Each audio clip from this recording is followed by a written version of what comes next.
Good evening, everybody. How is everyone doing this evening? Welcome to Infamous Sylvia Show, Sylvia's channel. And what we're doing today, we're on day 3 of the reenactment of Robert Sylvester Kelly trial in the Eastern District of New York. Today, we're going to go over the interviews of various individuals, and what we're going to do is depict everything that occurred at trial. We thank you guys for being here. I'm just going to wait a few more seconds. We don't have everyone here, and we're just waiting for the cast of everyone to arrive. We're sorry that some folks didn't get the link until now. And I'm just going to wait a few more minutes for them. In the meantime, I'm going to go ahead and play the video from Pastor Peter, and he is one of Robert Sylvester Kelly's supporter. And we'll go ahead and start. One second. Just bear with me a second while we wait for others to come on in.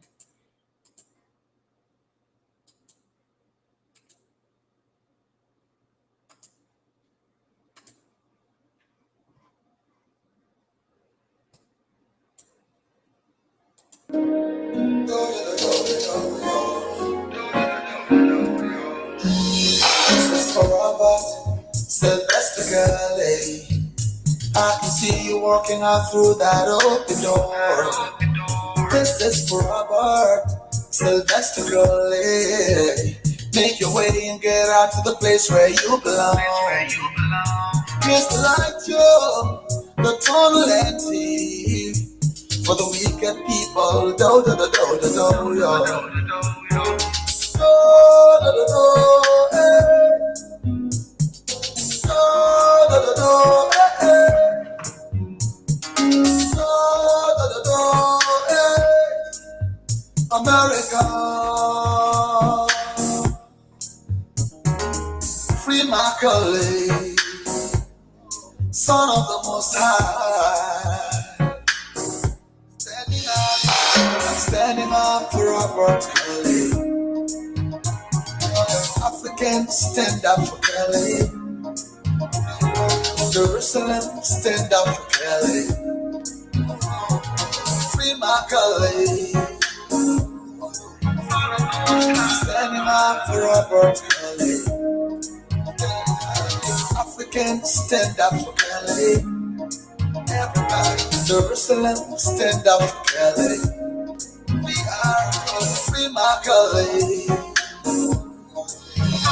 This is for Robert Sylvester Kelly. God has heard your cry and has come to change it all. It's not been easy from your beginning. From your foundation, God is gonna walk it all right. Yeah, you liars will lie to Kelly. To the betrayers, there, do do do do do do yo. Do do do do, eh. Do do do do, eh. Do do do do, eh. America, no way, free my colleague, son of the Most High. Standing up for Robert Kelly. African, stand up for Kelly. Jerusalem, stand up for Kelly. Free my Kelly. Standing up for Robert Kelly. African, stand up for Kelly. Jerusalem, stand up for Kelly. Everybody, free my Kelly. Freedom for our Kelly. Freedom for our Kelly. Oh, oh, oh.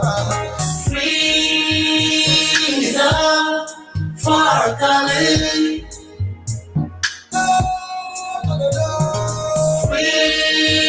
Freedom for Calais. Free our Calais. Son of the Most High. Oh yeah. No, no, no, no, eh. Oh yeah.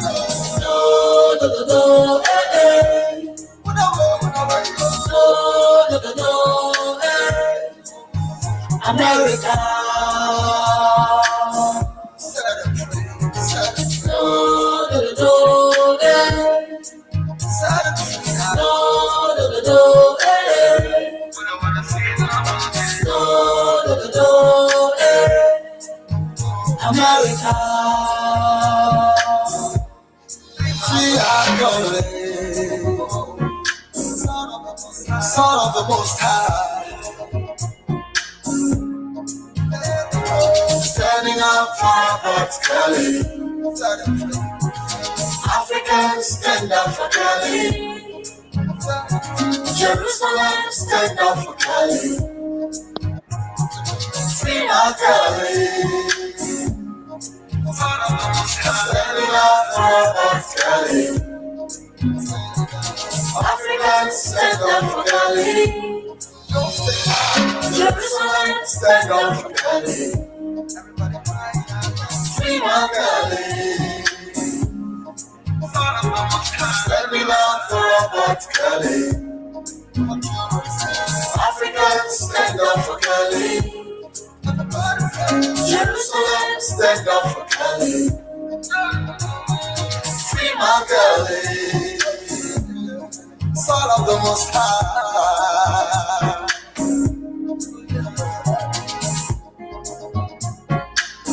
Why idea?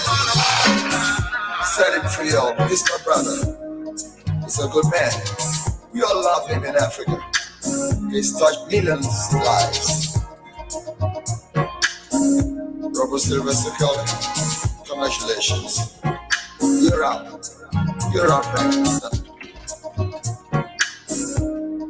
Thank you, Jesus.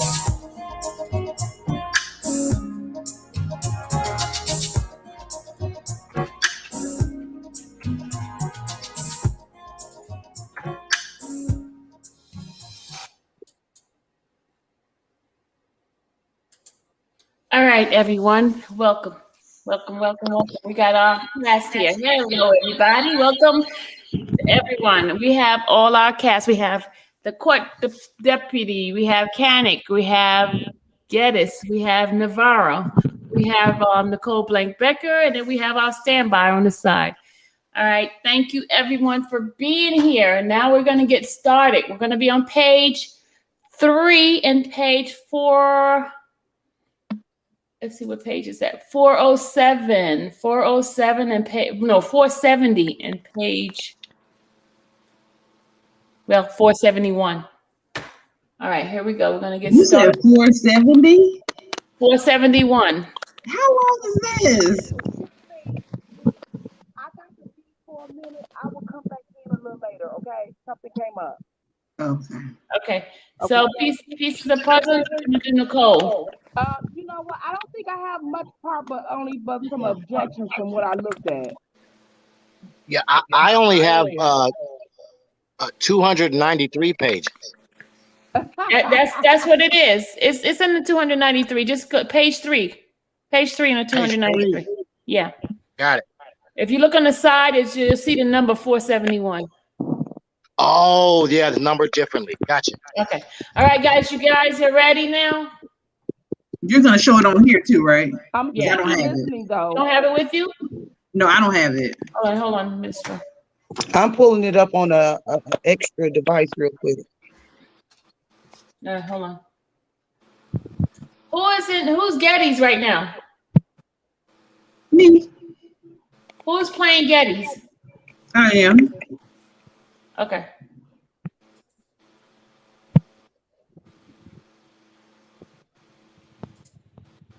All right, Miss, I just sent it to you. You got it. All right, good people. I'm so sorry again. We should have had ourselves together, but all right, Novato, can you take your camera off? Page 407, is that right? Yeah. All right.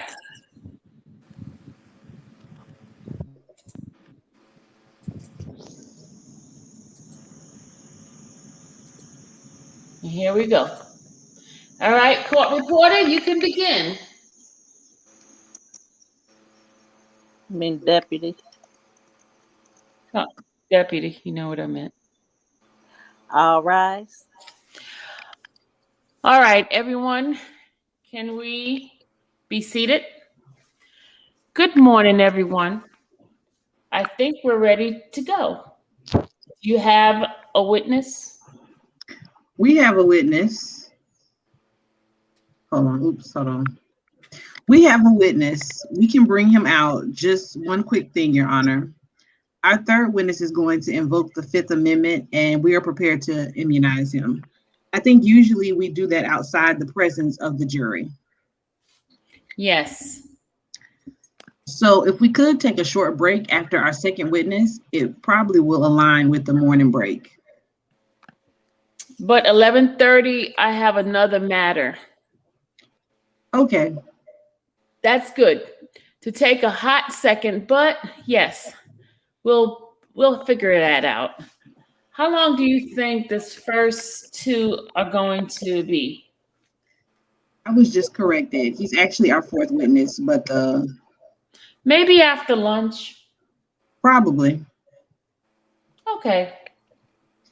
And then one other matter, that witness has an attorney who will be present in the courtroom. And so we just need to know at some point where the attorney should be located. I think we decided that the attorney is going to be over where you've helpfully placed your. Our card, Yes. we'll move it. We'll figure that out. But that's the fourth witness. Yes. All right. Anything else that we have to do before we start? Nicole.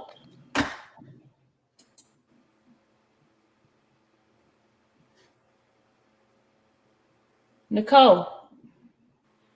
Spit and fire.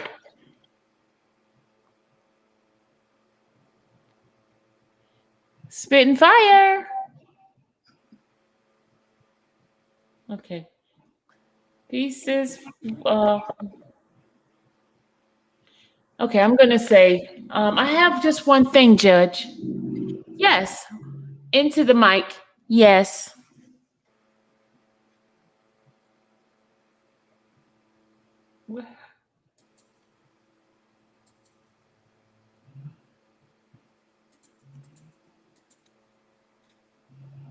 Are we on the judge? There were medical records? We're on that part, right? I didn't expect people to jump off, but Well, I'm here if anyone I needs need me. somebody to be a Nicole. Somebody could jump in and come in and be Nicole for me, please. Can you hear me? Yeah, I can hear you. Why did you change your name? I had you as the person that I need you to come in at.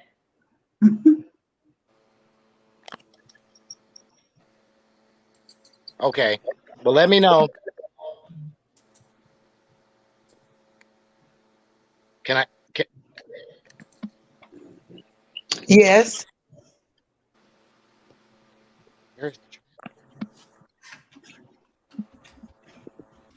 Guys, I'm so sorry about this. I apologize, you guys. I got kicked out and I was looking for the page, Miss Sylvia. Are you there? Do you have it now? I really need the page because I'm on another device.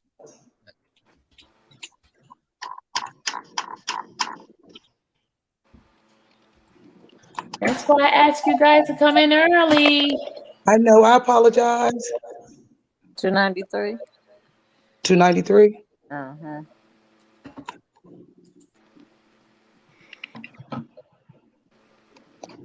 Okay. 293, we will be on line 20. Thank you, darling. Thank you. You're welcome. 293, line 20. Guys, people, All right. they're gonna come. I'm gonna go out and change the name and come back. Don't worry, I'll change it. It said right there where it says you testify. 293, line 20. Line Yeah. 20. Says You said judge. 293 in the right hand corner or 293? 293 in the right hand corner. All right, and then line 20 says you testified and showed us. No.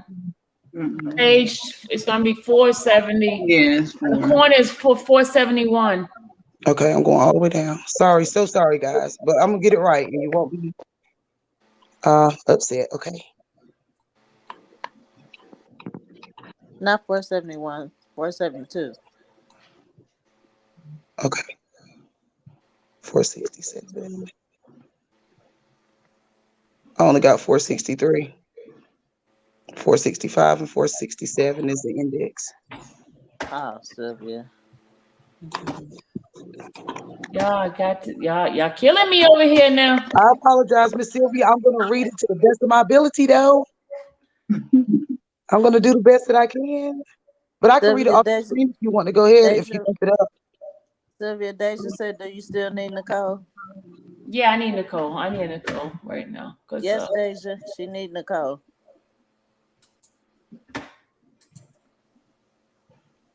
I can read it off of the screen if you keep it up. Don't you have? Didn't I send it to you? You sent it, but it only goes to 460, 467. All right, guys, we're gonna have to start over because this is like, hold on. You gotta you gotta download it. Who, me? No, like if like it's shown like when you open it up at first, it shows like that 460 stuff. But you have once you download it into like a PDF, then you'll be able to see it like with the 1 through page 1, page 2. Right. It's showing that, and it says matter adjourned to Friday, August the 20th. So it's like the end of the paper. So I only went to like page 466 in the right hand corner. What's your email starts with? MS like Victor. I mean M like Mary. S like Sam. I got it. I got you.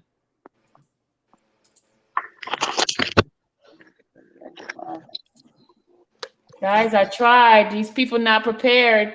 I tried. It's us, y'all. It's not Miss Sylvia. I tried. Oh my God, Lord. Do you want me to read until they find where they need to go? Please be patient, y'all. I'm so sorry. We got 225 people wanting to hear the reading, and we playing around, y'all. Miss Sylvia, send it to this one. So because I'm right. I sent it to your email. You go ahead and get it off your email. I sent it to your email already.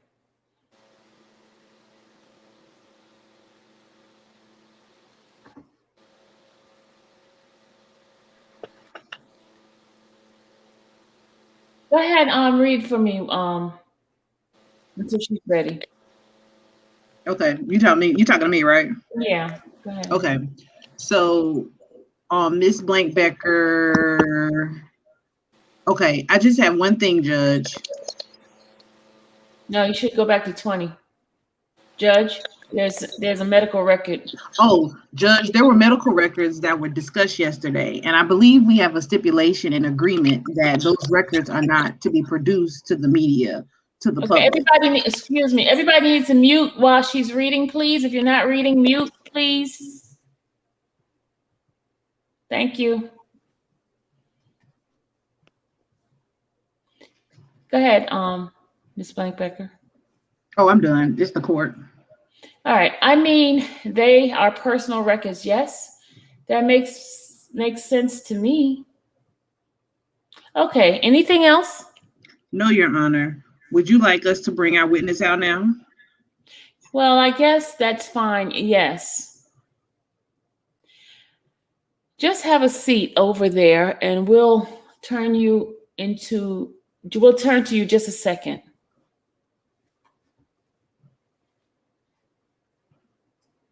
Deputy.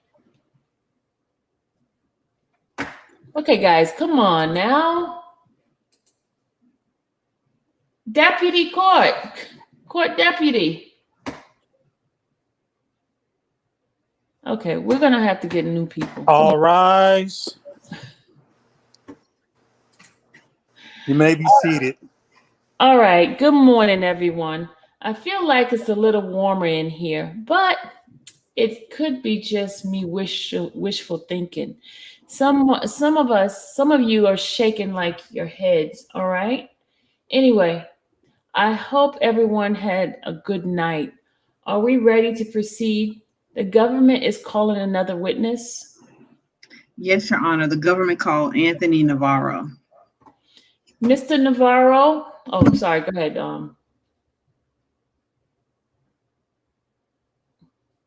Do we have a court deputy? I'm gonna kick her out because she's not even responding. What is she doing?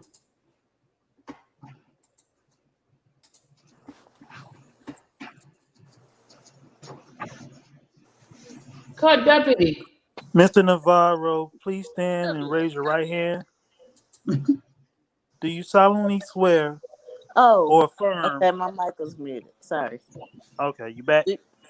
Do you solemnly swear or affirm that the answers you give the court will be the truth, the whole truth, and nothing but the truth? Mr. Navarro. Oh my God, what is going on here? Okay, I'm kicking Said everybody. yes. Can you hear me? Hello, can you hear me? We don't hear Did you you. mute me? We didn't mute you. You're not saying anything. Yeah, I said yes. Please state your name for the record. Oh Lord. Oh, hang on, I done lost my place. I was ready to go, and then did I click? Okay. Anthony Navarro. Thank you. Be seated. Okay, Mr. Navarro. Just a couple of things. First of all, our court reporter takes down everything that you say. So please don't talk too quickly and don't talk over whichever lawyer is asking you questions. I just want to make sure they can get everything down. If there is a question you don't understand, you need to be repeated, let me know. And just do your best to answer only the questions that you're being asked, okay?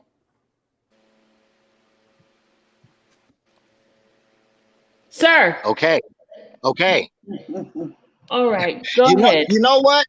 I just realized what our problem is, and this is going to help us. You can't have the script up on your phone and chat at the same time. It mutes you. Okay, maybe you need to find another device to do it then. Absolutely. Okay, can you hear me now? Yes. I need to.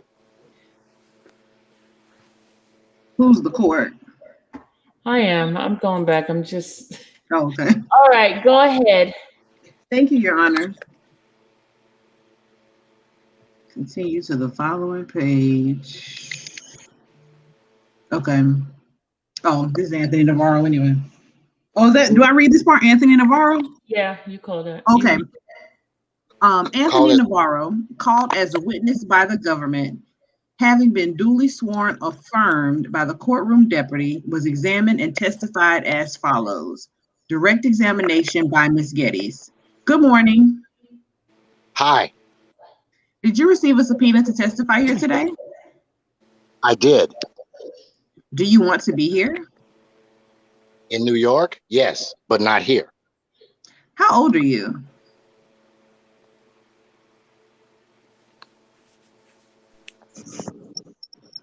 $36. Are you currently employed? I am. What do you do? I own 2 businesses. Oh, wait.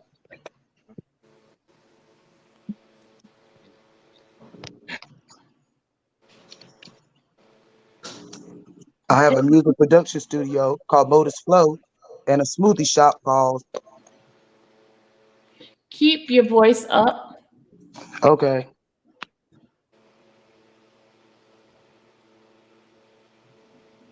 Proper nutrition. Proper nutrition.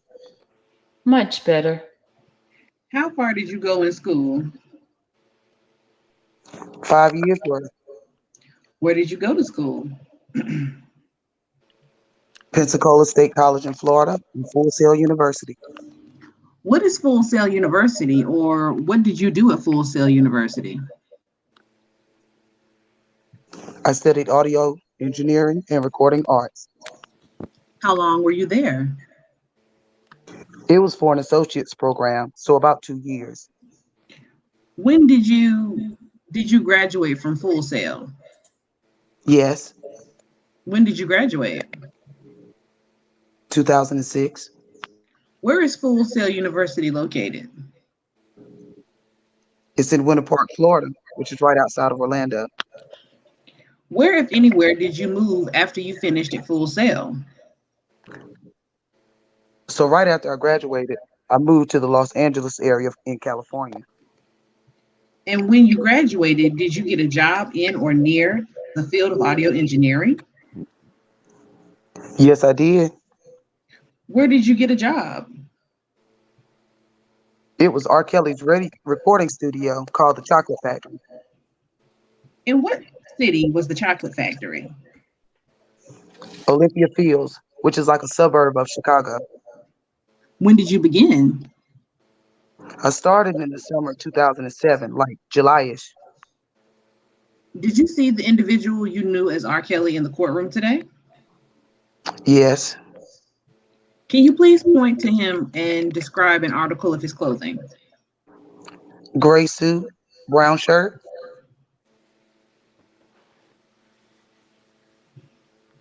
Indicating the defendant. Thank you.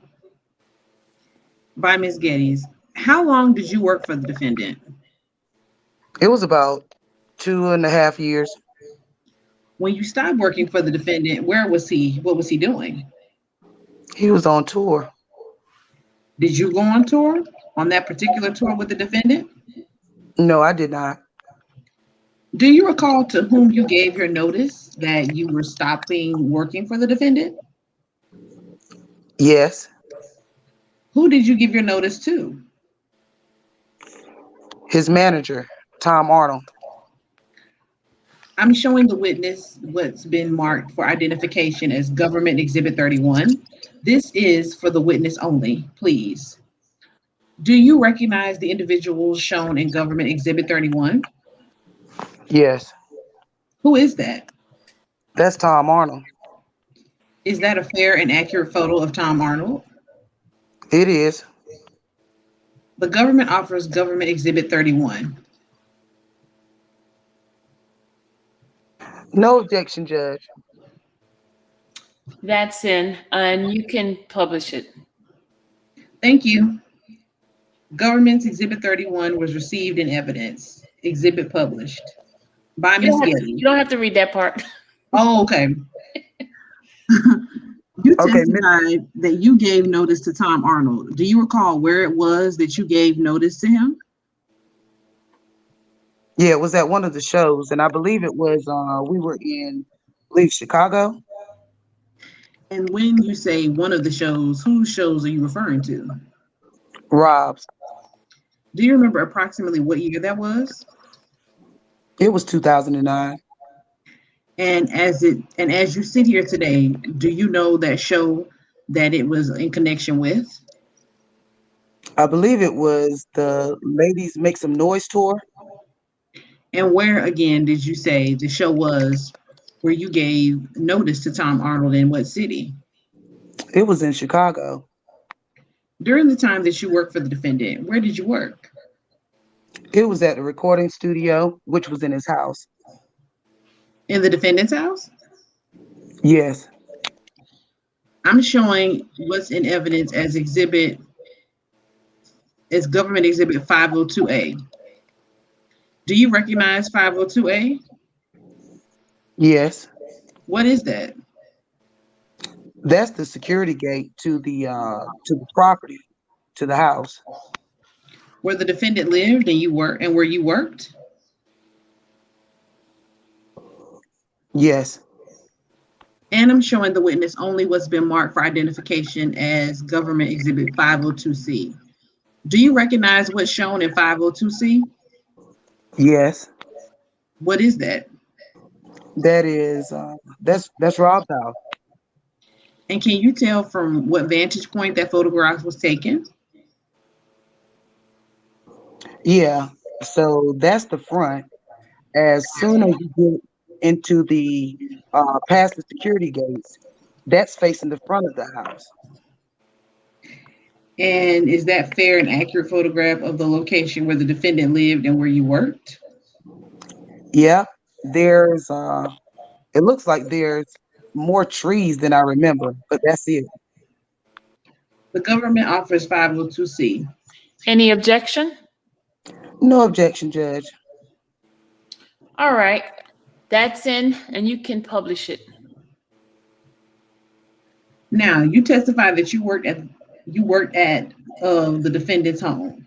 Where specifically did you work? In the recording studio that was inside the house. And was there a name for the recording studio where you worked? Yeah, it was called a chocolate factory. Now, when you pull up to the defendant's residence where you were working, what do you see? What's the first thing that you see? Like, are you saying when you're driving into the it's the security gate? And once you go through the gate, can you describe the structures that are on that property? Yes. Oh, are you asking me to describe? Oh, yes. So as soon as you go in,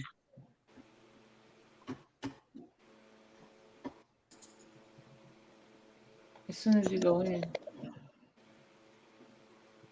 Is that me? Mhm. Oh, sorry. I think we lost your mic. the battery's dead. Okay. So structures. As soon as you go in, there's, you can see the house, and then there's a few different structures. There's there's a there's to the right, there's a basketball court, tennis court type of thing. There's a log cabin, like a miniature log cabin in the yard. Where is the log cabin? It's in the front yard of the house.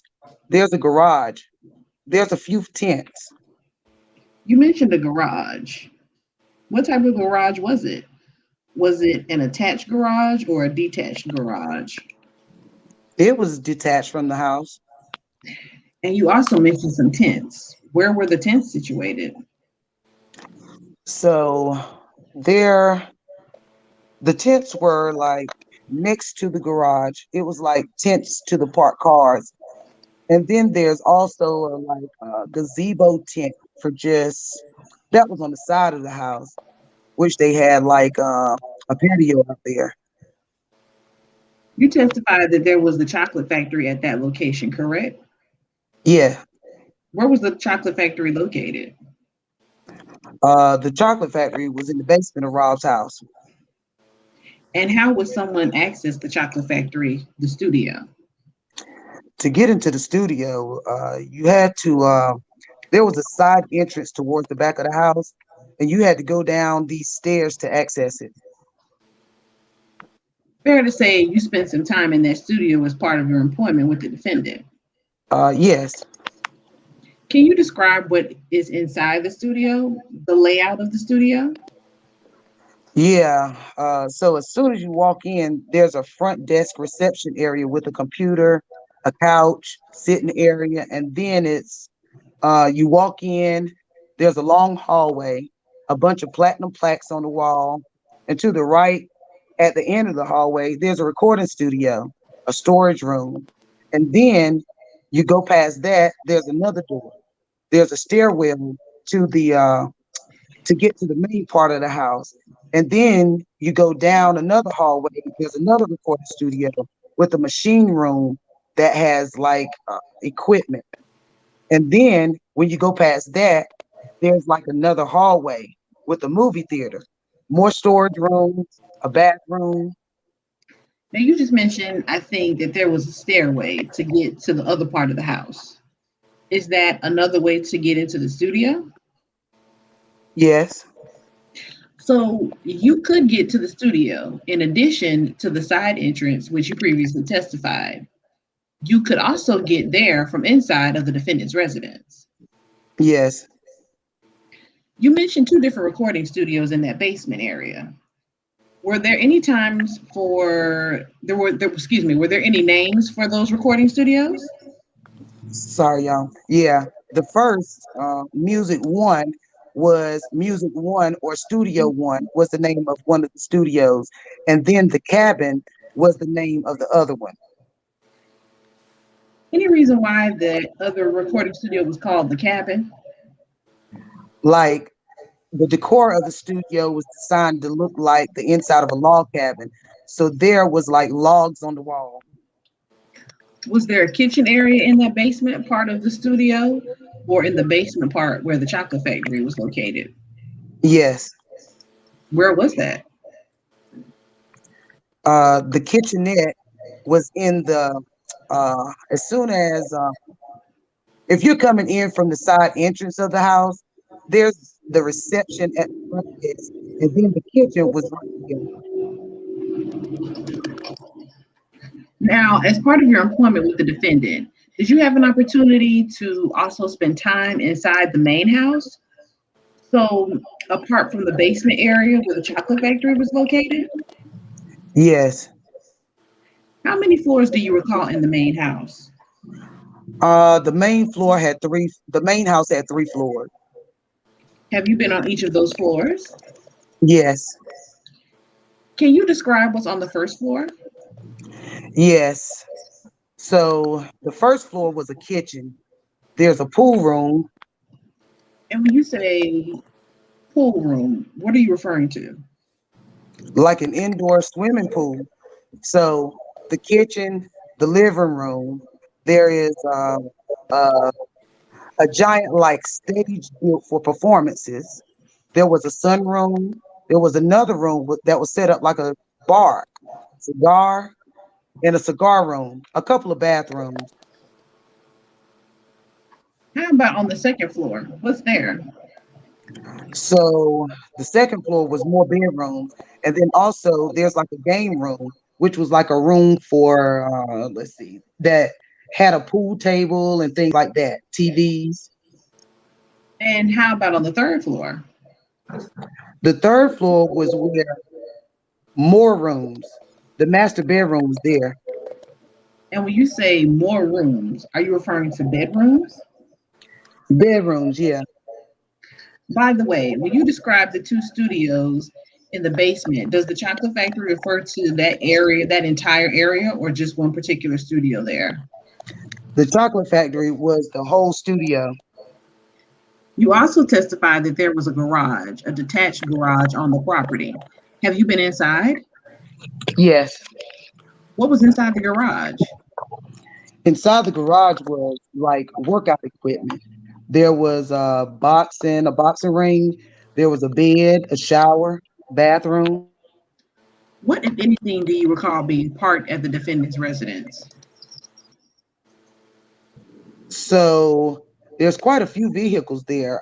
Do you need me to like describe the vehicles? Sure. Yes, please. All right. So there's a handful of SUVs, a Denali Expedition, a couple of Jeeps, Jeep Cherokees. There was a Maybach, a Lamborghini. A what? Oh, oops, A what? I'm sorry. A Lamborghini. But what did you say before that? A Maybach. Okay. What is that? A kind of car? It's like a super luxury sedan type of Mercedes.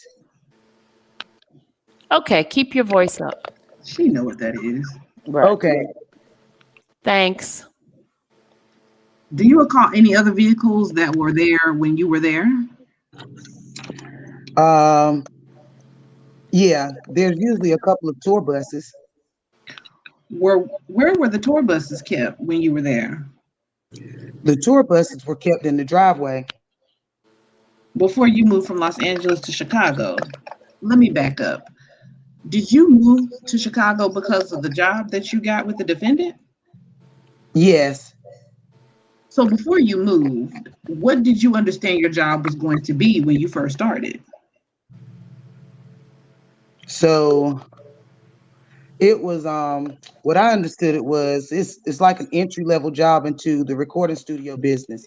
So like a general assistant, which does everything for the studio and everything from like setting up sessions, cleaning, doing food runs, and like helping out the staff.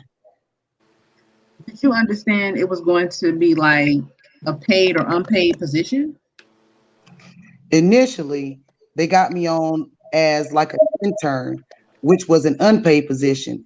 And then eventually I got hired on as a paid position, How long were you in that unpaid position? like 2 to 3 weeks. And then you eventually were transferred over to be a paid employee? Correct. Yes.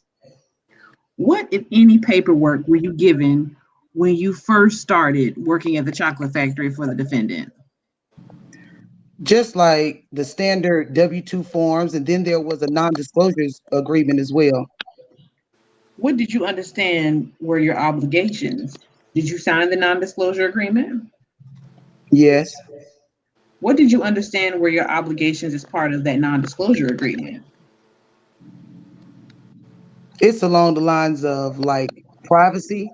So I wasn't supposed to share any kind of like information of what happens there. No, I couldn't take pictures and things like that. Once you arrived at the chocolate factory, what were your responsibilities? First as an intern and then later as a paid assistant. Well, the first thing that I did when I worked my first shift was I had to move a giant trampoline from the front of the house to the back of the house, and then cleaning duties, food runs, stocking up on the studio with groceries and things. So that was like the initial duties. Did those duties change over time or did you get additional duties over time? Yeah, there were more responsibilities. So then it was more picking people up from the airport, driving around, delivering packages and things, more studio time. So I would be in the studio more helping with or helping the engineers and like things like that. What you mentioned that one of your responsibilities were cleaning duties? What areas were you responsible for cleaning or what did you end up cleaning? Pretty much the whole place. But most of it was down in the basement in the studios. So all of those rooms, like the theater, the studios, sometimes I would clean the buses, the garage, pool room. What, if any, camera equipment did you ever see inside the defendant's residence at Olympia Fields? Yeah, so there's it's a recording studio. So there's usually there was always camera equipment somewhere. I've seen handheld cameras. There's cameras in, like professional cameras, video cameras. Did you testified about the fact that it was a recording studio and you saw cameras in that capacity. Did you ever see any camera equipment up on the third floor of the residence? Yes. What did you see? In the master bedroom, there was one time I had to go in there to get something, and there was cameras set up in there. Can you describe the cameras that you saw? Yeah, it was just a tripod, and there was like a medium-sized camera. Were you able to determine whether the camera took still photographs or a video camera that would take video? This was a video camera. When you were an assistant for the defendant, where would you spend most of your time when you were inside of the studio and not running errands? Most of the time, I would spend so either in the studio or there was also like an area for us, like the front reception area. So there's the desk and the chair and the couch and stuff right there.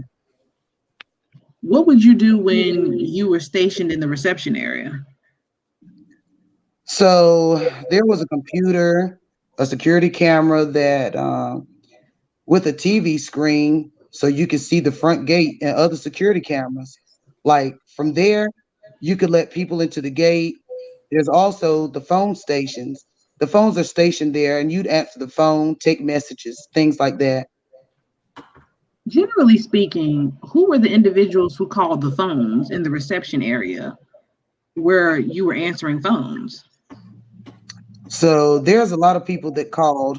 There was, Rob will call the studio, any of the managers, staff, and then there will be like business associates, and then there will be the Rob's like girlfriends and guests and people inside the house.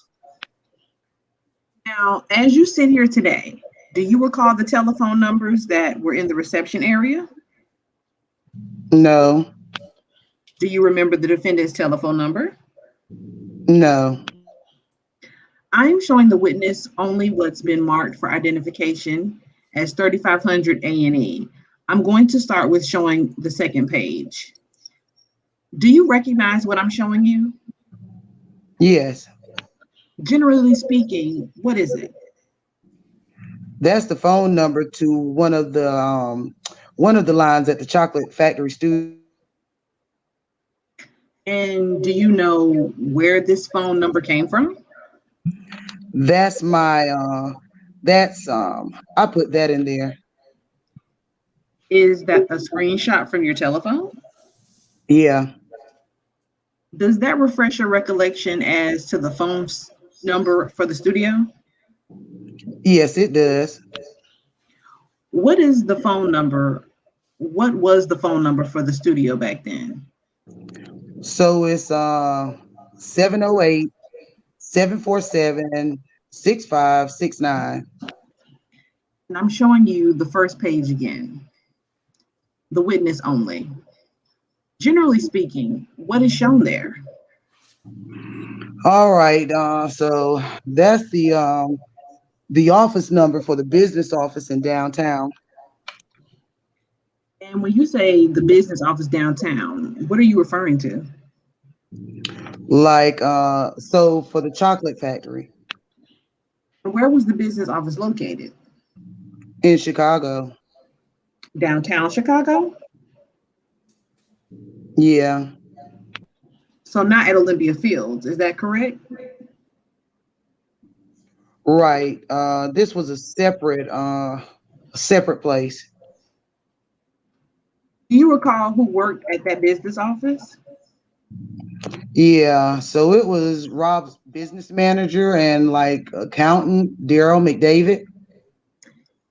I'm showing the witness what's in the evidence. I'm showing everyone what's in evidence as Government Exhibit 12. Do you recognize Government Exhibit 12? Yes, Who is that? that's Daryl McDavid. That's the defendant. That was the defendant's business manager at the time that you worked for him. Yes. And going back to showing the witness only, do you recall the telephone number for that office? Yes. What is it? 708 848 2115. Also, I asked you, and I also asked you about the defendant's telephone number. Did you speak with the defendant over the telephone when you were working for him? Yes. I'm showing the witness only the third page of Government Exhibit 3500 A&E. Does that refresh your recollection as to what the defendant's phone number was when you were working for him? Yes. What is it? 630-220-1166. Now, you testified that you would answer phones in the reception area. Is that right? Yes. What was the procedure for answering phone calls at the chocolate factory? So you answer the phone, you do the greeting, chocolate factory, how can I help you? And then, whoever you find out who the call is for. If it's for Rob, then you will find out who's calling. And then you would just write a message down for him and give it to him. To give it to Rob so he could answer it. You testified that you would write a message. Do you recall how you would write those messages or on what you would write those messages? Yeah, it was just on a piece of paper with you would just write down like who the caller is, the name, and then you would write down which line it was. So it's either line one or line two. When you were working as an assistant for the defendant, did you have a regular schedule that you worked? Yes, What was that? I work 5 days a week, and either the night shift or the morning or the day shift. And those shifts were from 8 p.m. to 8 a.m. or 8 a.m. to 8 p.m. And do you recall when in your time with the defendant you worked the day shift and when you worked the evening shift? Yeah, so it when I first started, it was in the evening shifts. And then towards the later half of my time there, it was the day shift. Can you describe for the jury or can you give some examples of some of the tasks or errands you were asked to complete when you were an assistant? Yeah, so there was a lot of food runs, Who were you making food runs for? a lot of food runs for Rob, and a lot of food runs for the people at the house, Who was at the house? the girls. And when you're referring to the house, what house are you referring to? Rob's house. And can you tell me what you mean by a food run? People would call and request that we order food for them and bring it back. And when you say people will call, who will call? Rob would call, or the girls in the house would call. What would you do when you received a telephone call from one of the women in the house who called? So you would if it's a food run, you would write down the order and then you would get permission to go get it. Who would you get permission from? So it's either Rob or any of the managers, Tom Arnold, or who else? Junebug. Anyone else you recall? It could be Donnie, Do you know Donnie's last name? Donnie Lau. I'm showing the witness only what's been marked for identification as Government Exhibit 4. Do you recognize who's shown in Government Exhibit 4? Yes, Who is that? there's Junebug. And is Junebug a nickname or a true name? That's a nickname. Do you know Junebug's true name? I can't remember it, but Okay.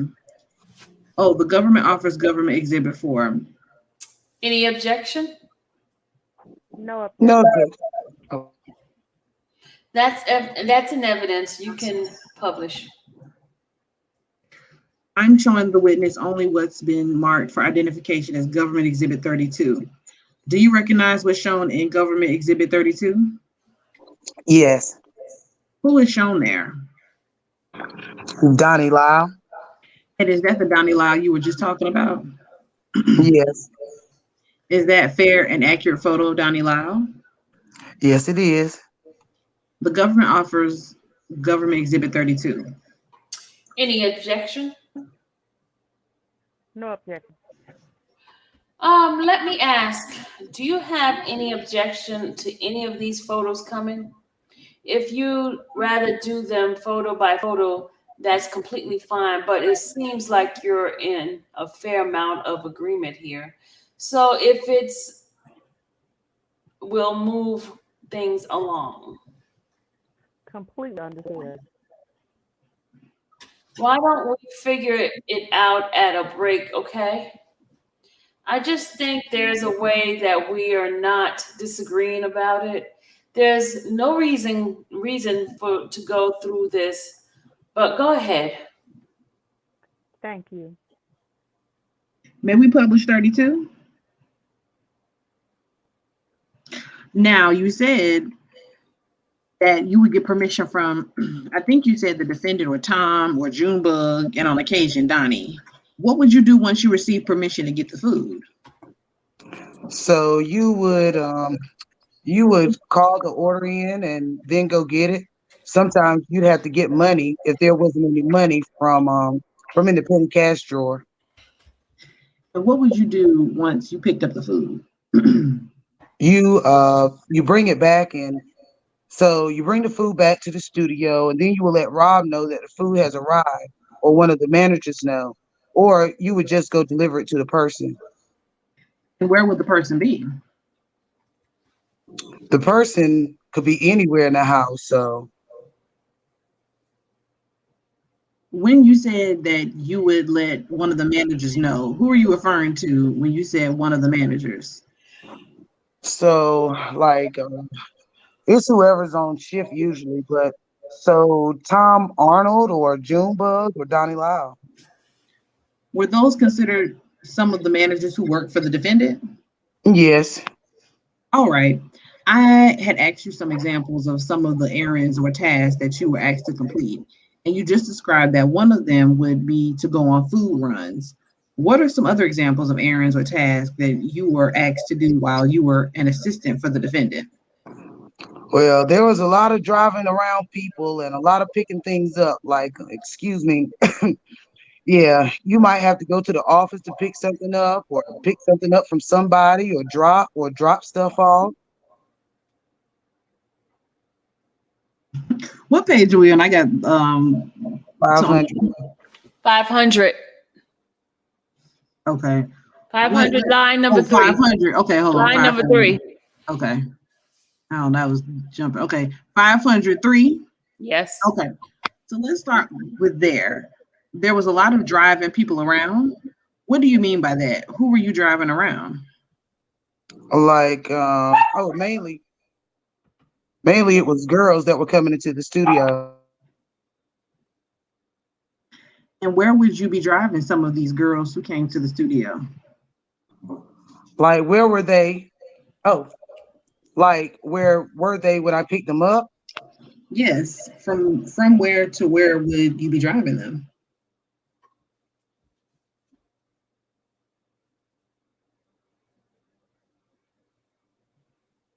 Navarro. Oh, I'm sorry. Okay, so airport was they could be at the airport from flying in from a different place, or they could be somewhere in Chicago. And where would you take these individuals after you picked them up from either the airport or somewhere in Chicago? The place where I took them was always different. So it could be the studio, the house, or it could be anywhere. Like, it could be at the mall or a hotel, or oftentimes like the tour bus was parked somewhere and I would take them to this tour bus. And what would you do upon taking someone to the tour bus? I would let somebody know, either Rob or one of the managers, that the person has arrived. And would the individual then spend time on the tour bus? Yeah. What, if any, rules or guidelines or protocols did you understand you were to follow while you were in the chocolate factory working for the defendant? I mean, some of the rules were just obviously do your job. Also, like, I wasn't supposed to be talking to any of the girls or the guests that were in the house.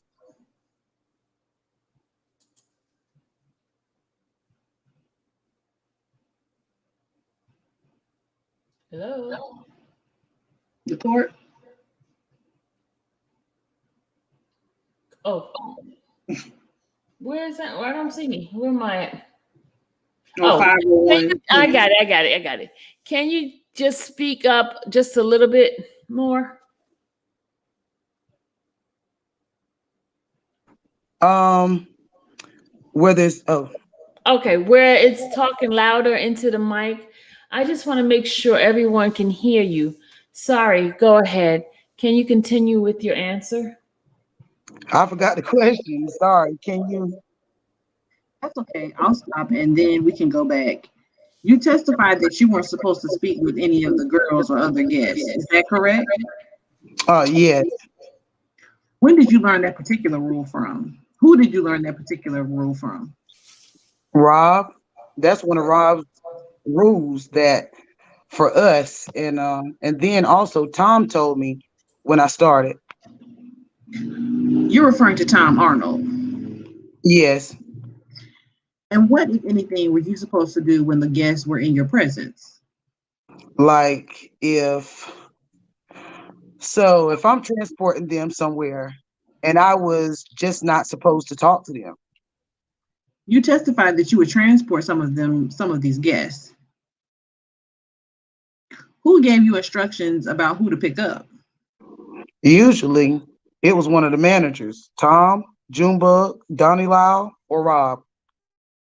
And once when you were bringing one of these guests to the house, to the defendant's house, where would you bring them? You testified that on occasion you brought them to the tour bus. Where were there other locations within the house that you would bring these guests on occasion? Yeah, so I would bring them all over the property. So it could be into the studios, it could be upstairs in one of the rooms. Yeah, pretty much anywhere on the property. How would you know where to bring a particular person? I was given instructions to on where they were supposed to go. Who would give you these instructions? One of the managers or Rob. For the particular places in the residence where you would more often bring these guests to? I mean, I can't remember. They would go everywhere. When you say everywhere, could you explain some of the places specifically where you would bring them other than the tour bus, which you already identified? Yeah, so they could go to the garage, the tent, the log cabin outside, Music One, log or the cabin studio, the reception area, the game room, the theater, the living room, kitchen, pretty much any of the rooms in the house. What car would you use when you were picking up and transporting the defendant's guests? So at one point we had like a minivan, but then the minivan broke down. So we used, it could have been one of the SUVs, but usually we were instructed on which car to take during a particular pickup. And whose car would you see, or whose car would you use? Would you use your own car or somebody else's? Usually we use one of Rob's vehicles. Every once in a while we use my own personal vehicle, but not that often. Did you ever drive a Chrysler 300? Yes, Whose car was that? that was Rob's. That was another car used by Rob that you would drive. Yes. Once a guest had been, and let me back up a moment. The guests who you described that you picked up and brought to a particular location within the defendant's residence, generally, who were they? Who? Who were the guests who came? I don't mean that particular names, but who were they? What was their relationship? What did you understand the relationship to be with the defendant? They were girlfriends of Rob. Once one of the defendant's guests was in a particular room or on a tour bus, what, if any, communications would you have with that guest? So they would call the guests that were staying on the property would call down to the studio lines. What would be some of the questions? What would be some of the reasons they would call? Oftentimes it was to talk to Rob, or they wanted to order food, or they needed stuff, like whatever they needed. Were there any other reasons that a defendant might call? Excuse me. Were there other reasons that a guest might call? So they would call for food. They would call to talk to Rob. Oh, they would request rides sometimes. Rides where? Some of them went like home to their house, and then some of them wanted rides to they would request rides to go to meet Rob wherever he was. What, if anything, would you do when you received a request for a ride from one of the defendant's female guests? So any of the requests from any of the guests, we'd have to run it by one of the managers or run it by Rob. And when you say run it by one of the managers or Rob, what do you mean? So to get permission to do it, and then also receive instructions on what to do with them. What, if anything, do you recall about the manner in which the defendant's female guests were dressed? So, if they were going out or going somewhere, like going to the mall to go shopping or going out, they would have like, I guess, just normal clothes. But then most of the time they were just like lounging in the house somewhere. So they would be in like pajama type clothing. Continuing, what was your understanding based on your interactions with these guests and the time you spent at in the time that you spent at? Oh, that makes sense. Okay. Olympia Fields working for the defendant. What was your understanding of the rules that some of the defendant's female guests were to follow? Objection. Overruled.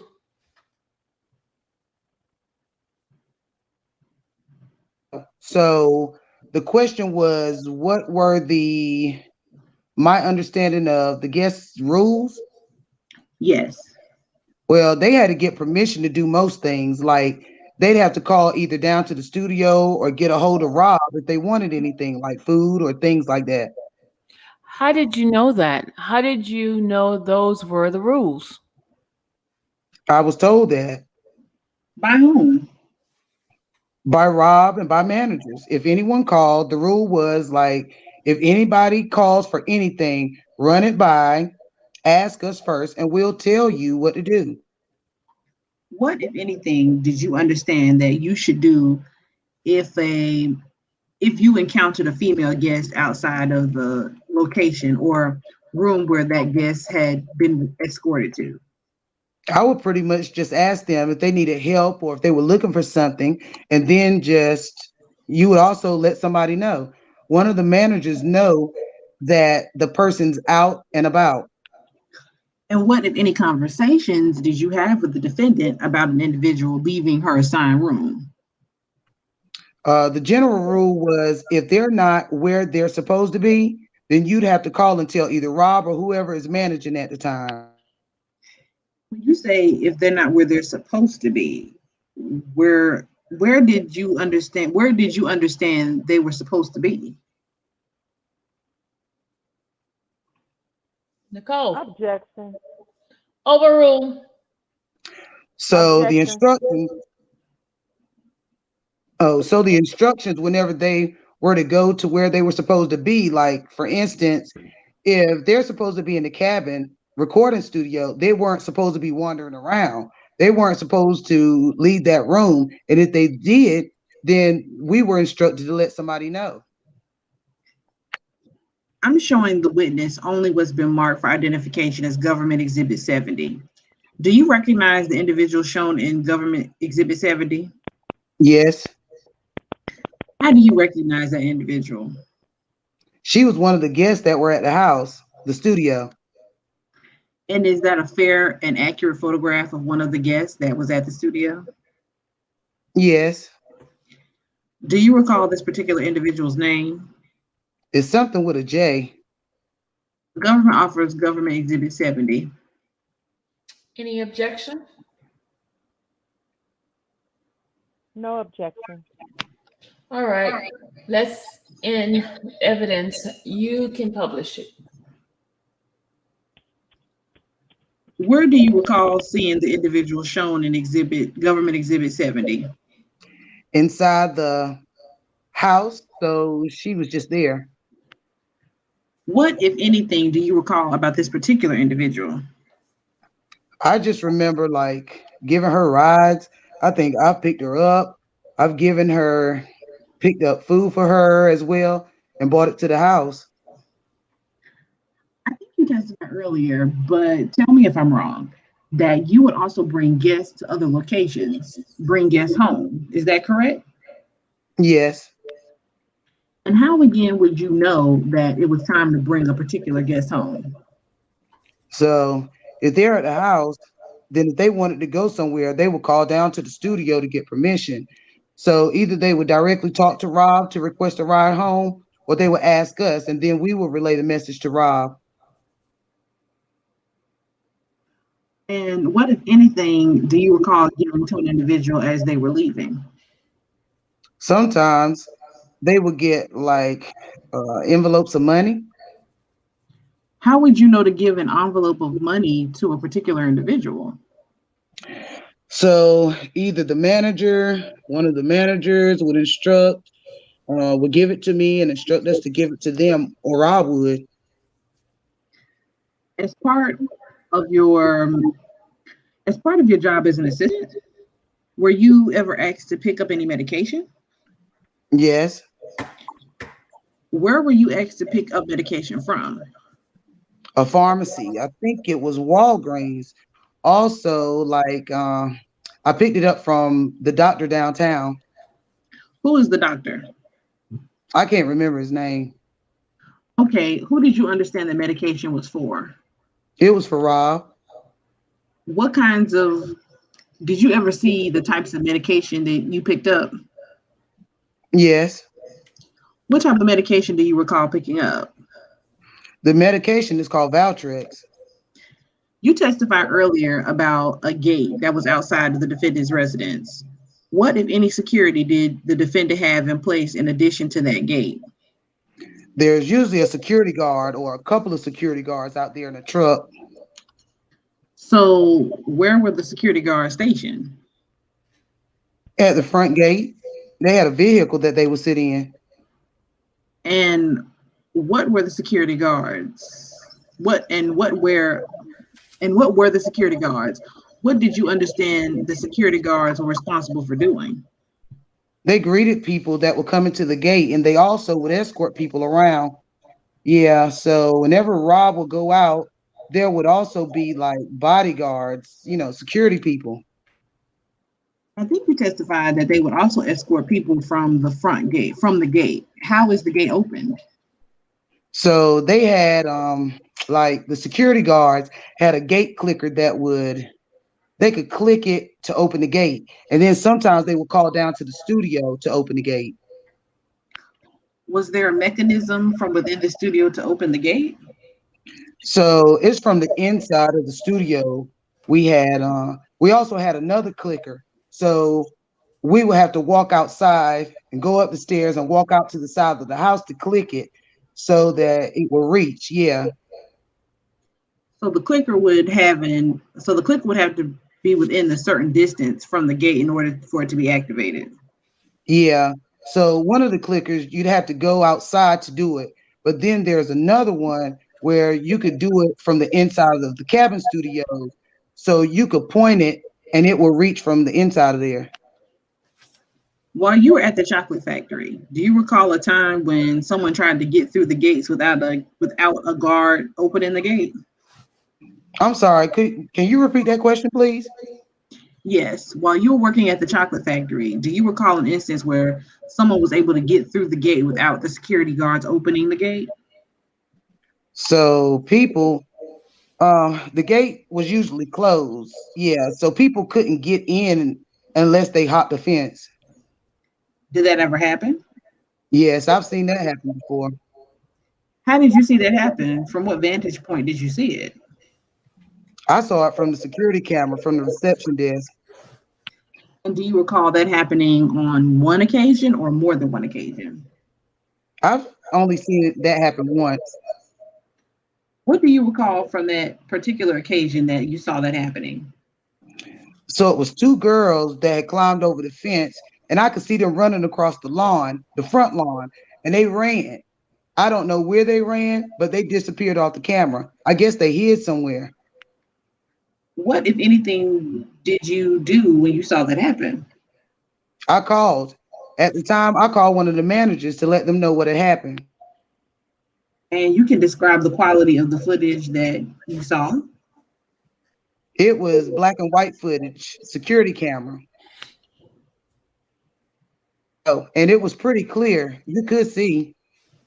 Did you recognize either of the individuals? Yes. Who did you recognize either of the individual to be? So one of the girls was someone that had been to the house before. What, if anything, do you recall about the ages of those girls? Objection. Overruled. Did you form an impression about how old they were, or did you know? Yeah, they look really young. The one girl in particular that had been there before just looked pretty young, younger than me. At the time you were working there, how old were you? I was in my early 20s, like 21, 22, around then. And when you say look really young and younger than you,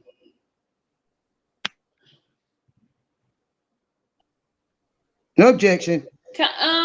Mechanic. Where mechanic? Hold on. Lolo. Lolo, you sleeping? oh, Huh? Lolo. Yeah, I think he sleep. Objection. Let's go. Hold on a second. Hold on. Let me go back. Um, Old Navarro can do it. I'm sorry. Only the lawyers who is doing the cross examine can objection.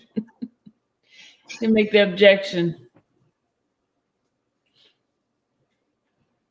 I'm sorry. That's all right. I'll take it. I'll take it. Miss Banker is making the objection. Yeah. The objection is overruled.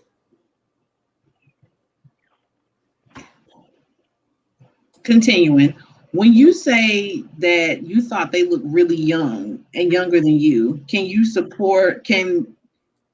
be support specific, and how old if you formed an impression you believed them to be? What is she talking about?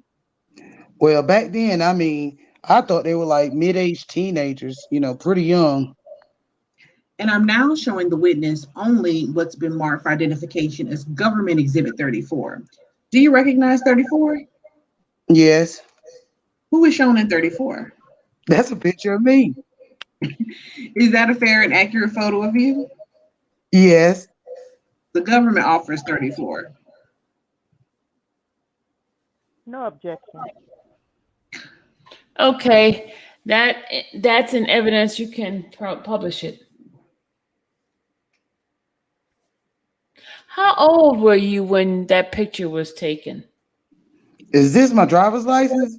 I feel like that's my driver's license. Do you recall how old you were? So that was my Illinois driver's license photo, but I had to have been 22 at the time or 23. Is that approximately the time when you were at the chocolate factory? Yeah. Are you aware of parties that were held at the defendant's residence in Olympia Fields? Yes, And did you attend those parties? I did. Yes. What was your role at those parties? Were I was you there as a guest or as an employee? I was there as an employee. What did you do? So there's different types of parties, but a lot of the stuff I did was like stocking the bar because they would they would have alcohol. Sometimes I would bartend. I would clean, take trash out. I would, go shopping for the parties, pick stuff up, pick people up as well. Did you learn where the guests would park who were attending parties at Olympia Fields? Yeah.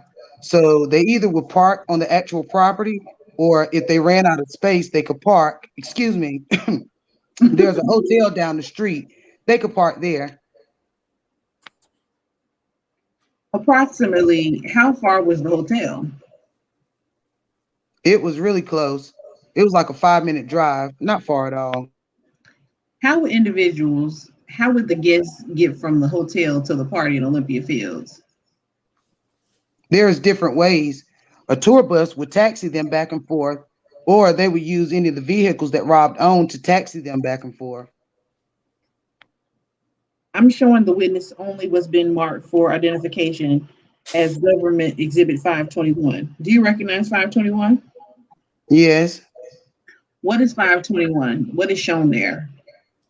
So that's the Holiday Inn hotel that was down the street from the studio. And what, if anything, happened at the Holiday Inn Hotel? That's just where people would park. Sometimes guests would stay there. Is that one of the Is that a location where guests at a party will park and then be transported to the defendant's residence? Yes.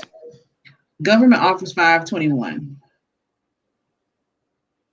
No objection, Your Honor. That's in evidence. You can publish it.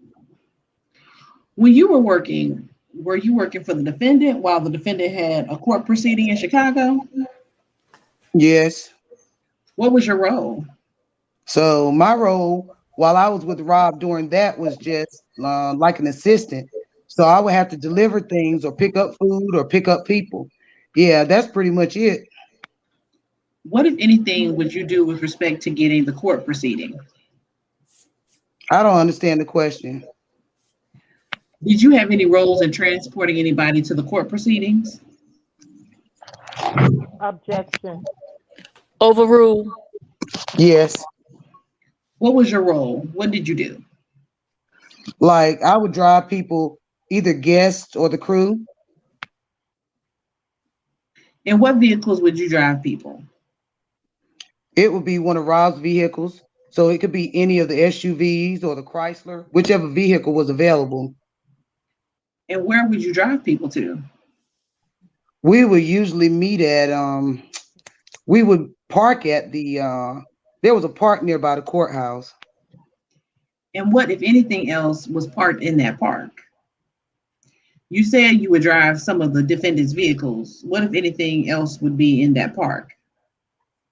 So there would be a few of his vehicles and his staff, and then sometimes the tour bus, one of them or two of them would be there. Did you ever travel with the defendant? Yes. For what reason? I traveled with him during one of the concert tours that he did. Do you recall which tour you traveled with the defendant for? I do. It's called the Double Up Tour. Do you remember when that was? 2008. What was your role when you traveled with the defendant on the Double Up Tour? My role is pretty much the same types of job things that I would do at the studio in Chicago.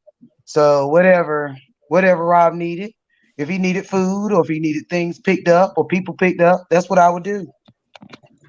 Were you often in the same location as the defendant? During the tour? Yes.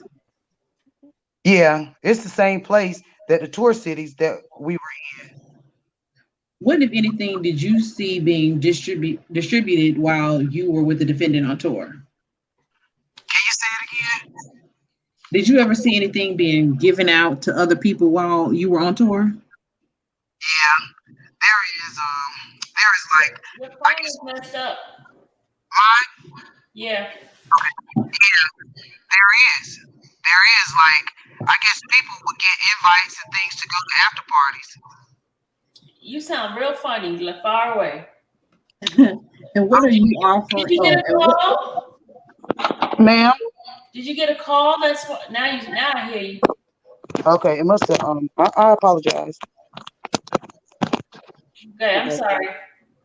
Okay. And what are you offering to when you say invites? What was it that was distributed? It was like Rob's phone number. And how was Rod's phone number distributed? Usually just on a piece of paper that was just handed to the person. And did you have an opportunity to see those pieces of paper? Just his phone number. Was it a handwritten or typewritten, as you recall? These were handwritten. And who did you see giving out the defendant's phone number? So Tom has done, I've seen Tom Arnold distribute that. Who else? There were people that was on the tour with us. Yeah, so any of the crew that was with us at the time would do it. And where would you see the defendant's phone number being distributed? Where would this happen? Usually it was in the crowds at the shows. So the audience of the show, sometimes it was out when we would go out places. Yeah, they would give it out. And what other places outside of the shows do you recall seeing people give out the defendants? The mall, restaurants. I want to finish my question for the record. Is that where you would see individuals giving out the defendant's phone number in those locations that you just testified? Yes. You testified that you would transport some of the defendant's guests in and around Chicago. Would you also transport guests while you were working for the defendant on tour outside of Chicago? Yes. And did you ever transport guests on longer trips? Yes. What do you recall? Where do you recall transporting a guest on a longer trip? So from one of the shows, it was in Alabama. I can't remember the city, but I think it was Birmingham. I took someone from, well, I had to stay overnight at that tour stop. The rest of the crew had left.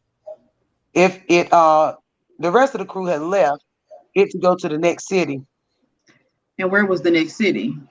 The next city was in Atlanta. What did you do the following day after you stayed overnight? So I was instructed to take a guest and take her from that stop, from that city in Alabama to Atlanta. And you said you were instructed to take her. Was it a female guest? Yes. What did you understand the female guest relationship to be to the defendant? Just one of Rob's like girlfriends that was going to visit him. What, if any, conversation did you have with, well, let me withdraw that question. How long is the drive from where you were in Alabama to where you brought this female guest in Atlanta? It was long. I don't know. I don't remember like more than a few hours? Yeah. That is not long. Judge. Sorry. What, if any, conversation you had with the female guest during that trip? There were no conversations. Why not? No objection. Is there a reason why you didn't speak to women you were? The girls, whatever, the females that you were driving? Yeah, we were instructed to not talk to anybody, any of the females. Okay. How were you paid while you were working for the defendant? Like check? How regularly did you receive a paycheck? Was it on a regular basis? Yeah, it was like weekly or bi-weekly. I can't remember how, but it was like weekly. Do you recall whose name was listed on the paycheck as the payer? Yeah, it was Base Production. And what did you understand Base Productions to be? That was the company, like the I guess the corporate entity of the recording studio, the business. Was there ever a time when you were in fact working for the defendant when you were not paid for the time that you worked for the defendant? Yeah.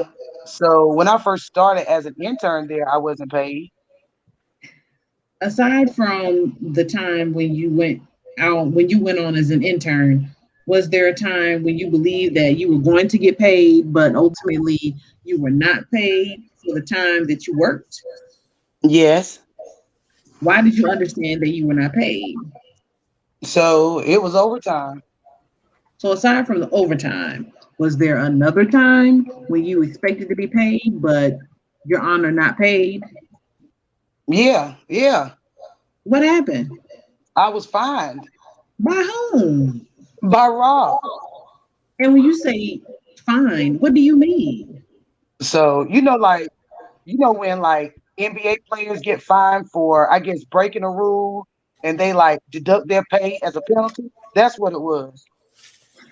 And do you recall why you were fined and not paid for time that you worked? I can't remember why.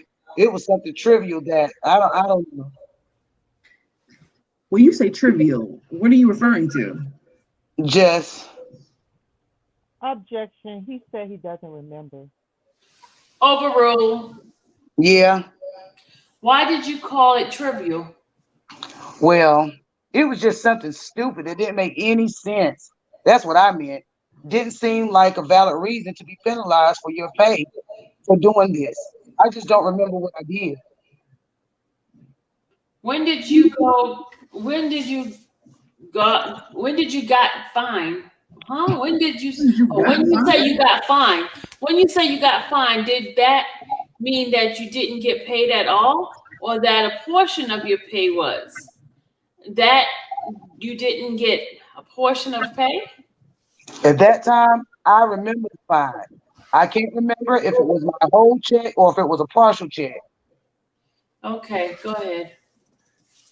You testified earlier that you received checks from Base Productions. Who did you understand to be in charge of Base Productions? So Daryl McDavid, and then the lady that was like the manager of the office that we would talk to her. Her name was Shirley. Now, you also mentioned that there was an issue with receiving overtime. Is that correct?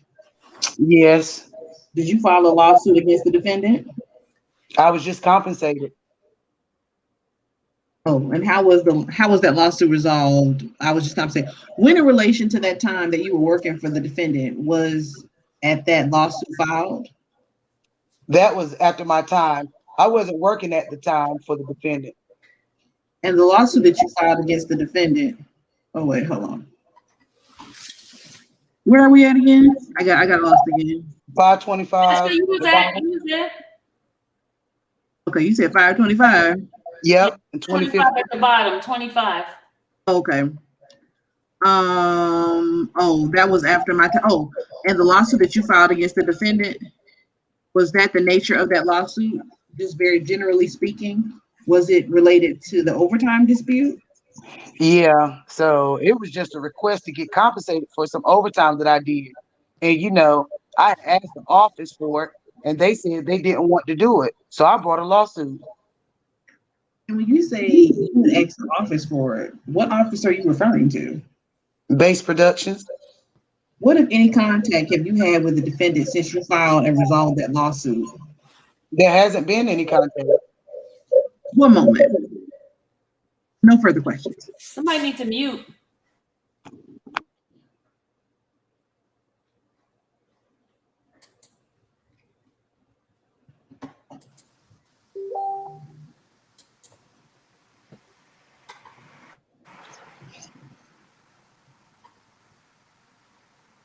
You said one moment, didn't you? Yeah, I said no further questions. Okay, cross-examine. Sorry, I was trying to get Lolo in.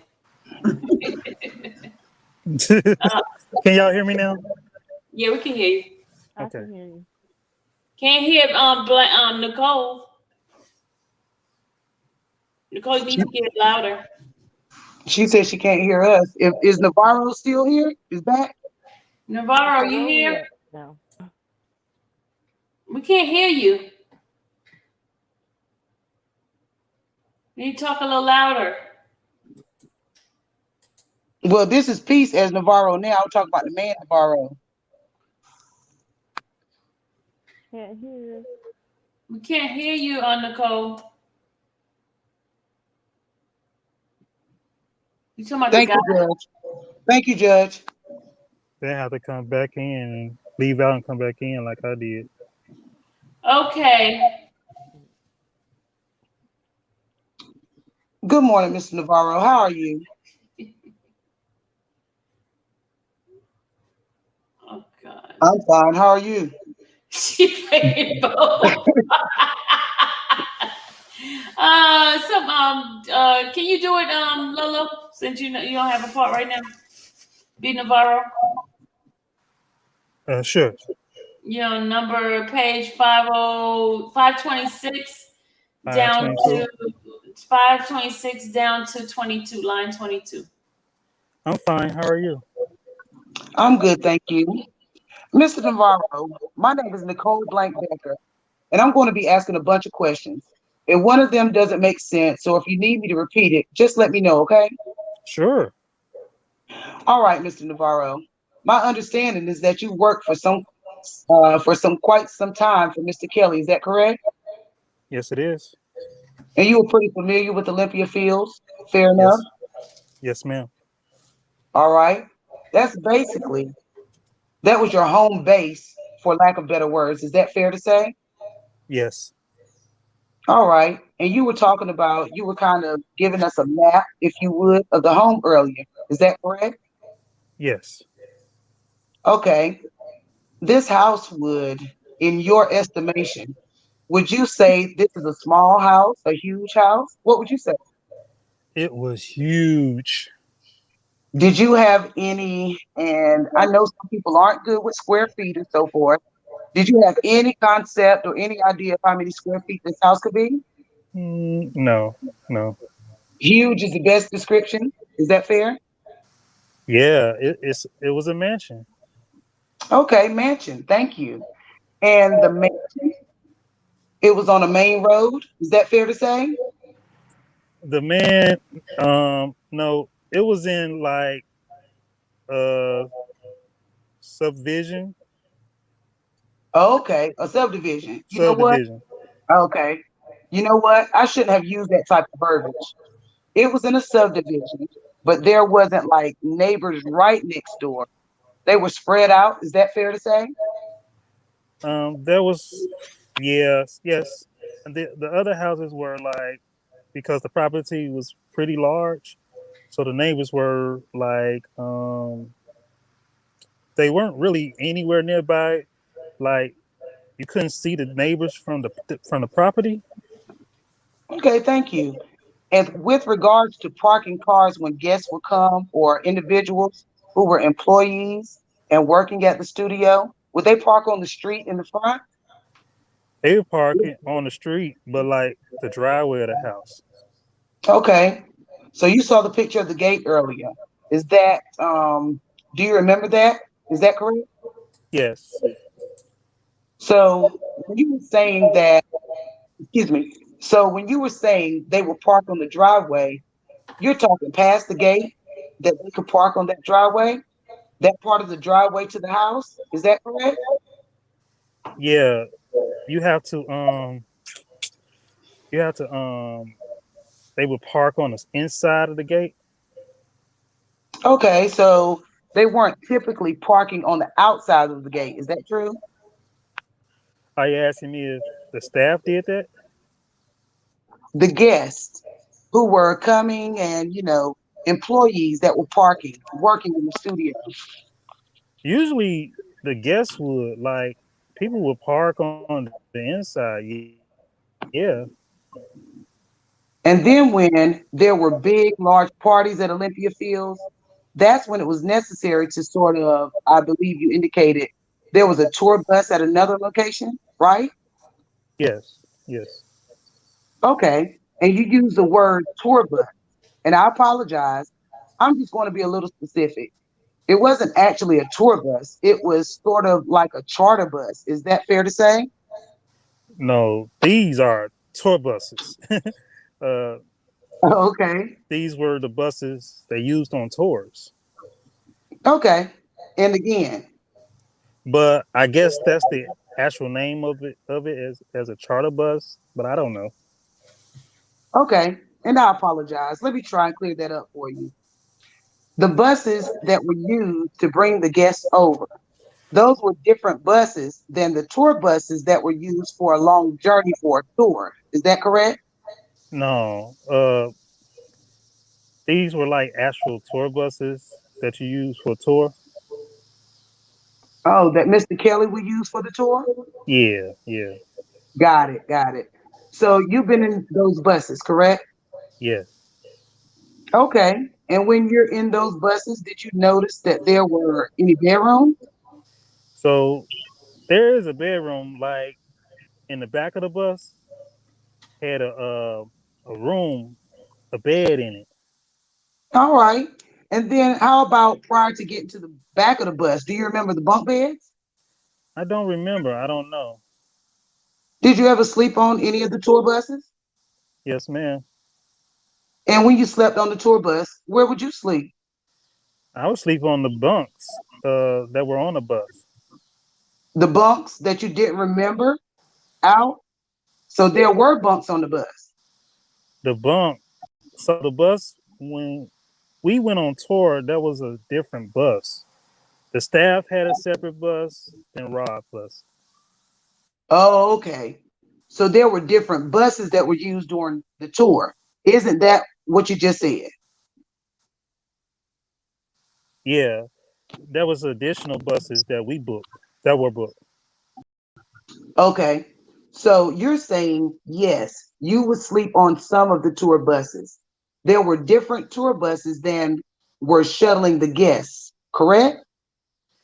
I didn't sleep on the I didn't sleep on Rob buses. No. Okay. You had been on Rob's buses. I'm pretty sure what you said, right? You've been on the tour buses, Yeah. which are different. Okay. And that's where, when you were on tour with Mr. Kelly, you too would sleep in one of the bunk beds on that tour bus. Is that correct?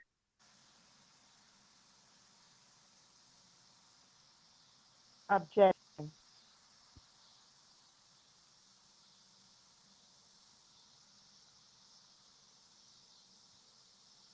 Miss Sylvia?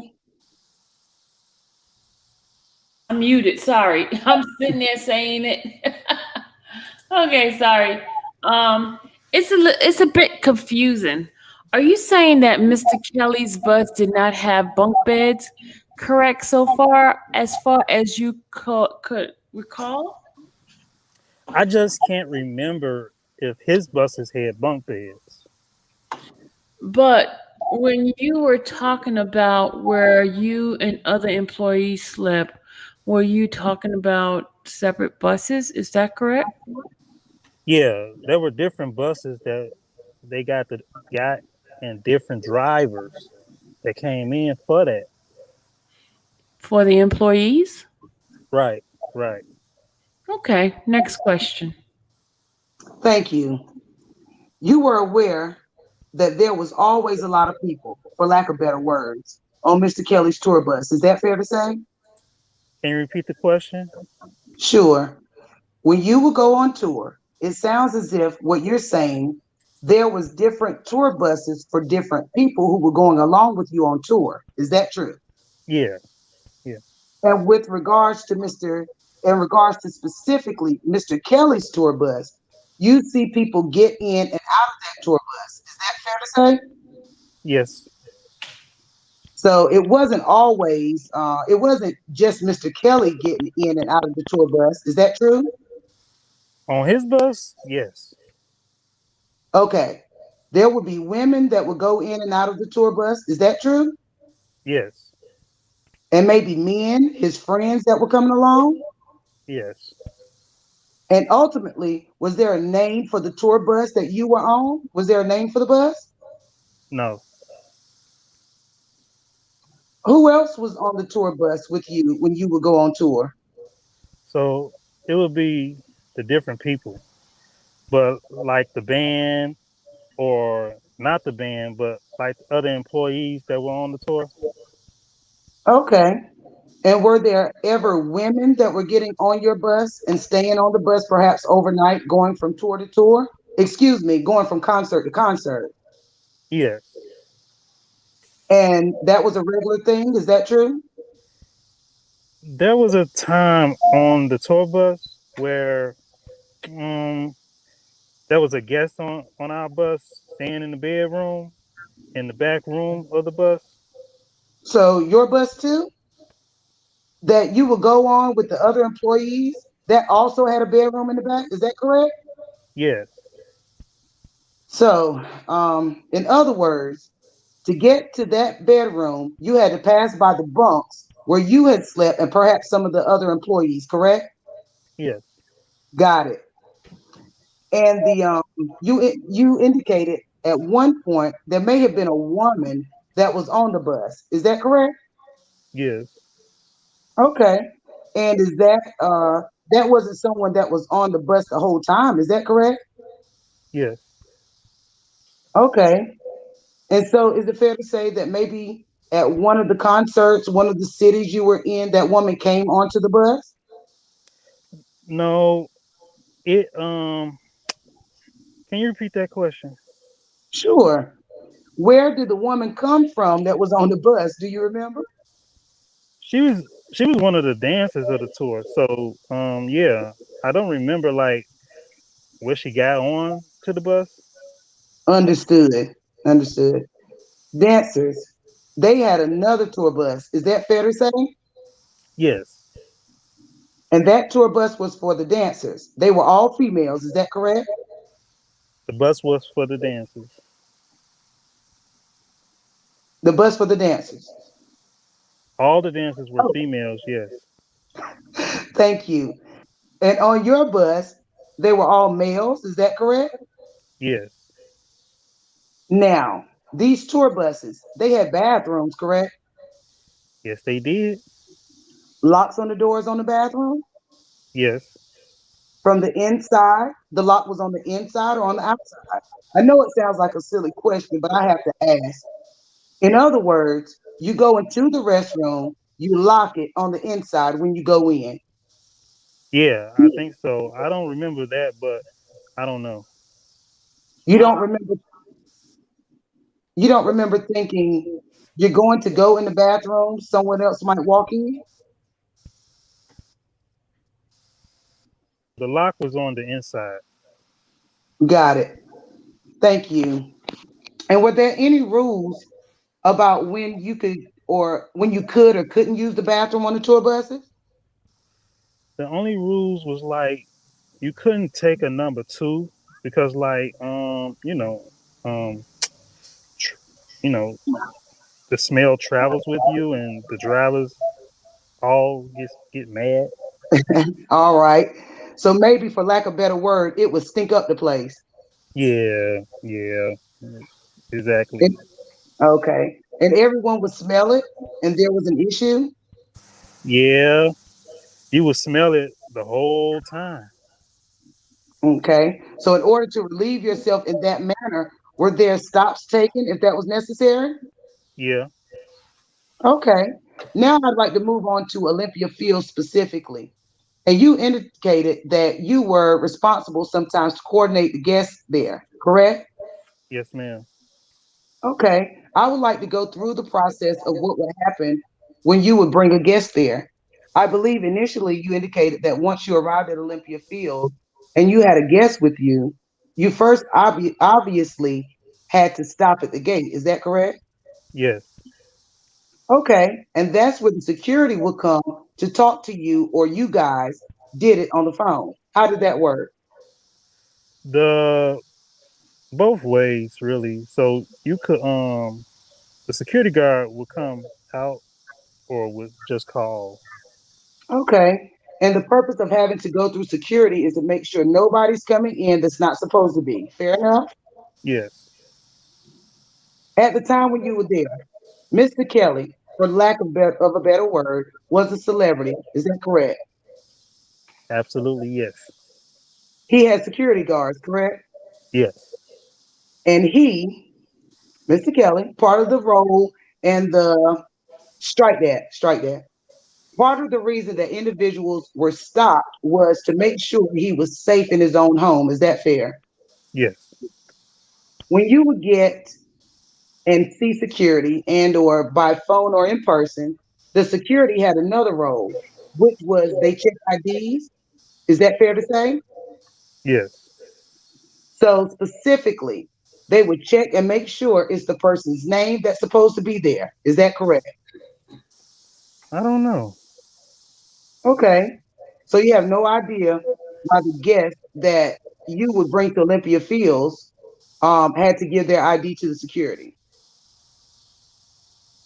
Geddes, Objection. why don't you rephrase the question? Sure. You saw the guests that were in the vehicle that you were bringing. You saw those guests hand over an ID. Is that correct? When I brought people over, no. The only time I seen them check IDs were at parties. Okay. So you never saw the security checking ID at the front gate. Well, actually, yeah. Never mind. I have seen that. Thank you. And after they would do a check of the person's ID, do you also remember then they would have those individuals sign non-disclosures? Yes. And the non-disclosure would be handed over, and then the guest would choose to sign it or not sign it. Is that correct? Yes. All right. And then after that part, That's when security and or yourself would escort the person to the home Yes. and then eventually bring the person into the home. Is that true? Yeah. So security checkpoint, and then they were given instructions on where to take them. Great. Now you indicated, well, strike that, strike that. The first thing that they would do is you indicated there was sort of like a separate entrance instead of the front entrance to get in to go to the studio. Is that fair to say? Yes. Okay. And when you would enter through that second entrance and go to the studio, you didn't have to walk through the home. Is that correct? No, this was that second entrance. No, but that was not through the home. Okay. And take us through when you open the door, you come in and take us from the point then to the front desk. What happened? Is it immediately there? You're at the front desk? Tell us about that. So when you're going into the basement to get into the studio, as soon as you walk in, the front desk is the first thing on your left. Got it. Now, oftentimes you will be seated at the receptionist desk. Yes. All right. So if a guest came and you were not the one who picked up the guest, is it fair to say sometimes they came themselves to the studio and you didn't have to pick them up? Absolutely. Yes. Okay. In fact, were Ubers often used? And obviously you didn't have to drive anyone anywhere. Hmm. And I said Uber. Maybe it was a cab back at that time. Yeah, I don't think Uber was around then. Yeah, sorry. Taxi cabs would. Sometimes people had their own cars as well. In their own cars? Got it. So I take it, it's fair to say they're driving their own car, they're catching a cab, no one is directing them to the house.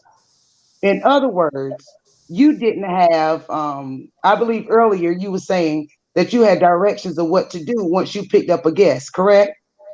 Yep. Okay, I'm going to move forward. All right.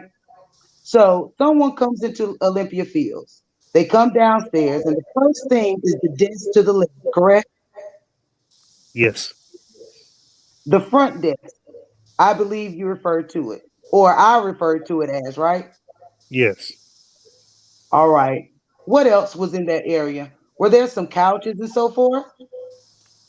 In the front area of the reception, Yes, yes. so there's a couch, there's a TV, there was a like a kitchen, there's a kitchen. Okay. Now, not to sound silly, but the kitchen, did that have food in it? Was there food in there? Um, yeah. There is a fridge, but there was usually not food in there. There was usually drinks. Sometimes we would have our like lunch. We would store it in there, but there wasn't stuff to eat. I mean, sometimes there was groceries in there, but I guess yeah, there was food in there. Thank you. And when guests would come to the studio there, was it like immediately they go to see whomever they were there for? Or sometimes you would have them actually hang out there at the couch and wait? Yes, sometimes they would wait. All right. When I use the word wait, maybe that's why you hesitated. Could you just put a question to the witness, please? Of course, Judge. Thanks. Sometimes they would wait, not just for a couple of minutes, but maybe hours. Is that fair to say? Sometimes, yes. And when they were waiting there for hours, they could get up and leave if they wanted to, right? Go back out the door that they came in. Absolutely, yes. All right. So sometimes guests will wait for days. Is that true? Like stay overnight waiting? Is that true? Yes. Again, they could have left if they wanted to. Yes. Now, the next thing that happened when someone came to the studio is Soon as someone was there, you would call the office and or call Mr. Kelly or Mr. Arnold or whomever and let them know that a guest had arrived. Is that fair to say? Yes. Did you strike that? You didn't know where the guest was supposed to be hanging out or if they were coming to sing for Mr. Kelly. You didn't know those details. Is that fair to say? The details of why they were visiting, is that what you're asking? Yes. Sorry. Yes. No, no, I didn't. Okay. Because you said to us earlier you weren't even allowed to speak to them. Speak to them. Is that correct? Yes, correct. Obviously, you could, pleasantries, so forth. But their actual purpose for being at the house, at the studio, that wasn't for that wasn't your conversation or the conversation for you. Is that correct? I was only instructed on what to do with that person. So they didn't tell me why they were here. Okay. Oh, okay. Sometimes, I mean, if that would be someone that's recording and they would tell me to bring them to the studio or something like that. Okay. So basically, you did your job. Is that fair to say? With regards to you, would find out when a guest gets there where the guest was supposed to go. Yeah, And ultimately, I believe you indicated that wherever you were told the guest should go, you would then take the guest to that place. Is that correct? yes, And I believe you also said it was oftentimes throughout the house, excuse me, throughout the entire house. It wasn't one specific place. Is that correct? yes, In fact, you took them. You would take them on that level, which is the basement level, maybe to different studios. Is that fair to say? yes, And then on the main floor, you indicated there was a game room and such. Sometimes you took them there. Is that right? yes, And the top floor of the house, where there were bedrooms, sometimes you went up there, correct? yes, Okay. Now I'm going to start at the top floor. You indicated there was a number of bedrooms, plus there was a master bedroom. Is that correct? yes. All right. The number of bedrooms, do you remember that? Um, each one of the bedrooms had a bathroom? I know the master bedroom had a bathroom, but I don't remember if the other bedrooms had bathrooms in it. Fair enough. If you don't remember, I want you to say, I don't remember. This is the mansion we're talking about, right? Yes, ma'am. The Olympia Fields mansion. Yes, ma'am. Objection. Objection. Overruled. Now, you indicated something about the fact that you recall in the master bedroom seeing a camera with a tripod, correct? Yes, Well, prior to coming into court today, you spoke with the government, correct? yes, And you kind of went over everything that you might testify about, right? Correct? yes, ma'am. And there were certain things that you probably didn't remember because it's so long ago. Is that fair to say? Yes, ma'am. And they helped you remember those things. Is that fair to say? Yes. Going just talking over it several times kind of. Talking over it several times? Yeah. Okay. And then the more you talk, the more things will be discussed about specific facts, correct? Yes. And they even showed you pictures in that meeting. Is that correct? Yes. Well, most recently, they even showed you the picture that you identified today as someone with the name Jay. They showed you that picture, right? Yes. I'm going to we're going to have to take a break at this point. Okay. It's time for a morning break. I also have another matter to handle. Ladies and gentlemen, I'm going to excuse you, and it will probably take about 15 minutes. Please do not talk about the case. We will see you in a few minutes, all right? Thank you so much.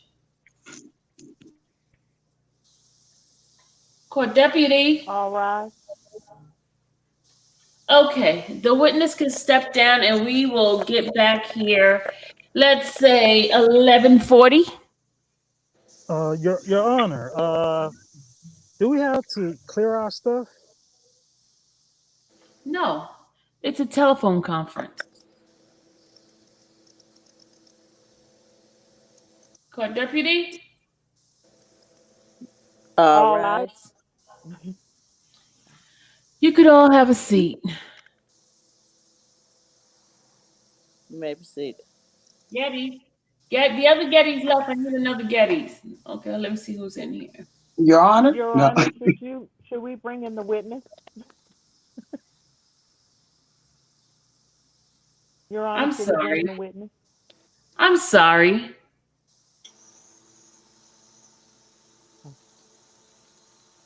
No, Getty. Your Honor, should we bring in the witness? All right.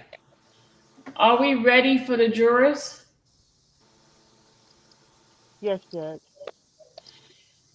The other witness is going to be after lunch, correct? Definitely. Rise. You may be seated. Okay, folks, I apologize. That took a little longer. This other matter that I had, that people were just too chatty. But we're ready to continue with the cross examination. The witness is reminded that he is still under oath. Yes. Go ahead, counsel. Thank you, Judge. Mr. Navarro, we left off discussing a number of things with the studio and what would happen when the guests arrive. Do you recall that? Yes, ma'am. Okay. Another thing that would happen when the guests arrived at the front desk is you were responsible, or whomever was at the front desk, to scan or copy their ID, correct? That usually wasn't my responsibility, though. So no. Okay, so that was someone else's responsibility to do Yes. at the front desk. Yes. Whenever a new guest would arrive. Yes. So that would be, if my math is correct, that would be two checks of their IDs, once from security and then once when they were actually inside the house, the studio. Is that fair to say? Are you asking about the security checks? You know what? I'm going to move forward because we already went through that. I don't want to be a belabor. Thank you. Let's talk about some of your duties, some of your role, your description, okay? My understanding is one of the things you indicated that you were an intern initially, correct? Yes. And then you were paid. Yes. All right. Part of your job, though, is you kind of had to do things that maybe nobody else wanted to do, so to speak. Is that fair to say? Yes. And that included, I think you said earlier, cleaning, correct? Yes, ma'am. And when you would have to clean, is it fair to say that times when you would clean some of those rooms, the odor would be pretty bad? Yes. And is it that kind of smell that you would have told the government that is like sort of resonated in your head that you can't forget it? Yes. You never saw any buckets of urine anywhere in the house when you were cleaning, did you? Oh no, no, no, no, no. You never saw any buckets with feces, did you? Absolutely not. Okay. You never picked up a bucket and thought it smelled so awful. And the smell that you remembered was that of urine, correct? No, ma'am. Okay. So now, when you would have to clean, another thing you would often see is condoms or boxes of condoms. Is that fair to say? Like whenever I clean, I don't remember seeing stuff like that. Okay. Let me change that then. You remember that you would see boxes of condoms all over the studio. No. So you remember that earlier we talked a little bit about how you had spoken to the government prior to today, correct? Yes. And you actually had spoke to them for the first time back in February the 2nd of 2020. Is that correct? Yeah, I think so. Okay. So you talked to them, and you for sure talked to them once, right? Yes. Okay. You for sure talked to them twice, right? Yes. Do you remember talking to them a third time? Last the other day. I'm sorry, the other day, you remember? Yes. Yes. Okay, I'm sorry. I'm not trying to trip you up. I'm just trying to understand the other day. Now, is it possible in one of those conversations that you had with them that you told them that you remember seeing boxes of condoms? It's possible, yes. It's possible. All right. And when you would go, and I believe I'm going to move on to another duty, so to speak. You indicated that you would go and you would get food sometimes. That was happening, what, daily? Yes, ma'am. And the food that you would get, the food would be for staff members. Is that true? Yep. Yes. Okay. There was no Uber Eats or anything like that at the time. Is that correct? No, not at that time. Pizza delivery. I'm sorry. Well, that was pizza delivery. I think that was the only thing that was delivered. Okay. So who delivered often to the studio? Is that fair to say too? That was yeah, we had a lot of pizza come in. Okay. Isn't it fair to say as well that food was around a lot there in the studio? That was a common thing for Mr. Kelly and or any of the staff to ask to get that food, right? Yeah, it was a daily thing. Okay, so now not only did you get food, and I believe you indicated this a bit earlier. Not only did you get food for staff and Mr. Kelly, but for any of the guests that were there as well. That was part of your role. Yes. All right, and the way you would know what those guests wanted is they call and they tell you, correct? Yes, ma'am. All right, and then strike that. When they would call you and tell you they're hungry and they wanted food, you didn't just hang up on them and say, no, you can't have food, did you? Oh no. Okay. And then I believe you indicated that in order for them to get the food, you had you had asked someone, is this okay? This is what you're requesting. Is that fair to say? Yes. All right. So you weren't allowed to just go get someone lobster and steak every day. Is that true? Correct. There was like a budget. Is that fair to say? Yeah. I mean, yeah. Okay, not that you were in charge of the budget, but the purpose. One of the purposes for calling someone else is you needed money to pay for it. Is that fair to say? Yes. And you always got like a receipt for whatever food you went and picked up. Is that fair to say? For the most part, I should say. I don't remember needing receipts. No. Okay. So how was it that you would sort of report back as to how much money was actually spent for the times you would go and get food? I didn't. You never wrote that down? I don't remember writing that down. I know so there's a pretty cash drawer that had like a till, but I remember if we had to write it down there. Okay. But I But don't remember if we ultimately, had to write it down there. oh, okay, okay. So, but ultimately, you could use the petty cash that was supplied, obviously, by someone, not you. Is that fair to say? Yes. All right. Now, another one of your duties is you would run errands for either the staff, Mr. Kelly, or any guest. Is that true? Yes. And one of the things I believe you indicated that you did is you would go to Walgreens and pick up prescriptions, you said? Is that right? Yes, ma'am. Okay. But that's not the only thing you would pick up at Walgreens, right? I I think yeah. I picked up other things from there. Like tampons, Yes. pads, maxi pads for women. Yep. Yep. In fact, sometimes you had lists from the guests of things that they needed, and you would go to the drugstore and grab them for them, right? Yeah. That there was always a list of things to get that came from not specifically the guest, but from Diane, which was somebody in the house. Okay, so let me just understand that a little bit more. You said the list will come from Diana. Diana, that was one of the assistants for Mr. Kelly. Is that right? Correct? Yes, Diana. Okay, and Mr. Kelly, excuse me, Diana, for lack of a better word, she was a go between for guests, sometimes with you and other employees. Is that true? She was just like, I guess, the assistant to R. Kelly. So she was like a house manager, did things, yeah. Okay, so as the assistant, are you saying that sometimes she would give you the list of things that the girls had, excuse me, that the women had asked for? Is that what you're saying?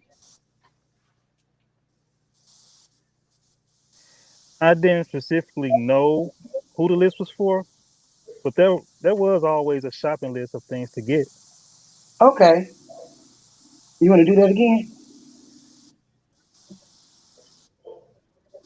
I didn't specifically know who the list was for, but there was always Okay, a shopping list of so things to this, get. and I'm not trying to bog you down on the details of that, but the shopping list that you're talking about, this is something that you'd receive and then you'd go and get what you would have had to get and then bring it back. True? True. Got it. Thank you. Now, when your job title changed a little bit from intern to, and I apologize, were you like assistant engineer? Is that what you said? Was that the name? Like a general assistant. General assistant. Runner is what they called it. Sorry?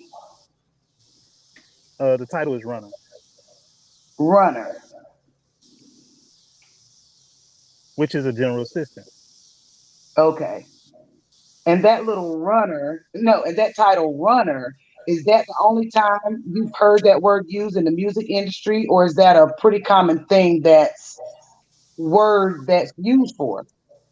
It's a common thing in the music industry. Okay.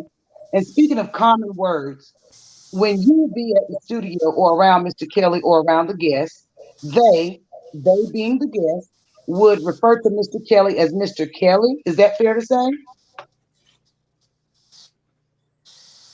Yes, You never heard them refer to him as daddy, correct?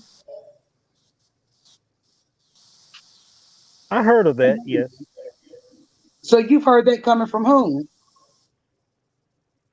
yes. Guests. Okay. And when you heard that word coming from guests, the context of it, were they telling you, strike that? What was the context of them using that word In conversation. So with you? no. With Rob. Oh, so you would be present for conversations between Mr. Kelly and his guests. Sometimes, yeah. And so the context, strike that. Would you describe when the guests will use the word daddy as a negative connotation or a positive connotation, if you know? Objection. Sustain as to a form. Okay, so remember when you talked to the government on at least three other occasions that we've established, remember that? You said at least three other times, right? Yes. You never told them about the word daddy, did you? I don't remember. No. And the word daddy, fair enough to say, is often used as a term of endearment. Objection. Objection. Overrule. Can you answer? Do you have an answer for that? I don't know what that means, endearment. Sorry. In in a somewhat positive way, as opposed to in a negative, in a nasty negative way. Okay, that will sustain. Okay, you tell us what, how, when you would hear the word daddy. How did that make you feel? What were you seeing? It was, I guess, more. The demeanor. Sorry, that's the word I'm looking for. Okay. Okay.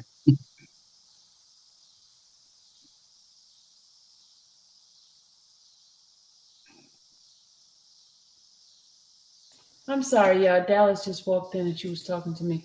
I do not understand the question. Am I? I'm sorry. Would you repeat the question to the witness? Judge, I'm just gonna move on. Thank you. Okay. All right. So when you were working at the studio, I believe you indicated, or I'm not sure if it was even discussed, but you yourself had, oh yeah, it was a non-disclosure, correct? Yes, ma'am. Okay, not a big deal. Common thing to do in the music world. Is that fair? Yes.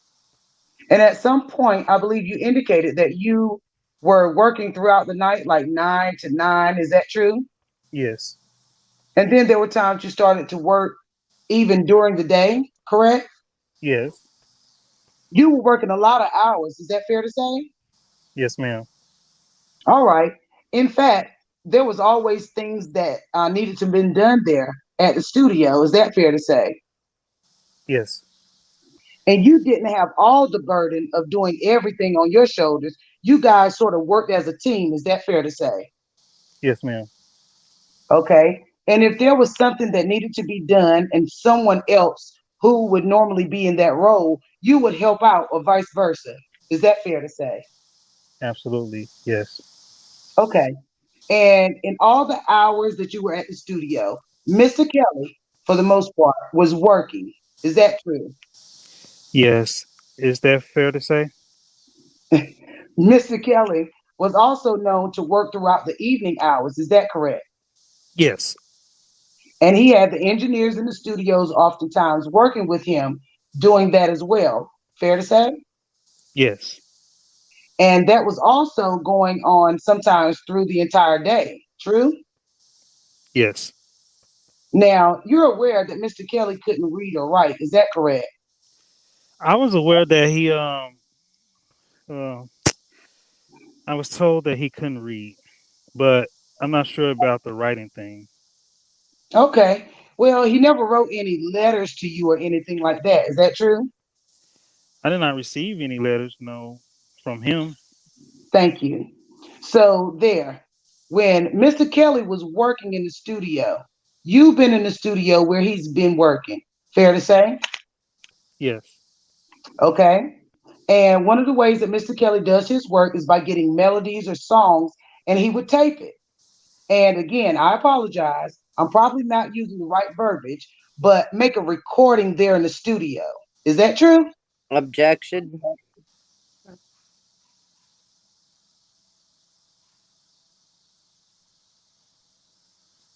Sustain. Did you ever see Mr. Kelly make a recording of a song in the studio? Objection. Sustain. Was there ever singing?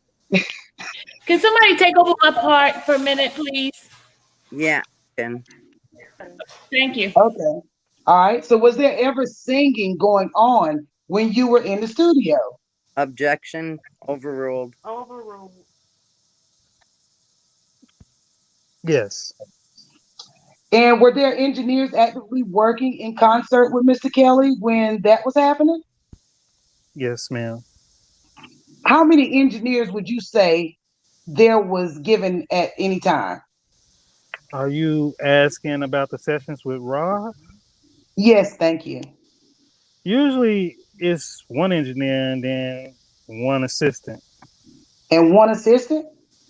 And then there might be the music director will be there or musicians or other producers. I'm sorry, I didn't hear the last thing you said. There could be other musicians or producers there as well. Okay, and sometimes those individuals will be there for hours and hours and hours too. Is that correct? Yes, ma'am. All right. And speaking of other musicians, Mr. Navarro, is it fair to say that there was some larger than life musicians that showed up at the studio sometimes? Absolutely. Yes. Okay, Whitney Houston? Objection. Sustained. Okay, so when the larger than life celebrities would show up at the studio, they would come with their own security. Is that correct sometimes? Do you know? I don't remember. Okay. So when celebrities would come to the studio, is it fair to say that oftentimes guests or whomever was at the location they had to sort of stay where they were and not interact with the celebrities and whoever else they brought with them? The guests Yes. in the house? I don't remember them being around in the sessions, but well, yeah, I guess they were around in the studio sometimes, but I don't remember any kind of interactions between guests and the people that came in. Okay. So at this point, I'm just asking about the celebrities when they would come there. Okay. You should really only answer the question if you know the answer to it, okay? If you don't know, say you don't know. Okay. I don't know. Okay. So let's now discuss. We're going to you talked about different cars that you'd have to drive when you would go pick up any guests. Is that correct? Yes. And you listed a couple different vehicles. You never drove a black Range Rover, did you?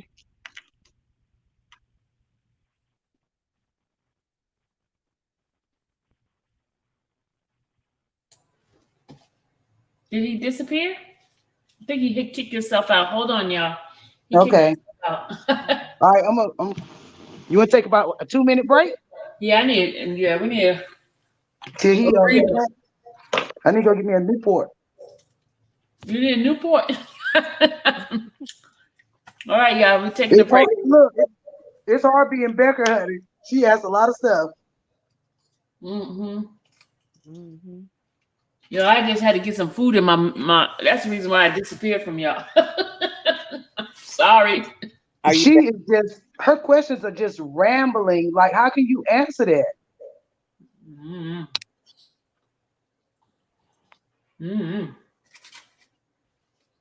You ready? Y'all ready now? Hold on one second, Miss Sylvia. You said that you heard like a echo back then. I wonder if I'm still logged into the chat. Probably. Okay, so can I go out and come back in? Yeah. Okay. Okay, guys. You guys enjoying this so far?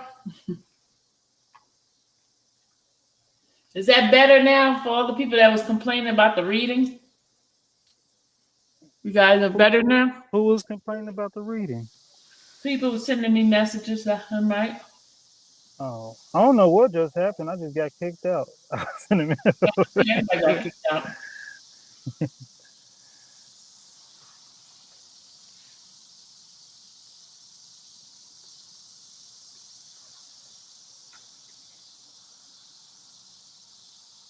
No, you know what? This intermission. Let's play a song.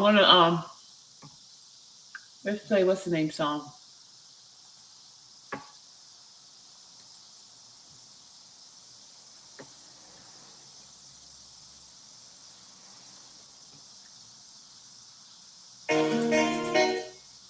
Intermission time, y'all.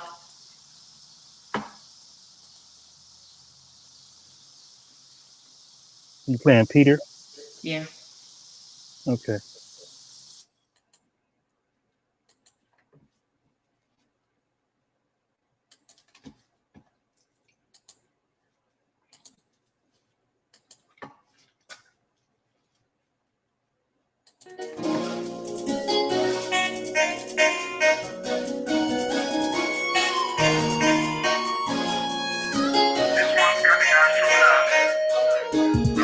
This is the message from Peter to Robert, from Nigeria to America, yeah. I'm calling on for stay in the faith that your mama left you in with Christ. I'm calling on for my brother, even though you were thinking you were losing it all. I'm calling on for you might not even know that your Father in heaven is here. I'm calling on for Remember, you said me. When you took a look around your life, you said how you took out to cry. On your knees in your pool of blood. How he showered down on you with joy. How he healed you of cancer. How he blessed your family with gifts. How he made your mountain big up high. This is the message from Peter to Robert, from Nigeria to America, yeah. I'm calling on for. Stay in the faith that your mama left you in with Christ. I'm calling on for. My brother, even though you were thinking you were losing it all, I'm calling on for. You might not even know that your Father in heaven is here. I'm calling on for. Remember, when you never knew Him all your life, you only go to church on Easter day.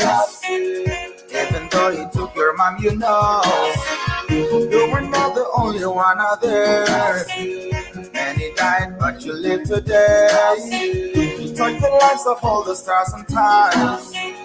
Wrote them songs, producing for them, giving life to helpless children, helping you to lift up Africa. This is the message from Peter to Robert, from Nigeria to America, yeah. I'm calling on for. Stay in the faith that your mama left you in with Christ. I'm calling on for. My brother, even though you were thinking you were losing it all, I'm calling on for. You might not even know that your Father in heaven is here. I'm calling on for. Remember, if you see them in their darkness, you defy yourself to look at them. Even if they appear the richer, you are greater than they are, you know. Even if they offer you money, even if they offer you that fame, even if they offer you position, even if they offer you the greatest deal, they may not give you Grammy, but you know your friends believe in you. You don't need no bad society. You're strong because He's there for you. Jesus Christ is watching you every day, and I think He's proud of you right now.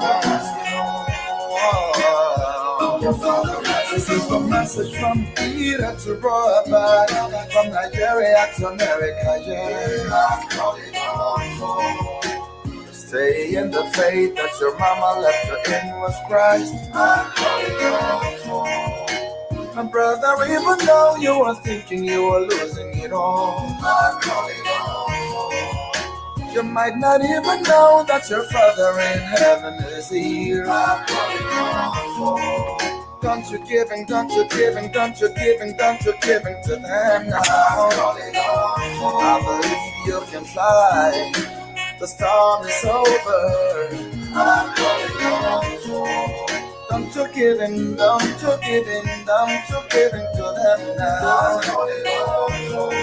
Your Father has it all. He loves you. Stay in. I'm calling on for. Remember.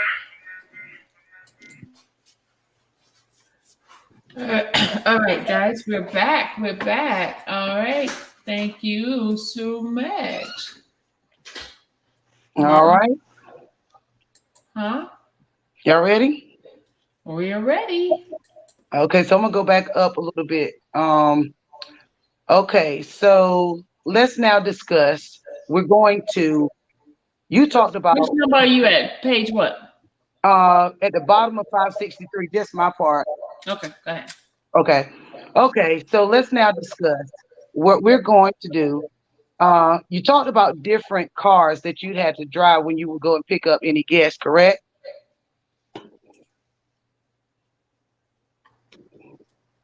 Where'd he go? Where did he go? Lolo, you muted? Lolo. Okay. Lolo, right. unmute. Oh, I'm sorry. Can you hear me? Yeah, go ahead. Okay. Oh, yes, I remember. Okay. And you listed a couple different vehicles. You never drove a black Range Rover, did you?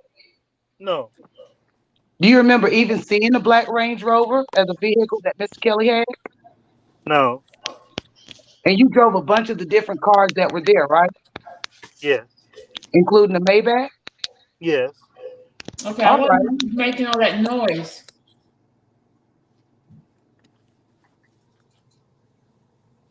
All right. And so if there was a black Range Rover there, you would know about it. Yes. Okay. So now you indicated there was a number of different guests that you would pick up. Maybe you would have to pick them up at a train station, ever, Yes. airport, Yes. hotels. Yes. And when you would pick up these guests, none of them appear to be underage to you. Is that correct? Yes. So if you picked up someone at the train station and brought them back to the house, that person seemed to be sort of maybe around the age at the time, 21, 22. Is that fair to say? Who are we talking about? About picking up just one? Just anyone? I just want to understand the question. Okay. Is there a particular person to whom you're referring? Sure. Thank you, Judge. Yes.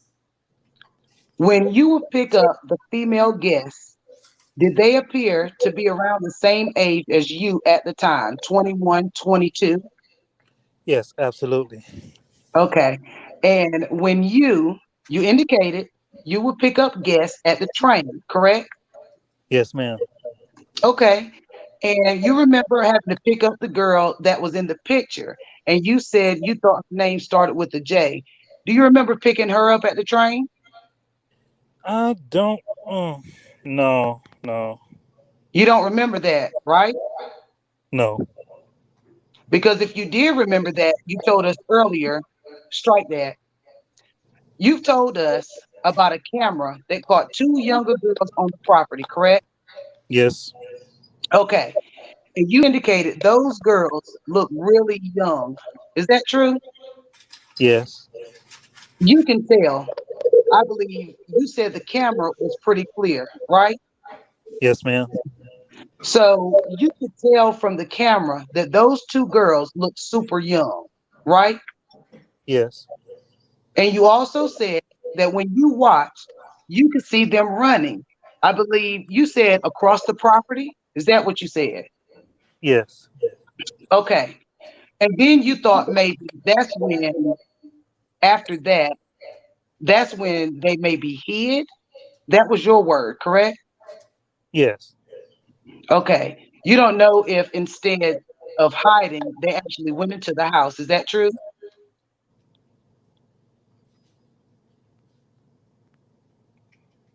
Do you know where they went? That's the question. Thank you, Judge. I don't know where they went. Okay. Well, let me ask you this. You were at the house looking at the security cameras. That's what you said, right? Yes. Okay.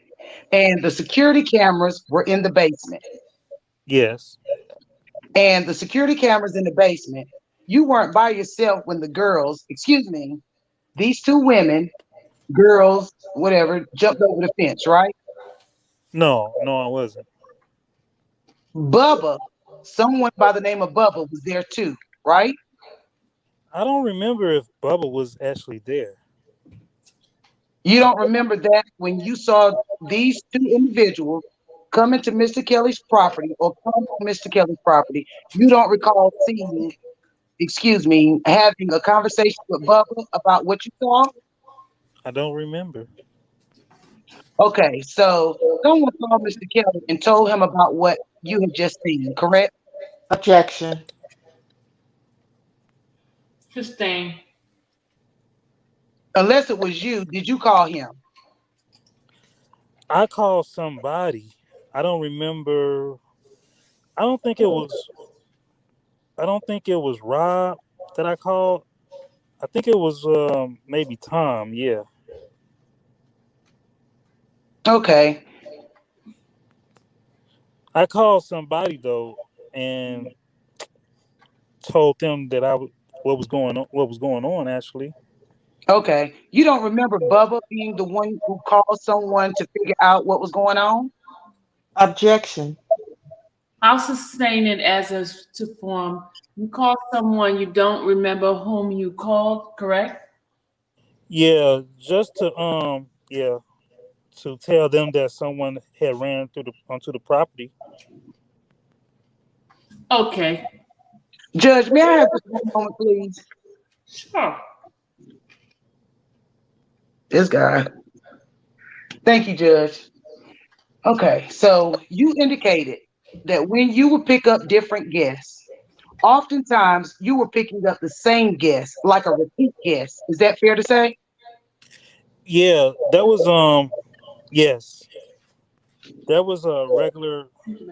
That was regulars that came. Okay, so you never received any calls at the front desk that said that they wanted to leave or they weren't allowed to, correct? There's been times where there's people that wanted to leave and they couldn't because either they couldn't get a ride or couldn't get a hold of ride. Okay, so these people, they had cell phones as well, correct? I don't know. So are you saying, Mr. Navarro, that if a guest wanted to leave, they couldn't just walk out the door? No, they could walk out the door. Okay, thank you. Sorry, Judge, I'm just thinking. That's all right. All right, so when you saw the different bedrooms, strike that. Were there bedrooms in the basement level? No, ma'am. Were there bedrooms on the main level? Yes. And then upstairs, correct? Yes. Okay. And I believe you indicated for some of the guests, you were the one responsible for sort of taking them to go to different rooms, true? Yes. And when you would take them to those rooms, did you need a key to get into the room to open it up for them? No. Did you have to unlock something on the outside to allow them to get into the room? No, ma'am. For lack of better words, it was a normal kind of doorknob, nothing special about it, right? Yeah, it was just a regular doorknobs. Thank you. At some point earlier, you were talking about the fact that there was a long hallway, correct? That you had to sort of take guests through. Yes. And you said something about platinum plaques. Yes. What is that? A platinum plaque is like a certificate that shows Objection. Overrule. Thank you. Overrule. It's not particularly relevant, but you can answer. okay. It's like a certificate that says you achieved a certain amount of record sales. So like kind of like a trophy. Okay, got it. Thank you. Now, briefly, there was some conversations about the garage of the home. Do you remember that? There were some questions and answers about that. Yes. All right. There was, and you mentioned something about boxing. Is that correct? Yes. There was an actual, like, full size boxing ring in there. Is that correct? Yes. Okay. There wasn't, you said something about that. You remember there was a bed in there, correct? Yes. Okay. So what did the bed look like? Just like just a bed with blankets on it. It might um have been queen size probably. Have you ever seen anyone in it? I have never seen anyone in it. No. Okay, thank you. In fact, have you ever seen Mr. Kelly in his home or in the studio engaging in sexual activity? No. No. Again, Judge, I apologize.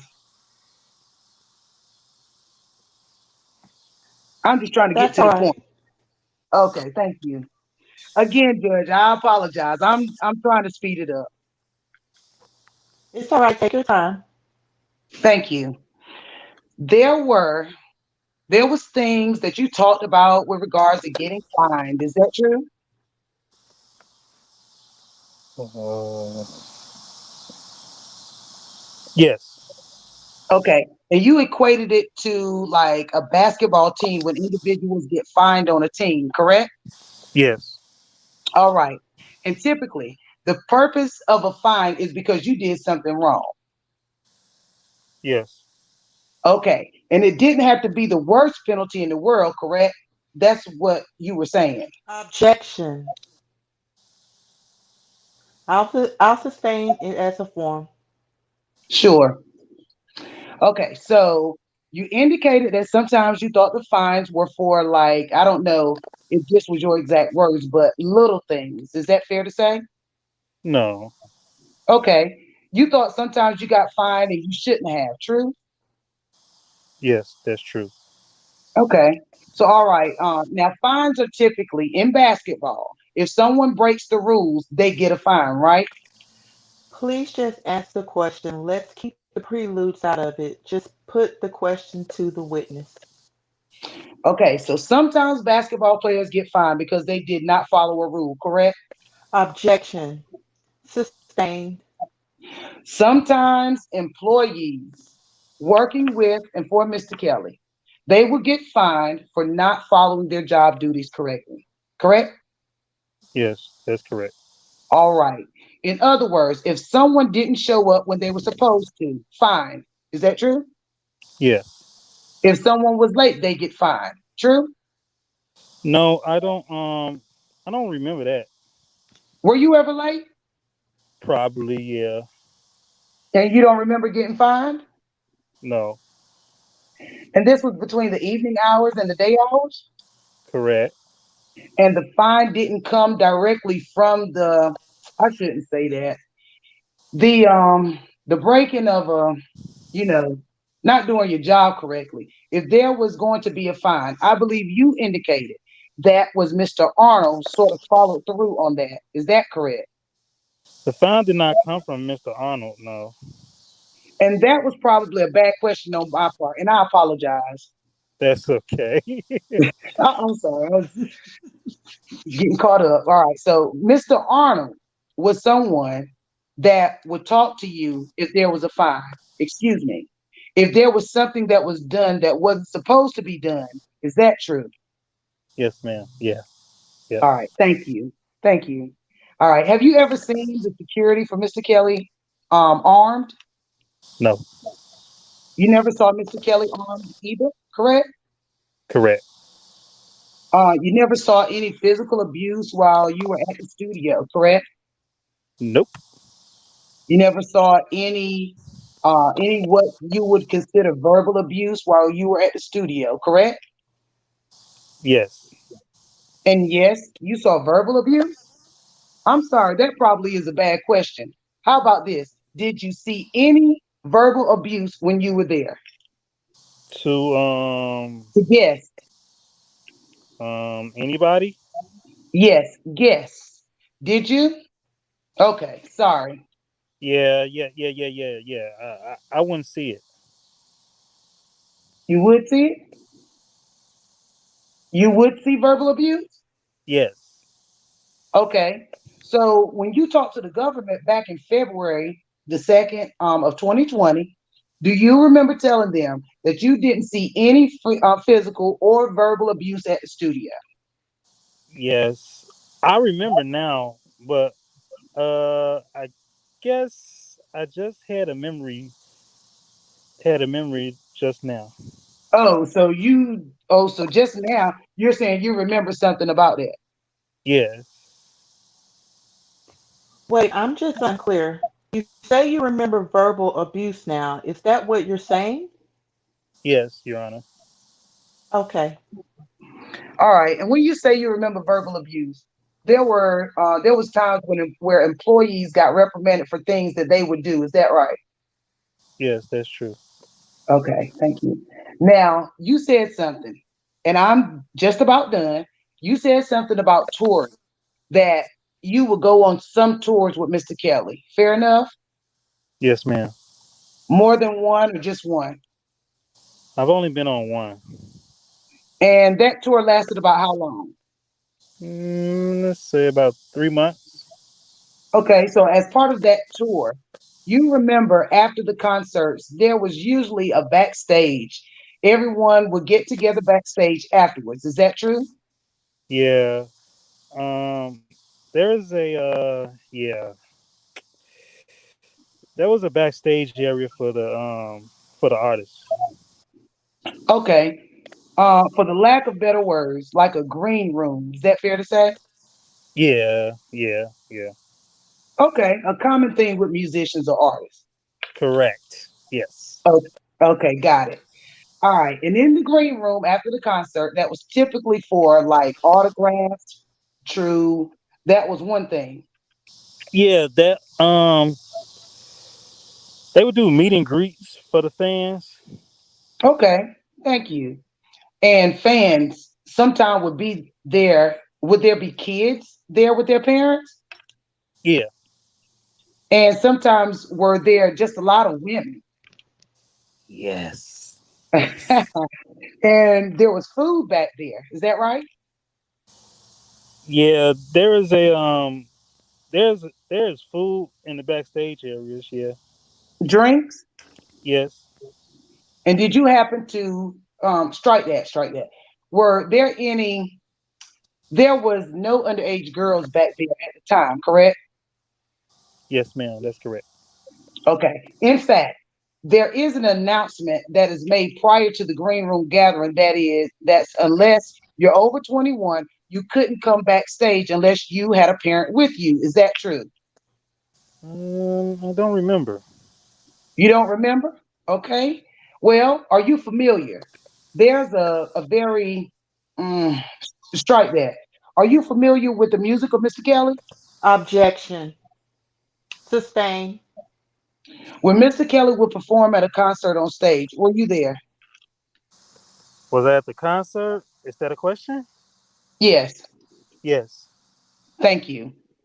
And at the concert, when you would be there, is there a time in his concerts that he would allow for individuals from the audience to come up on stage? I don't remember. How about, do you recall whether or not there was a certain song that he would sing and there would be a sign that someone from Objection.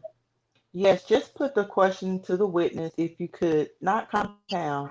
If you have to do it in more than one, you can do that, but just put the single question to the witness. Thank you, Judge. Do you remember a sign that was sometimes held, excuse me, that was held by someone on stage? No, I don't remember that. So you don't remember the sign that was paraded sort of back and forth on the stage that said you had to be Objection. over 21? No, I'll sustain it as to form. Do you remember any signs? no. Okay, next question. Got it. Thank you, Judge. Was it your understanding that in order to be backstage, you had to be 21 or over? Sorry. I don't know what the age thing was for that.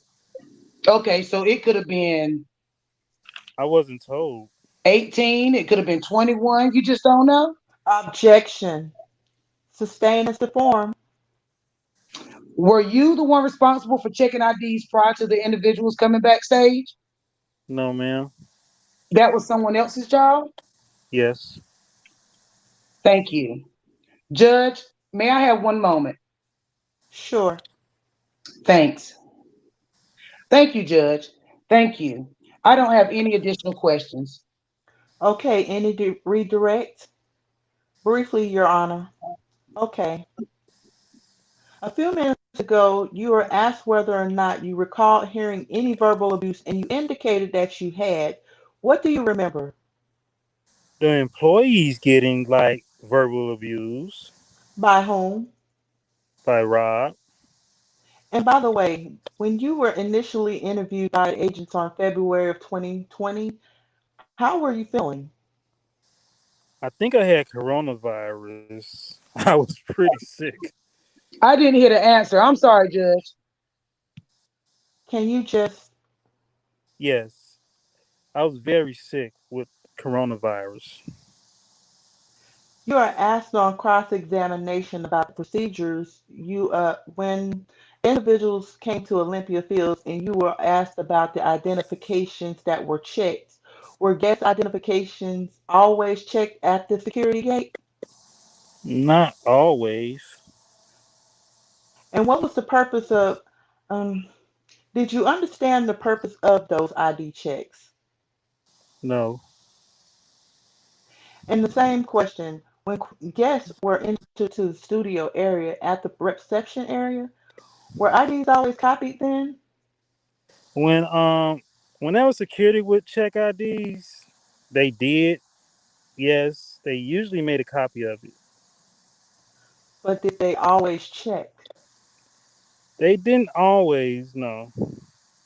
And I think on cross-examination, you were also asked about copies of IDs that were made in the studio itself. Do you recall those questions? Yeah. Were guests, were IDs also checked when they were entering the studio at the time? Not always. No, not always. There was a time when IDs weren't being checked and people were in and out. I'm sorry, can you say that again? They weren't always checking for people that came in. You were also asked about whether certain practices were common in your experience interacting in sort of the music industry. And I think one of the things that on cross you were asked about were whether it was common to sign an NDA. For an employee to sign an NDA, do you recall those questions? Yes. And were you also asked about, common terms that were used in the music industry? Do you remember that? Yes. Was working for the defendant common based on your experience? Objection, Judge. Overruled. Was my Can you Was repeat the question? Oh, that's yours. I'm sorry. oh you go ahead. Go ahead. You that's you. My bad. Okay. All right. Yes. Was your experience working for the defendant simply to the way of each other, your other experiences in the music industry? No. Objection. Overruled. How would you No. describe your experience working? Oh, I'm sorry. The answer to the previous questions was no. How would you describe your experience working for the defendant?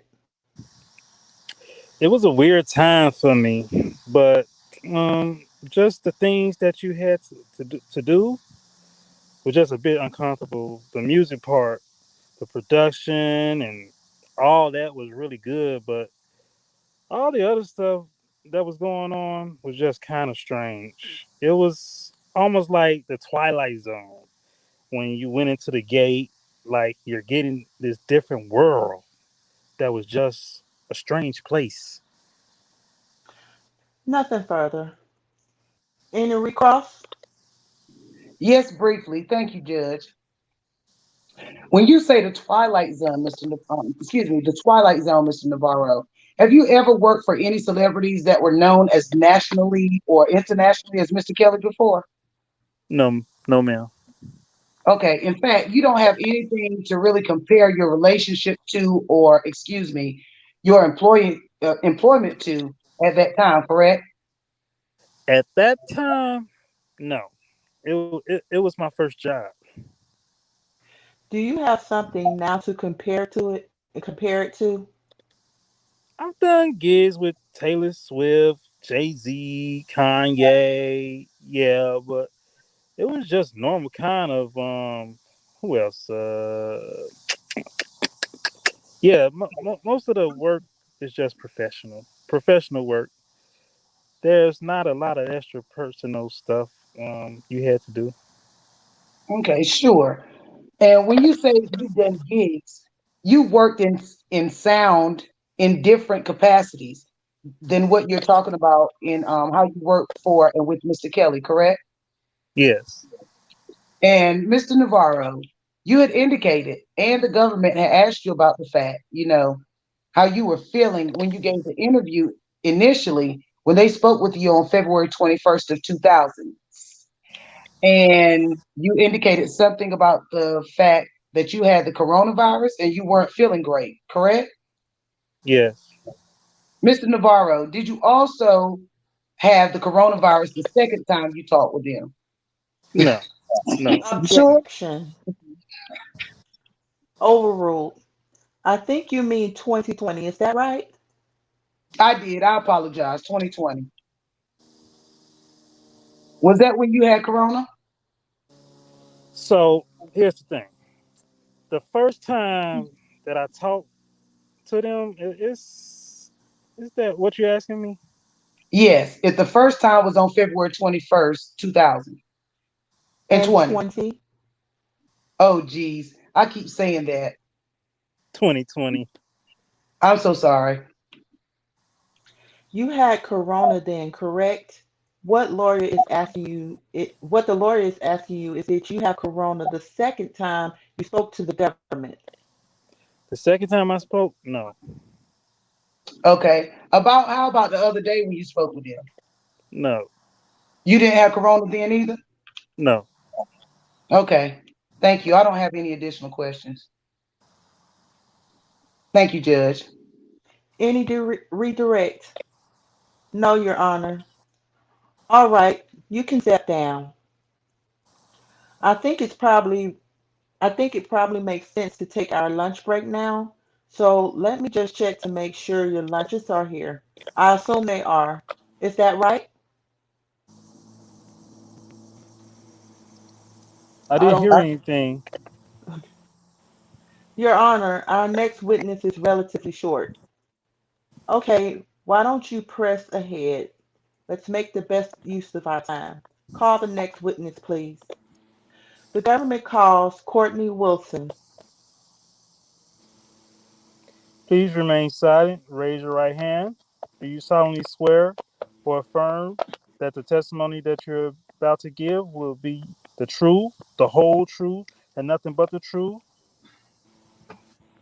I'll be Courtney.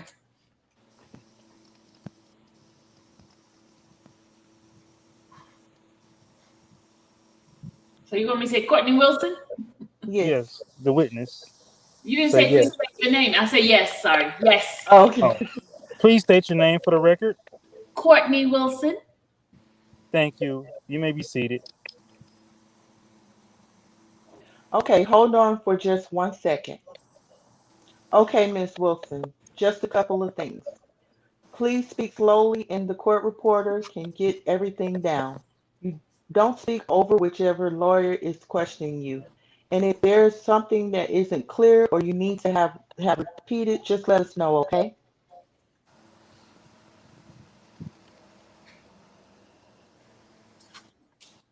Okay. Okay. Courtney Wilson called as a witness by the government, having been duly sworn or affirmed by the courtroom deputy, was examined and testified as follows. Okay. What do you do for a living? I'm an attorney. I want to direct your attention to January of 2010. Where were you working then? I was working at the law firm Susan Logan and Associates, And what city was that? Chicago. When you were working at Logan's law firm in 2010, what name were you using back then? Courtney Martin. Courtney Hancock Martin. And Courtney Wilson is your married name. Yes. How long did you work at Logan's law firm? Um, almost 2 years. In what capacity? As an associate. Maybe move a little bit closer to the microphone.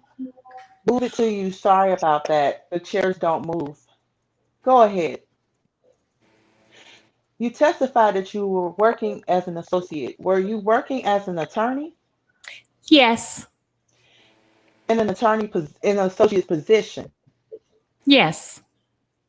Can you tell the jury what happened, generally speaking, when there was a prospective client on contact who contacted Logan's law firm? So, in general, we would probably take a call from a prospective client. I would take down the basic facts, date of the incident, the facts surrounding the case, and at that point, we would make a determination whether we would want to bring them in for an in person meeting. And then we would set up a meeting for them to come in person. I'm showing you what's in evidence as Government Exhibit 70. Do you recognize the individual shown in Government Exhibit 70? Yes, And who is that? Geronda Pace. And how did you meet her? In a client intake meeting. Do you recall the date that you first met Miss Pace? It was in January. Of what year? 2010. And I'm showing you the witness only. What's been marked for identification for 3500 CW1? And I'm going to show you the first page, and then I'm going to show you the second page. Does this reflect your recollection as the particular date in January when you met her? January 27th. Of 2010? Yes. And at the time that you met Miss Pace, do you recall what name she was using? Geronda Johnson. And did you subsequently learn her last name as Miss Pace? Yes, I did. Where did you first encounter Miss Pace? At the law firm, at the office. And what were the circumstances under which you encountered her? A new client intake. Did you conduct a new client intake? Yes. And was that in person? Yes. What, if anything, did Miss Pace say to you occurring on January 18th to the 21st of 2010? Objection. The Some same. stains. Your Honor, may we approach? Yes. Okay.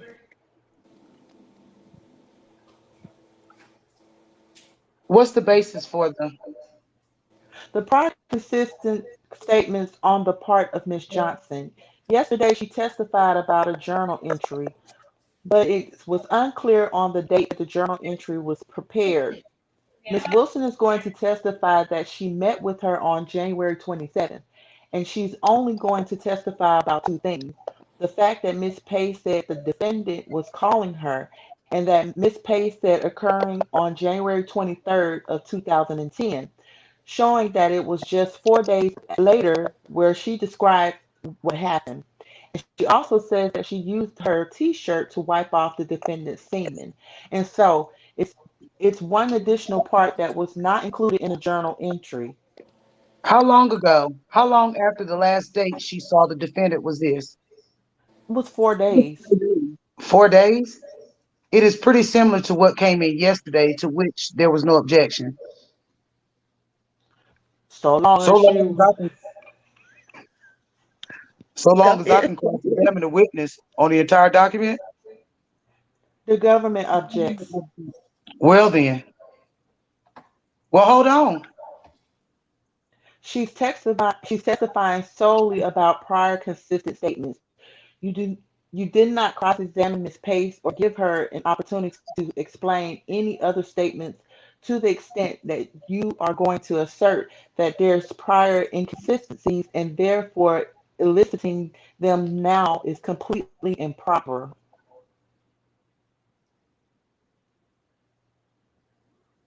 No, that was the same thing. Oh, fair enough. But I'm allowed to ask her about the information that she took down specifically in the report without any characterization. No, that was the same thing. The question is, I the question is, you can't cross-examine her about anything that she wasn't confronted with because the witness has to be given an opportunity to explain. Lolo.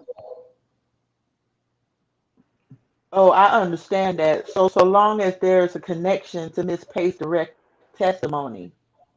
So the issue with the prior inconsistent statement is it can only come in if you have confronted the witness, Ms. Pace, with the inconsistency. I've perused this statement. I don't know what's in it. I don't know what. I don't know that she has to be confronted with the inconsistency in this particular document, or if it can be something else. I think it can be. Even so, she has not confronted any way on any inconsistencies that are set forth in this document. During cross yesterday, there was some confrontation about whether she said that the defendant said she should act 25 instead of 21. That's not referenced here. But hold on. Is there something else we can want that you want to say? Oh, that's you. I'm sorry. And I think there's okay, and I think there was one other inconsistency about honesty. Honestly, I can't recall, but there was one other inconsistency that she was confronted on. Those aren't in here. So, what inconsistency is set forth is here There's a number. that she was confronted on? I've actually pointed them out in the transcript. I can point to them. Okay, so what are we going to do? What we're going to do is I am going to excuse the jury for lunch. We will excuse the witness. You tell me, how many inconsistencies are you talking about? There with my notes, but it's about 5 or 6. All right, so let's see what they are, and then I'll decide. Thank you, Judge. All right, hold on just 1 second. This is actually going to take me a little longer than I thought. So I think what I'm going to do is excuse you for lunch. I just want to see if it has gotten here yet. So we think our lunch is here. So let's come back at 2:15. Please do not talk about the case, look anything up, form any opinions about the case, but have a good lunch. All rise. All right. All right. Everybody can have a seat. The witness can step down. All right. The question is, all right. The question is the extent to which, let me just go back a little bit. Mhm. The government wants to ask the witness about fairly limited aspects of the exhibit that is marked 3500 CW1. And this document was prepared 4 days after the witness testified that she last saw Mr. Kelly. Most of what the government seeks to bring out was really what was contained in Ms. Pace's journal, with one additional. And I think part of this had to do with the date. Is that right, Ms. Geddes?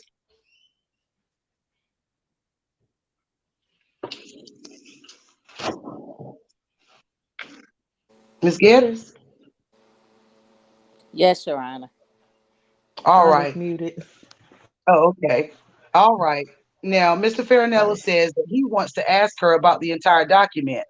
I mean, I don't know why you want to do that with some of these questions, but he wants to ask about the entire document, but 5 different aspects of it. Is that correct?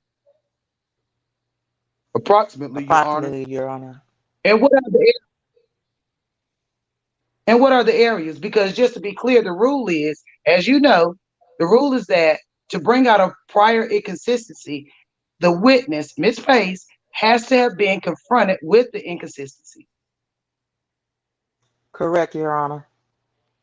For example, asked, you never told X. Yes. So why don't you identify those inconsistencies that Ms. Pace was confronted with? So Miss Pace was confronted with first, she said she was asked about whether or not Mr. Kelly had left the Chicago area. And In this item, it talks about June 3rd, June 5th, June 12th, June 13th, June 14th. Ms. Pace testified specifically. Do you know where Mr. Kelly went in June 2009? And she said yes. And Ms. Geddes asked where, and she said South Africa. Okay. And so you want to bring out the fact that she told these lawyers that she was with him on various dates in June?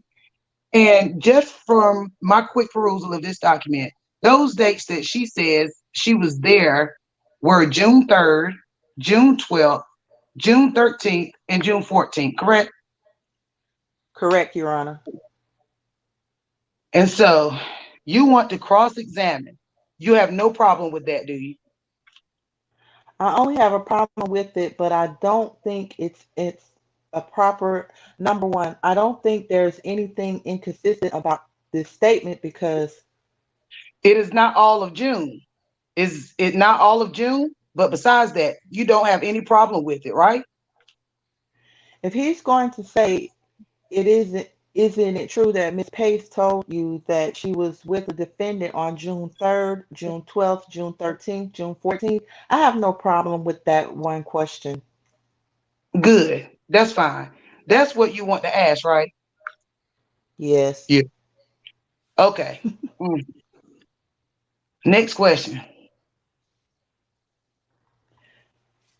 Ms. Miss Pace Pace testified. testified. Okay, go ahead. Go ahead. Go ahead. Go ahead.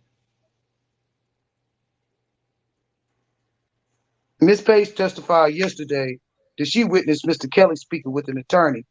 The subject of what was said was not, well, was obviously not testified to, but she specifically stated that she overheard Mr. Kelly on the phone with the lawyer. In this statement, she says here that there was a party and the police were there because police showed up at the front gate looking for a 17-year-old girl. Right. This is relating to the person that we discussed yesterday. And it says Mr. Kelly called his attorney, Ed Jensen, and then walked out of the room. Okay. So that's an inconsistent statement. It is not inconsistent. And it is also not at all helpful to you. Do you really want to bring that out? Well, the other issue is really not inconsistent. I mean, if you want to bring it out, I'm going to say bring it out. Go ahead. The other issue is that the 17-year-old girl that was being looked for was the reason why yesterday when the police officer testified he spoke to the business manager occurred was because Mr. Kelly was out of the country. So this never happened is the point. Oh, well, I don't think that that was the testimony yesterday. But if you want to ask about that, about her saying that, you can surely ask about that. But Your Honor, again, it's not inconsistent. No, it's not. Your Honor struck the fact that she was even speaking with the attorney at the defendant's instances. Oh, I did? I did? Yes. Okay. In addition to that, the rules state that you have to confront her about the inconsistent statement. They never said. You told somebody else that he walked out of the room. They didn't say that. She never was given an opportunity to explain her prior statement. It is completely improper for them to be able to elicit a prior inconsistent statement without that, even assuming there's any inconsistency here. It is improper. And I didn't realize that I had struck the reference. So you can't do that then. You stopped me. I don't. Well, I recall looking at the transcript and I don't see that you struck the reference. You stopped Miss Page from continuing. I'm sorry. Yes, that's fine. Right. So the testimony did not come out because I told her not to say it. Yes, that's what happened. Her testimony is in the record that he was on the phone with his lawyer, and I heard, okay, so that he was on the phone with his lawyer, that's what this says. So it is not inconsistent. But she says she was in the room with him while he was on the phone. Okay. Well, he still not inconsistent. You may have a theory. It is inconsistent. Let me finish. You may have a theory that he wasn't there, but she said this, the same thing twice. So that is not a thing. I mean, like I say, I don't know the case like you all do. I don't see how this helps you, but if you didn't confront her with it and it's not an inconsistency, I am not going to permit it. What else? One moment, Your Honor. May I confer with counsel? Yes. So, Your Honor, the other issue is I believe the government is seeking to use this in connection with her journal, correct? With the witness's journal. Well, the witness was, I think, cross-examined about the contents of the journal. I don't know when she prepared the journal. I don't recall. I believe she prepared it after. After. Okay. She testified she prepared it when she was retained a lawyer, when she retained a lawyer. Okay. And the government also seeking to use this to corroborate the witness's statement with regard to the spit and semen regarding the t-shirt. Right. Okay. The problem is that we should be able to ask the question. Are there any notations in your report that indicate that the witness stated that she still has the t-shirt? You can ask that. Go ahead. Yes, that's fine. All right. Anything else? Let me just check. If I could just take it over to the lunch break, Your Honor. If I could just take it over the lunch break, Your Honor. Sure. And I hate to keep interrupting you. It makes it very hard for the court reporter when we speak too quickly. And I say that as a reformed fast talker. So just try to slow down, all right? I'll make believe I'm in the Midwest. I didn't hear you. I'll make believe I'm in the Midwest. All right. Let's get back at 2:15.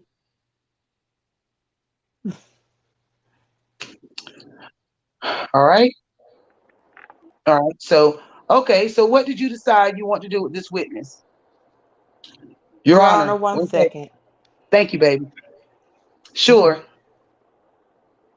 So, Your Honor, I would just like to have the opportunity to suggest the last portion that we talked about before we broke into what was the t-shirt. So, you want to be able to ask her about that? About it? I believe the government's going to ask her about the t-shirt. Right. So I would like to permit to ask her if, in fact, that report contains any notion regarding, the potential client having evidence. Sure. That's fine. Not a problem. So, I think we're all on the same page then, correct? Yes, Your Honor. Good. All right. Let's get the witness. Then let's get the jurors. All rise. You may be The witness seated. reminded that she's still on the oath. Yes. Thank you. All right. Good afternoon. When we broke, I was asking what, if anything, did Miss Pace say to you occurring on January 18th to 21st of 2010? She said that there was some physical abuse and that she had a relationship with Mr. Kelly. And And let me stop you for a moment sure. because I want to better frame my question. I'm talking specifically what Miss Pace told you happened between her and the defendant on their particular dates. So I think you testified earlier that you met with Miss Pace on January 27th of 2010. Is that correct? Yes. And do you recall specifically what Ms. Pace told you happened on January 18th to the 21st of 2010? Yes. And what happened? That she had gone to see him, and I think that he had choked her and spit on her, and then they had sex. And I just want to direct your attention to a particular date. As you sit here today, do you remember the particular date that you said the incident happened? No. I'm showing the witness what's been marked for the identification of 3500 CW1, and I'm going to think, and then I'm going to direct your attention to this paragraph right there where my pen is pointing. Can you take a look at that? Yes. And let me any if that refreshes your recollection. You just have to focus it there. And can I bring it to you if that's easier? That's fine. I can see it. January 23rd. She said that the incident you just described occurred on January 23rd Yes. of what year? 2010.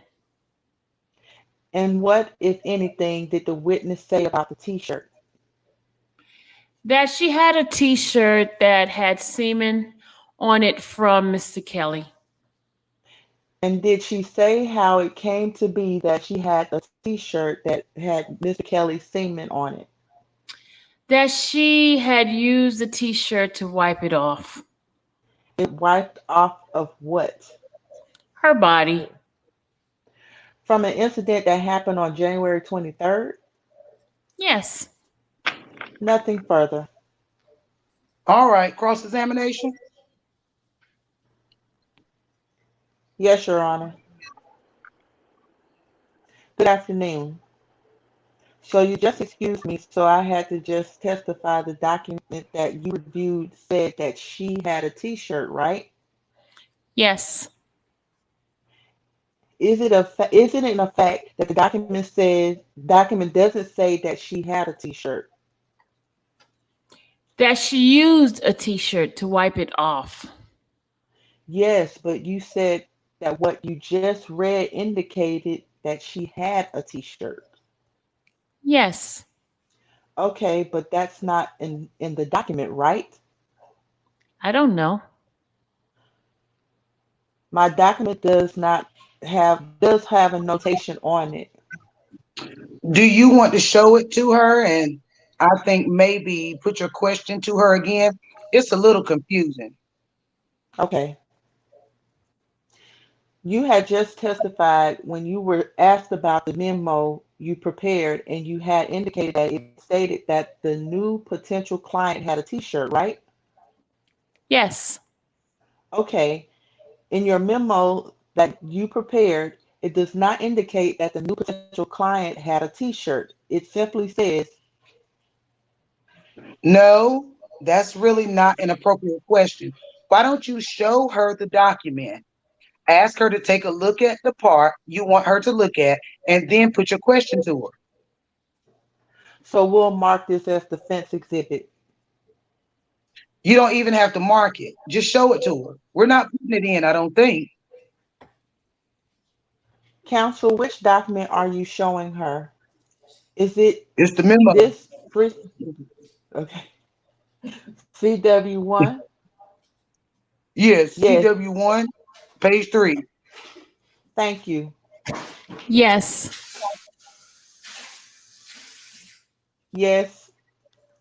I, So you've reviewed the memo, correct? yes. Okay. And in that memo, it does not indicate that the new potential client stated she had a t-shirt, right? That's correct. It just simply states that she used the t-shirt. That's correct. Okay. And one last question.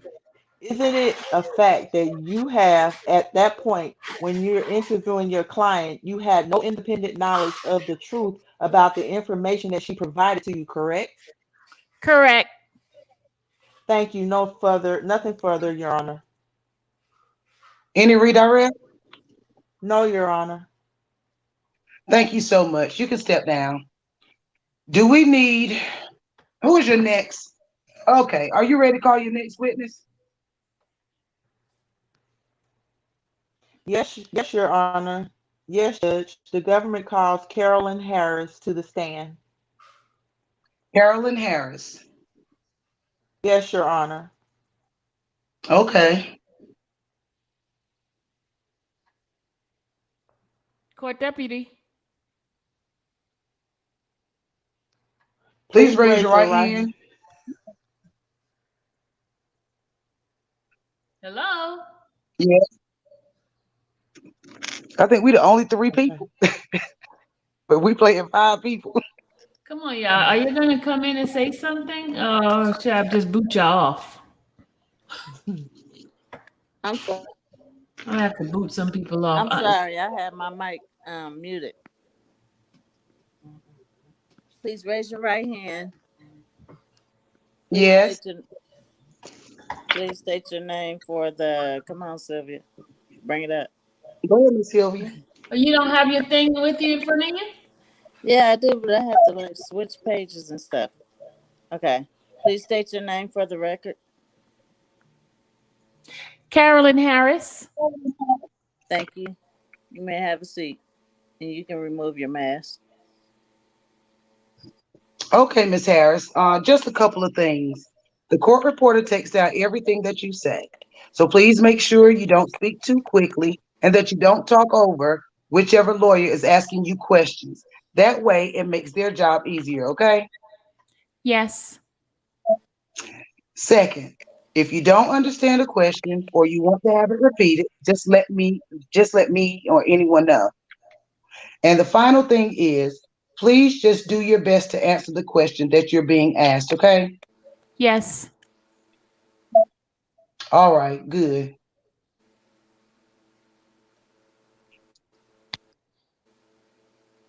Melendez Cruz gonna Miss answer. Melendez. Good afternoon, Ms. Harris. Hi. Are you employed? Yes. And how are you employed? Cook County Clerk, Karen Yarborough. Say it again. I'm so sorry. The Cook County Clerk, Honorable Karen Yarborough's office. How long have you worked at Cook County? What was the last? Cook County Clerk. Clerk, yes. And how long have you worked at the Cook County Clerk's office? 21 years. Miss Cruz Melendez, you also need to speak up. Yes, Judge. Better. What is your current title at the office of the clerk? Supervisor. And what are your duties and responsibilities as a supervisor? Supervise over 24 people in birth, marriage, and death. Can you explain to the jurors what Cook County is, where it's located? Cook County's clerk office is located 118 North Clark, Chicago, Illinois. And how long have you held the position as a supervisor? 21 years. Well, 15 years as a supervisor. And prior to being a supervisor, what, if any, position did you have? A clerk. What were your duties and responsibilities as a clerk? To serve the public. In what manner? Birth, marriage, and death certificates. Now, during sounds like almost 30 years of working there, have you become familiar with the policies and procedures related to members of the public seeking to be married in Cook County, Illinois? Yes. And in that capacity, as part of your work as a clerk and then later as a supervisor, are you familiar with the documents generated by the Cook County Clerk's Office related to marriage? Yes. And are you familiar with the procedures that were in place in 1994 as well? Yes. What's the procedure of obtaining a marriage license in Cook County, Illinois in or around 1994? Well, both persons must be present with a valid ID over at the age of 18. So you mentioned valid IDs. So what, if any, documentation did a person seeking marriage license during the time period of 1994 need to present prior to obtaining the license? A state ID, a driver's license, and a U.S. passport.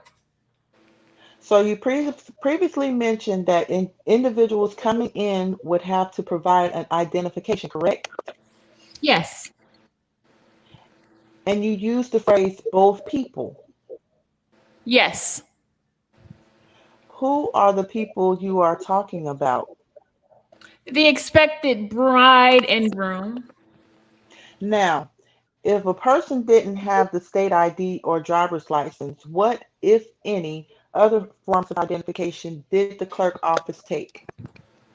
They were required to produce two pieces of identification. Okay, and what kinds of identification? Things like birth certificate, council card, foreign passport. Anything else? Nope. Does the Cook County Clerk Office ever accept baptism records? Oh, yeah. I'm sorry. Yes, yes. What, if any, eligibility requirements existed in 1994 with respect to the individuals seeking to get married in Cook County, Illinois? What was that? Eligibility reimbursements? Well, Reply. well, you had to be 18 and older. And as we also accepted minors, but they must be accompanied with it by an adult. When you say minors, how old of a minor must she be? 16, 17. So when you say must be accompanied by an adult, which adult are you referring to? The parents. The parents of minors? Yes. Generally speaking, now and in 1994, how could an applicant prove their age? By the ID. So once the applicant, the expectant bride and groom, provides identification, what happens next in the process? They would enter the information into our system. And what system is that?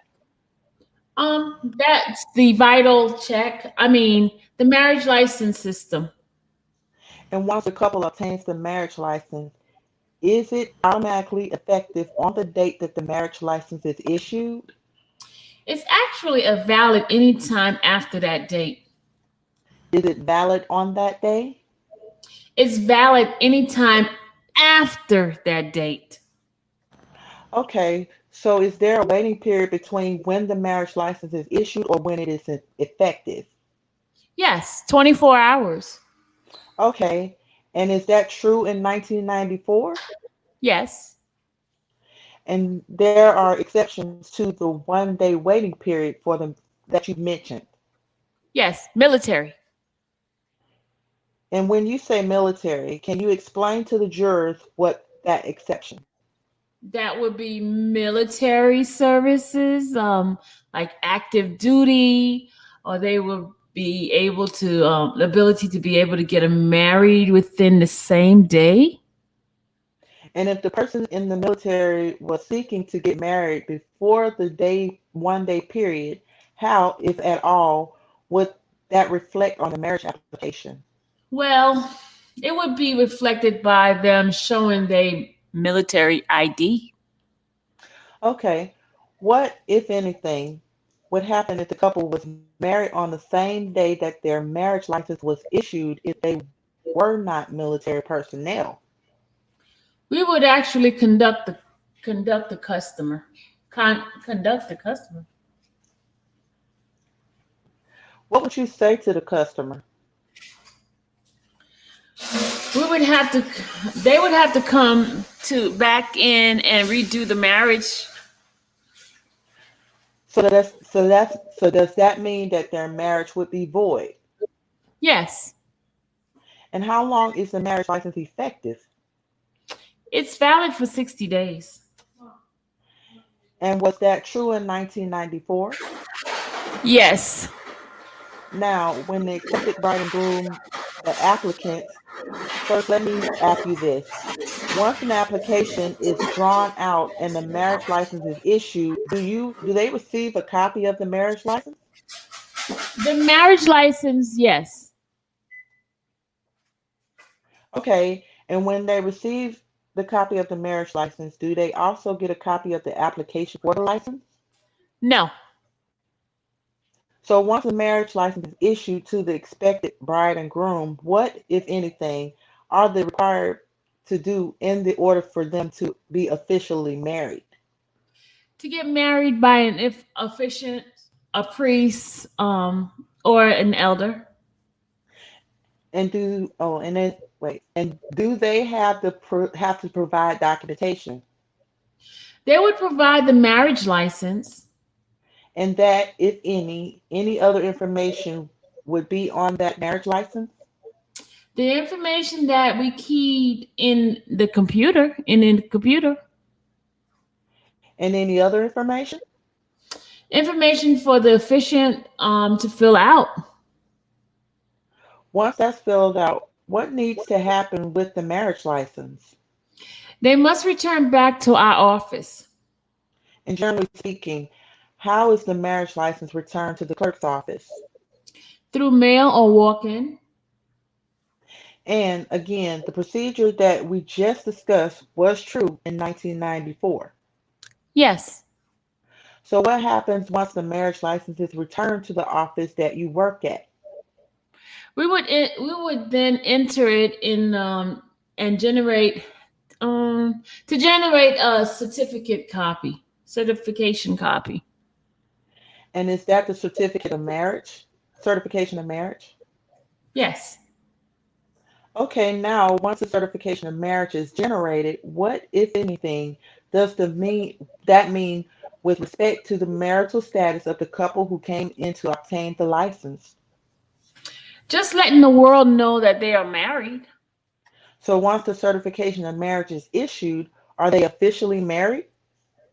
Yes, in our office. Yes.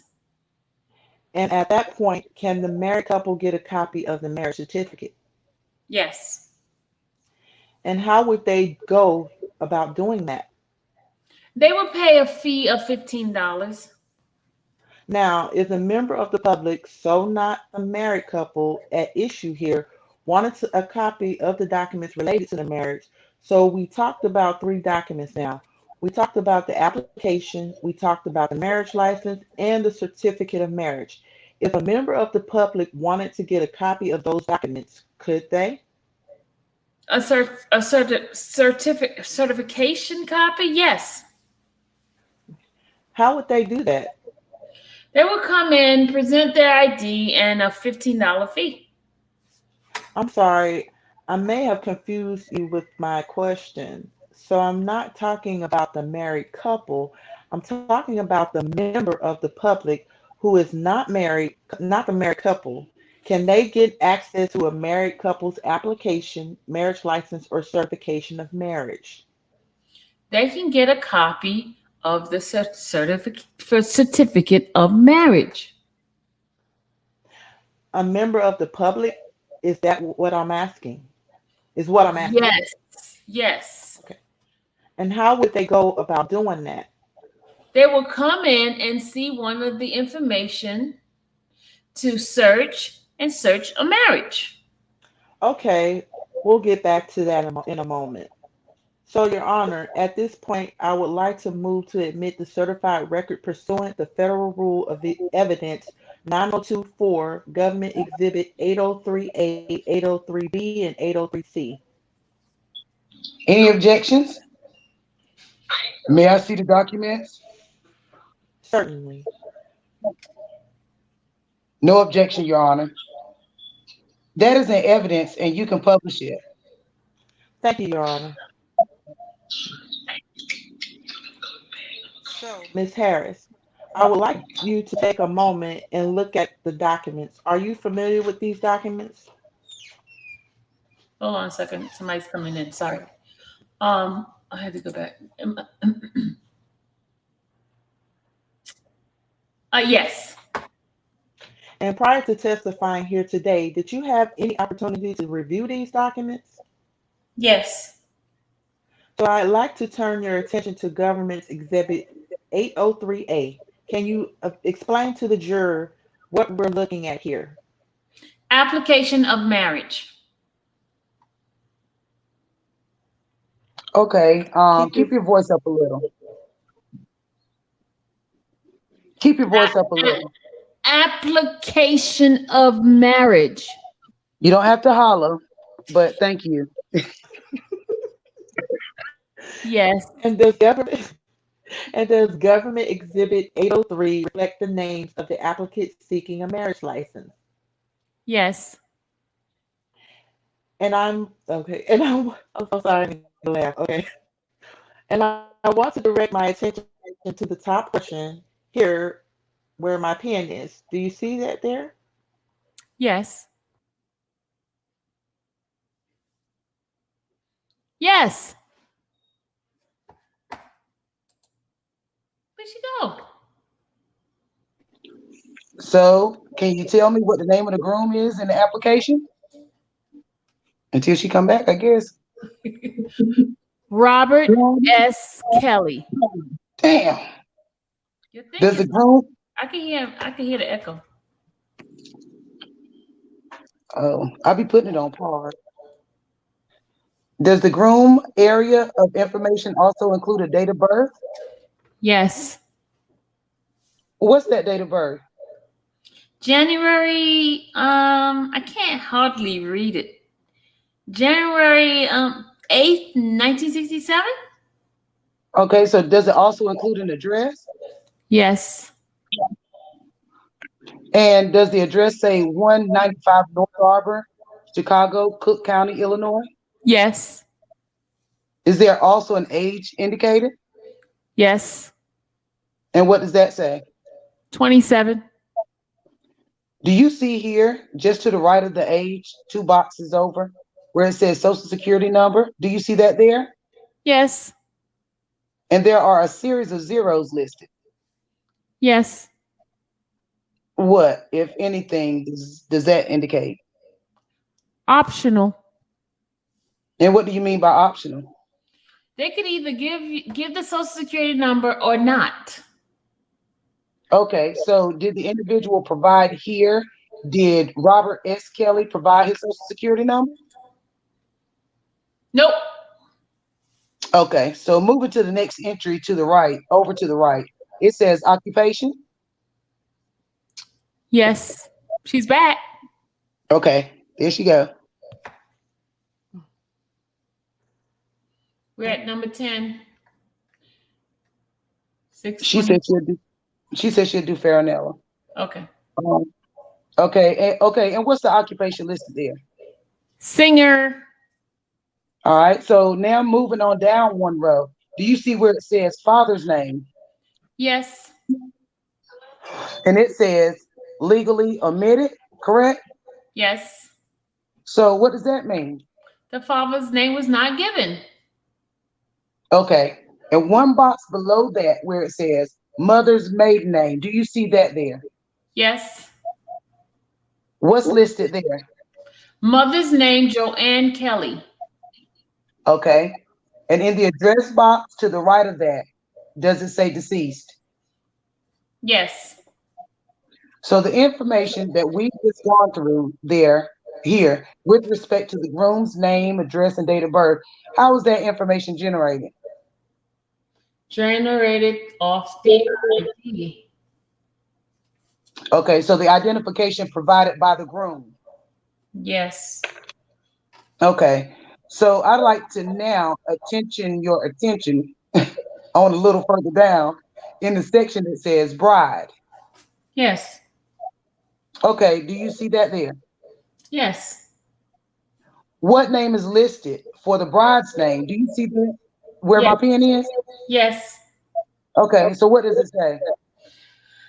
Aaliyah D. Horton. Horton? Yes. Okay, so did I read that correctly? Horton? Yes. All right, so to the right of the last name, do you see where it says maiden name? It says same there. correct? Yes. All right. So on the road below that, there's an address listed, correct? Yes. All right. And that address is 1322 South Trip, Chicago, Cook County, Illinois. Is that correct? Yes. Yeah, I know it's a lot of questions. I'm going to try to speed it up. All right. And just below that, the leftmost of the next row, there's a date of birth listed, correct? Yes. And does that date of birth say January 16, 1976? Yes. So, I'm sorry. So January 16, 1976. It said 1/16/1976. Yes. Okay. Is there an age listed? Yes. What's the age listed? 18. Moving over to where it says Social Security number. You see that there? Yes. All right. So there's another series of zeros, correct? Yes. Does that mean the same thing as you previously testified to, that the bride also did not provide a Social Security number? Yes. Okay. So moving to the right of that series of zeros, there's another box for the bride's occupation. Do you see that there? Yes. Does that say messenger or SER? Yes. All right. So moving down one row for the father's name, does that say Michael Hartley? Yes. And then to the right of that, there's an MI. What is that? Michigan. And one row below where it says mother's maiden name, do you see that there? Yes. All right. Does it say Diane Hankerson? Yes. All right. And in the address line, does it say Michigan Yes. or MI? Yes. Okay. Is it correct that that means Michigan? Yes. All right. So again, with respect to the information that we've gone through here, so the bride's name, address, the date of birth, how is that information generated on this application? With the identification given.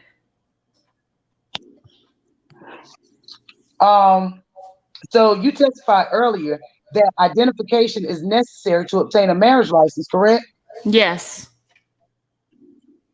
So does government's exhibit 803A reflect the form of identification that was used by Robert S. Kelly? Yes. So I want to direct your attention to the leftmost entry here. Do you see where it says ID, little g, and ILDL, followed by the letters and numbers? K is in kite, 4007777470008. Do you see that there? Yes. What does that IDG mean? ID for the groom. Okay, okay. So the G in the parentheses stands for groom. Yes. Okay. Looking at where it says ILDL, what can you ascertain as to the type of identification that was used by the groom? Illinois driver's license. Okay. All right. So now I want you to move to the right side of the document. It's based on the based on the information that's on this document. Was a particular form of identification also used by the bride? Yes. All right. And is that reflected in 803A? Yes. All right. So I want to turn your attention to still the top of the document, but on the right side. Do you see here where it says ID, a small b in parentheses, and then ILIDPA, and a series of numbers following that? Yes. Okay. What does that B in parentheses stand for? Bride. Okay. Here, where it says ILIDPA, what can you ascertain as to the type of identification that was used by the bride? Illinois Department of Public Aid. So you testified earlier that there are a number of forms of identification that a clerk's office typically requires to obtain a marriage license.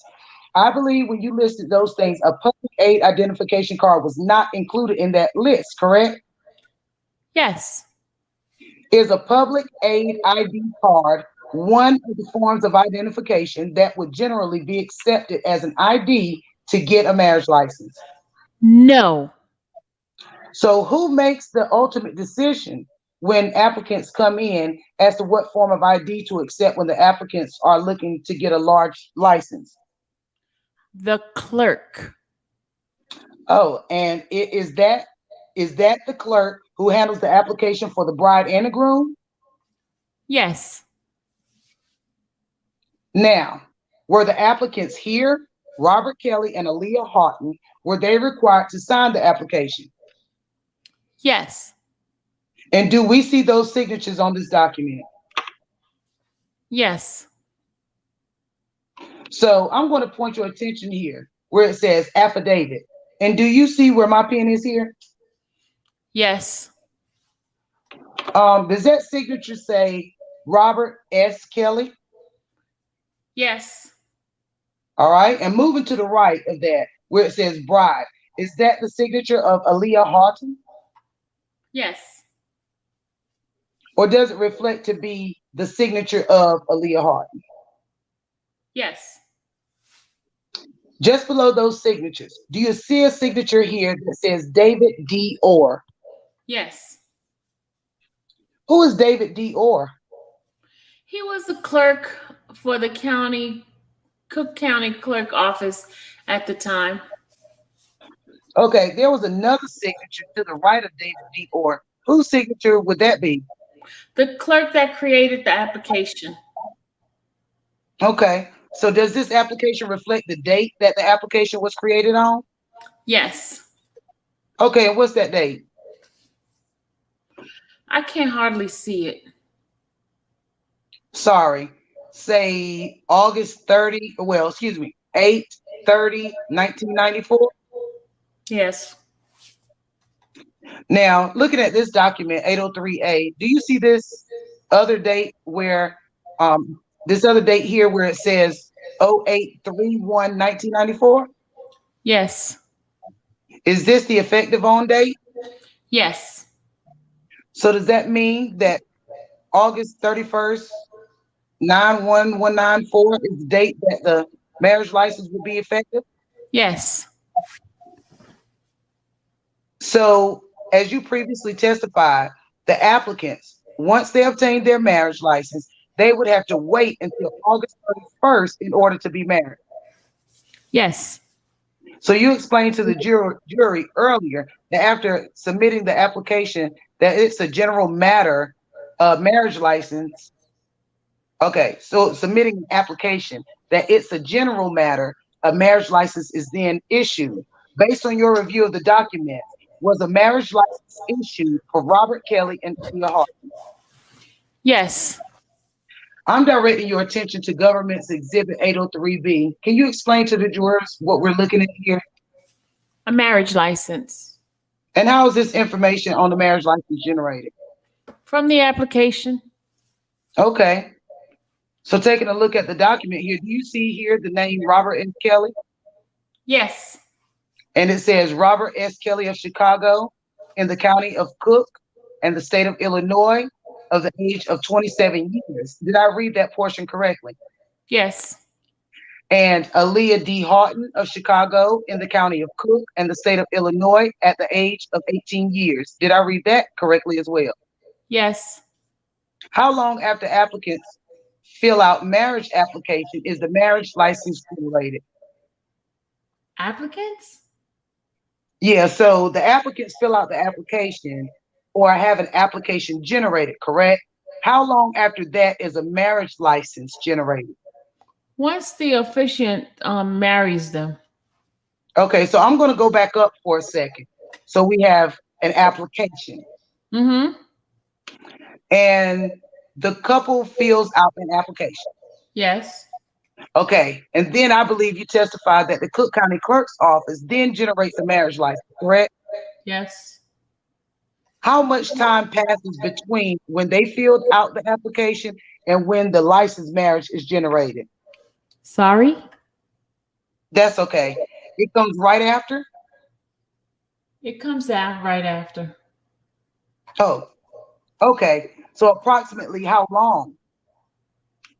Push of a button. Okay, so it's fair to say they receive it on the same day that they filled out the application, correct? Yes.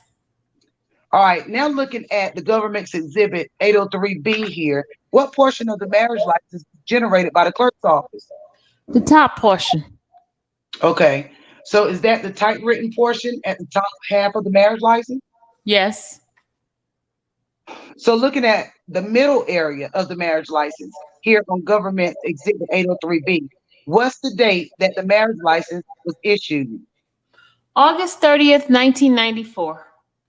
And turning back for just a moment with respect to 803A, excuse me, is that the same date that the application was filled out? Yes. So directing your attention once more to government's exhibit 803B, I like to start at the top of the document here on the right-hand top corner. You see here where it says Maywood? Yes. What does that signify? Where they applied for the license. And is Maywood an office? What is that? Yes, it's one of our satellite offices. For the Cook County Clerk's office.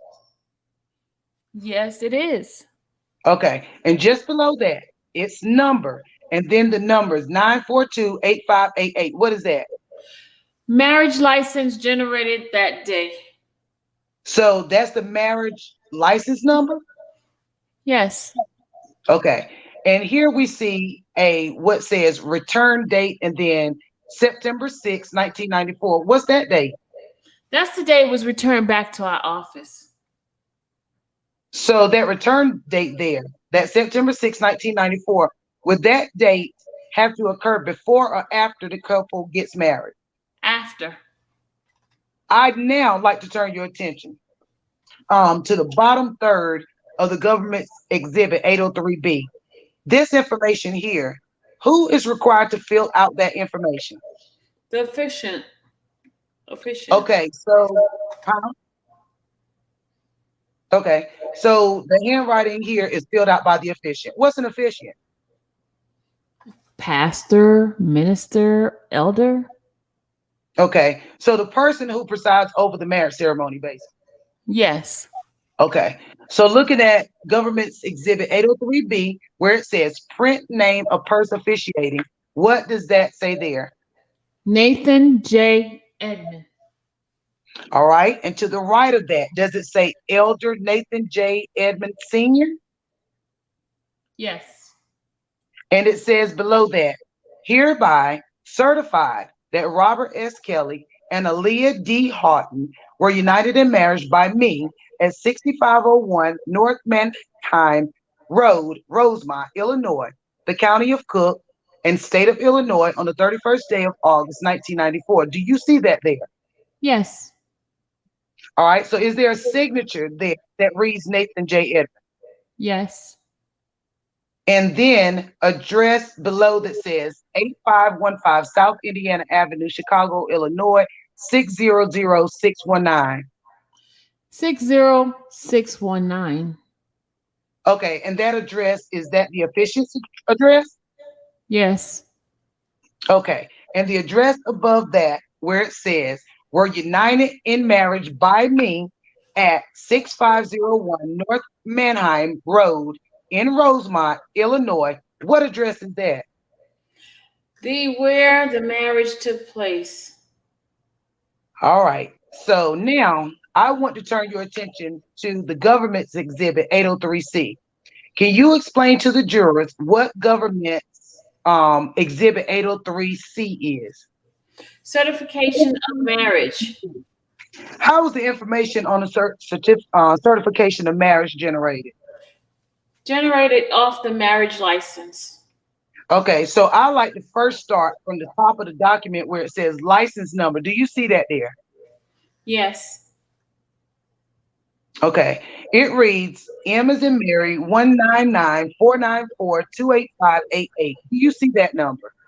Yes. Okay, and what does that capital M stand for? Marriage. And then the first four numbers, 1994, what does that mean? The year. I'm sorry, just let me finish the question. I'm sorry. Oh, I'm sorry, let me finish the question. I'm sorry. No, it's okay. 1994, what is that? The year. So 1994. Yes. Okay. Is that followed by 9428588? Yes. Okay. And just for a moment, putting up government exhibits 803B, is that the same number listed here as the marriage license number 9428588? Yes. Just a few more questions. So moving down the certificate, it says the groom's name as Robert S. Kelly. Is that correct? Yes. And the age is listed as 27. Yes. It says the bride's name, Aaliyah D. Houghton, age 18. Is that correct? Yes. And again, how is that information generated? Generated from the marriage license. The date of marriage is also listed there. Is that correct? Yes.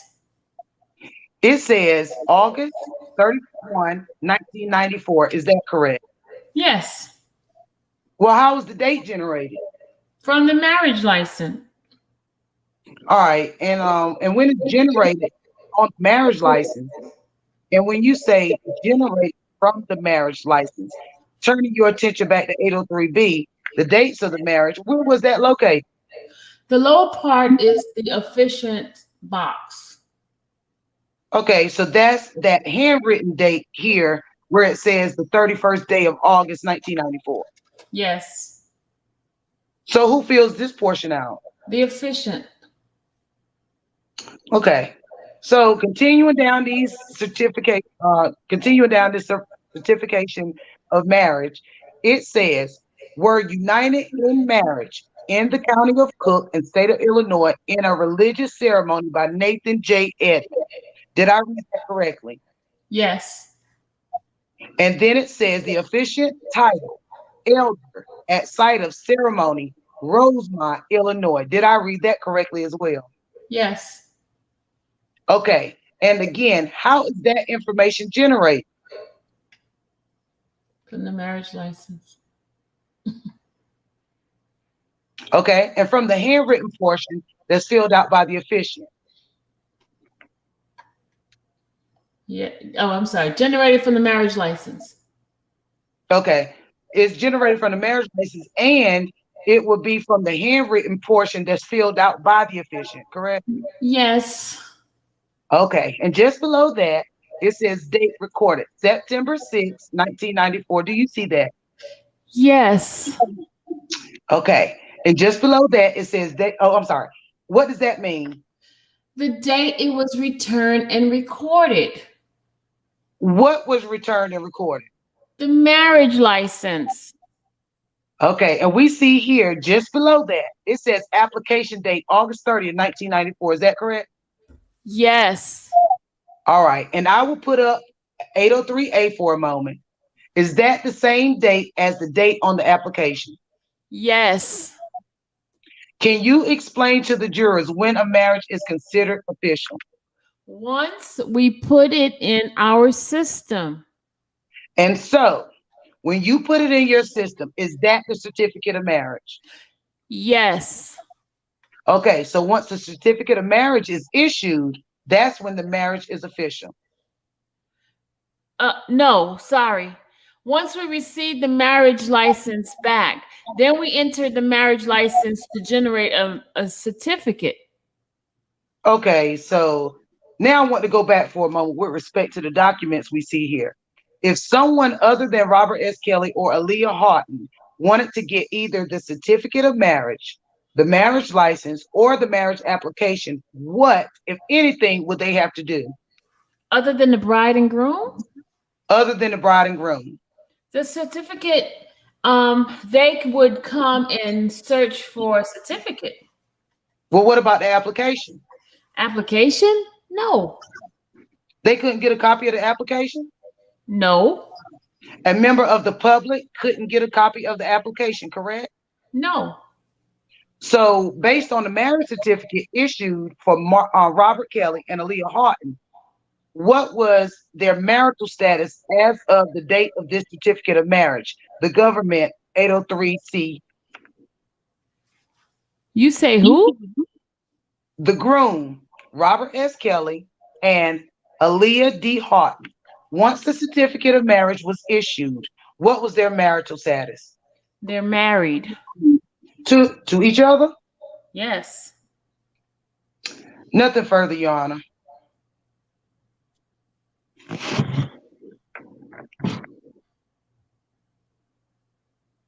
All right, cross-examination. Thank you, Judge. You still ready, Miss Sylvia? I'm still Miss Harris.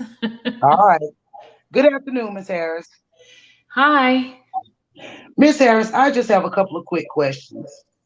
Miss Harris, I believe one of the things that you indicated is at the beginning, when someone comes in for a certificate of marriage, both the partners have to be there. Is that correct? Yes. Okay. And that's when they fill out some paperwork initially. Is that correct? Yes. Okay. And in this particular instance, we've been talking about a specific marriage between Mr. Kelly and Miss Houghton, correct? Yes. And if I also understand correctly, you were not the individual who helped them back then. Is that right? Yes. All right. Now, when it came to the application and the marriage license, that would have to be, I believe, as you indicated, 1 day later. Those two things cannot be done on the same day, correct? No. They're not done the same day. Excuse me? No. Thank you for correcting me. Oh.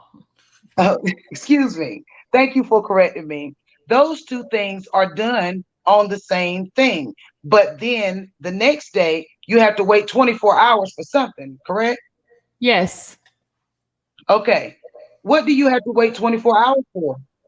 To get married. Okay. Now, you've had the opportunity to see a copy of the marriage license, right? Yes. Okay. And their marriage license indicates that they were married on the 30th, August 30th of 94. Is that correct? The marriage license indicate they were married August 31st. Give me one moment, please. May I, Judge? Sure. Oh. Same thing. Okay. And I apologize, but can you bring up the marriage license, please? At this point, it is just so the witness can see it. But there is an earlier exhibit that has been allowed in. Can I publish it? If it's in the evidence, yes. You can publish it. Thank you. This is the marriage license that you had a chance to see. Is that correct? Yes. Just for the record, government exhibit 803B. And on this marriage certificate, there is an indication on here that when it comes to sort of in the middle, where it has the date, that would be, which is the 30th. That's the date. Tell us, that's the date of what? Hold on. Somebody just got picked up. That was the date. Oh, that's me again. I think. Okay. Okay, Your Honor, I'm sorry to interrupt. I just want to clarify, it's the marriage license, not the certificate. I apologize. You are correct. Okay. So marriage license, towards the center of that marriage license, there's a date there that says August 30th. What is that date? The date they applied. Okay. That they applied for it, which would have been the day before the actual license, correct? Yes. Okay. Is there ever a timestamp that's given? No. So earlier when you said it had to be 24 hours, how do you determine if it's 24 hours or not? We advised them that the marriage license is valid anytime after that date. Okay. So it's not necessarily a 24-hour thing. It's just if it's a Monday, it's got to be Tuesday, the following day, not necessarily 24 hours. Yes. Thank you. And was that also true back in 1994? That's how it worked? Yes. Now, you were asked some questions about the certification of marriage. Remember that? Yes. Okay. And in fact, that was another exhibit that was looked at. There's no reason to have more than one certification of marriage. Is that correct? What? To obtain or? Sorry, let me be more specific. All right, the certification of marriage that we had a chance to see, that's sort of a final documentation. Is that fair to say? Yes. All right. And there's only, strike that, and a certificate of marriage, which I apologize. Okay. And the certificate of marriage, which is what I am showing on the Elmo currently on the bottom right, there is a number there that says 6002844. Is that correct? Yes. What does that number refer to? The paper number. Paper number meaning what? Yes. I apologize. The paper number, the count of the paper. Oh, and if you could explain to us what you mean by that, the count of the paper. Meaning 1 to 600, whatever the thousands. The paper. Oh, okay. Does it have significance, meaning that the number, does that number correlate at all to the fact that this is the certificate of marriage for these two individuals? No. Okay. That number has to do with, you're saying, just something that has to do when it's processed. Just a paper count. Paper count. Yes. So there could be a variety of different people who could print it out with a different number on the bottom right. Is that what you're saying? Yes. Got it. Thank you. Mr. Harris, I don't have any any additional questions. Thank you very much. Any redirect? I just want to clarify two things, Your Honor. Sure. All right, so Ms. Harris, on cross-examination, I think Ms. Becker stated that the marriage license occurs. It's generated a day after the application. Is that correct? No. So when is the marriage license created with respect to the application? The same day. And again, looking at the marriage license, which is government exhibit 803B at the bottom, we talked about this on direct examination. There's the date that the ceremony occurred according to the marriage license, correct? Yes. Does the Cook County Clerk's Office do any independent verification with respect to the actual date of marriage? No. So with respect to the certification of marriage, I will put that back on the screen. That's government exhibit 803C, where it says here, date of marriage, August 31st, 1994. Again, is that coming straight from the handwritten information provided by the officiant on the marriage license in government exhibit 803B? Yes. All right, thank you. Nothing further, Your Honor. Any recross? No, Judge, thank you. Thank you so much, Ms. Harris. You can step down. Thank you. Is now a good time to take our afternoon break? Yes. Okay, ladies and gentlemen, we're going to take our afternoon break, 15 minutes, I think. Please don't talk about the case. I'll see you in 15 minutes. All rise. I just wanted to. All right, everybody can sit down. So is the next witness the witness? Is the next witness the one you told me about this morning? Yes. Can you just put on the record what it is that is this someone that I have signed an order for previously?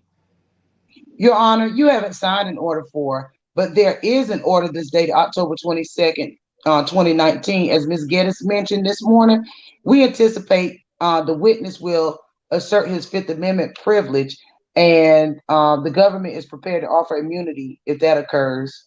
All right. And it was signed by Judge Moskoff. Okay, so what's the procedure then? I haven't done this in a while. If I remember correctly, you bring him in and I ask him whether he intends to assert his Fifth Amendment privilege. Is that right? We certainly can do it that way, Your Honor, or I can ask a question and see if he asserts his Fifth Amendment. But outside of the presence of the jury? Yes, outside of the presence of the jury. I'm sorry to interrupt you. And then the immunity includes immunity except for perjury. Is that right? That's correct, Your Honor. Oh, okay. Just put on the Okay. record what the condition of the immunity are. It was my intention to read the order, Your Honor. Great.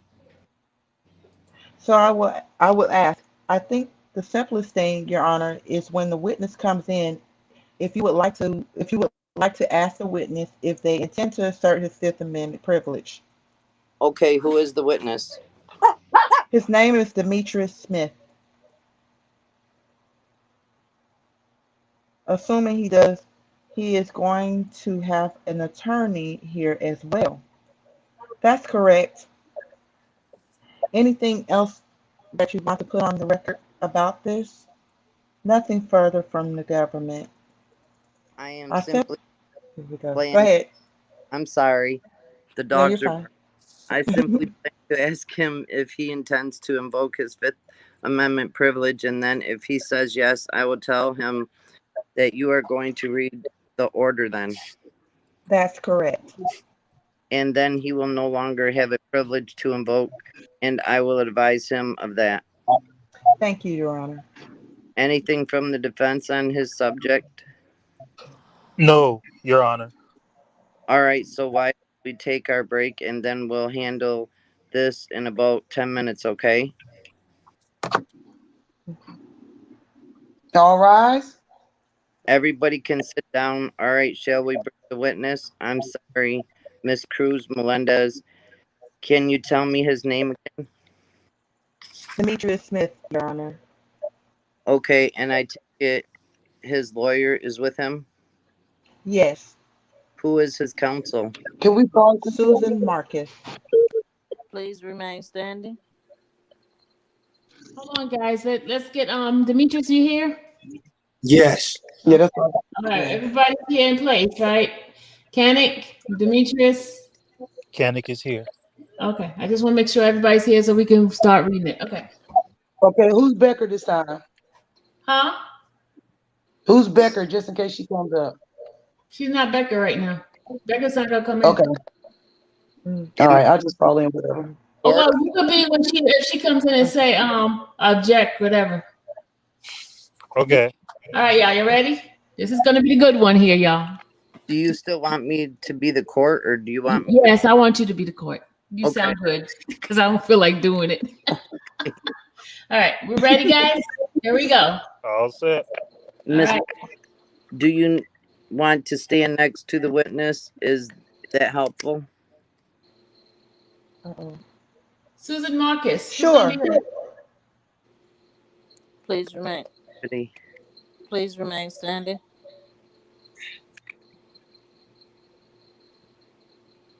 Huh? Go ahead, say it. Please. I read, please remain standing. Yeah, you're supposed to say state your name for the record. Oh, I'm down here. State your name for the record. Demetrius Smith.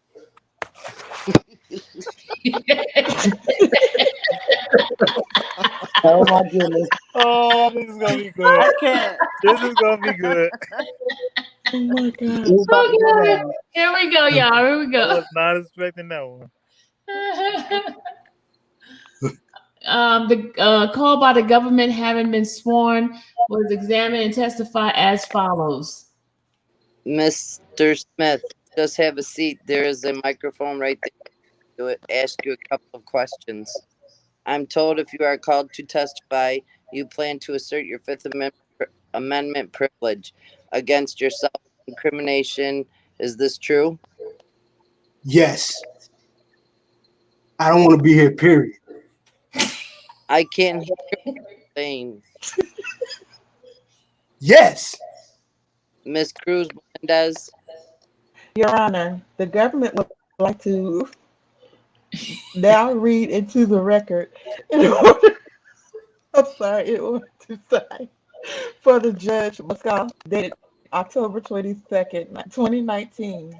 It reads, in retestimony of Demetrius Smith on motion of Richard P. Donahue, United States Attorney for the Eastern District of New York, by Assistant United States Attorney Maria Cruz Melendez, filed in this matter on October 22nd, 2019, in appearing to the satisfaction of the court that Demetrius Smith, the witness, has been called to testify or provide other information before the grand jury, that in the judgment of the United States Attorney, the witness is likely to refuse to testify or provide other information on the basis of his privilege against self-incrimination, that in judgment of the United States Attorney, the testimony or other information from the witness may be necessary to public interest and that the aforesaid motion filed herein has been made with the approval of Jennifer A. H. Hodge, Acting Deputy Assistant of the Attorney General of the Criminal Division of the United States Department of Justice,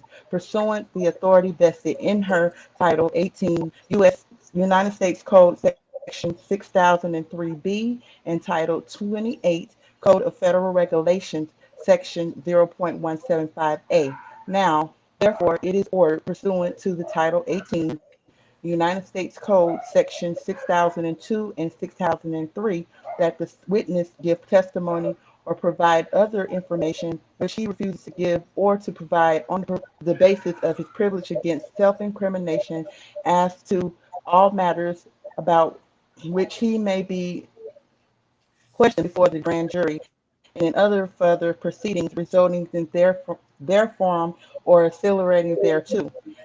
In this further order that pursuant to Title 18 United States Code, Section 6002 and 6003, no testimony or other information compelled under this order or any information directly and indirectly derived from such testimony or another information may be used against the witness in any criminal case except in prosecution for perjury, given a false statement, obstruction of justice, or otherwise failing to comply to this order. This order shall become effective only if, after the execution of this order, the witness refuses to testify or provides other information on the basis of his privilege against self-incrimination. It is dated October 23rd, 2019 in Brooklyn, New York. It is signed by the Honorable Rosalind R. Moskoff, United States District Judge, Eastern District of New York. Okay, Mr. Smith, have you decided this with you, discuss this with your attorney? I do have a question for you right now. Speak to your lawyer, okay? She is telling me stuff, but I just don't understand it. So I'm going to give you a little more time to consult with your lawyer. But the bottom line here is you had invoked your Fifth Amendment privilege against self-incrimination. And I don't know, and I know you know what that means, correct? Yes. I was told that was given to me, offered to me, but I didn't want to be here anyway. But well, you would be in good company. There are lots of people who don't want to testify, but that's really not the question. The question is now that the government has secured an order signed by another district judge in the courthouse, that if you testify, you cannot be prosecuted for anything that you talk about. All right. So you don't have, well, you can't take the fifth anymore because you have order that you have immunity from prosecution. You're breaking up. Oh, sorry. So you have a good lawyer here with you. She will explain what that means to you. But the bottom line is that you have to testify about those things that you were concerned that you couldn't yourself face prosecution for. Do you understand that? Yeah, I don't feel like I did on the first prosecution for. So why do I have to testify here? Do you want to speak to your lawyer for a minute? May I have a moment? May I have a moment? Yes, go ahead. Your Honor, can I address something? Of course you can. Take your mask off. Your Honor, previously admitted Government Exhibit 241 subject to connection. That was that blue T-shirt with Miss Pace identified as one that she had used to wipe semen from her face. The government is prepared to call 2 witnesses next week who will testify that there was, in fact, semen found on the shirt, and the semen matched that of the defendants. Your Honor, previously admitted subject to connection, but I believe I should be period because the witness identified it as the T-shirt that she used to wipe off the defendant's semen. The defense counsel claims that they want to challenge the change of custody, but any challenge to change of custody go to weight, not to admissibility. The government is planning to call additional witnesses who will establish a chain of custody, but I want to be able to call the DNA witness next week, and I'm not sure that those other custody witnesses are going to testify before them. I don't think you would have any objection to that, do you? It it is true essentially that the chain of custody issue in this circumstance really will go to weight, not assumability, but they are planning to establish it anyway. You can take your mask off too. Oh, Your Honor, I will maintain my objection. I I certainly would not object to the witnesses testifying without that custody change. Okay. Okay. And then it sounds like whatever objection you have will be, if the government can do it, will be made moot by the testimony of the chain of custody. People assuming they can. So I think we are in agreement about that. So that exhibit is now in evidence. Oh, no. It is still subject, and it's fine. Your DNA people can testify. Okay. It's not a thing. Okay, thank you, Judge. Your Honor, while they're talking, can I run out real quick? Yes. I have one other procedural matter. I'm sorry. Maybe co-counsel can handle it. Your Honor, we previously discussed not sitting on the 2-day Rosh Hashanah holiday, and I think Your Honor was going to perhaps talk with the jury about whether they wanted to take both days if there was anyone who celebrated those days. I don't know that they celebrate both. I know they are. I know there are that celebrate one day.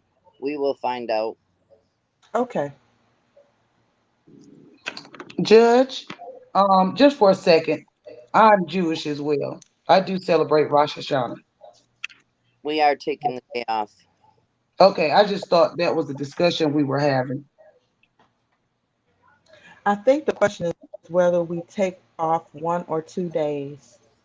Do you want to take both days off?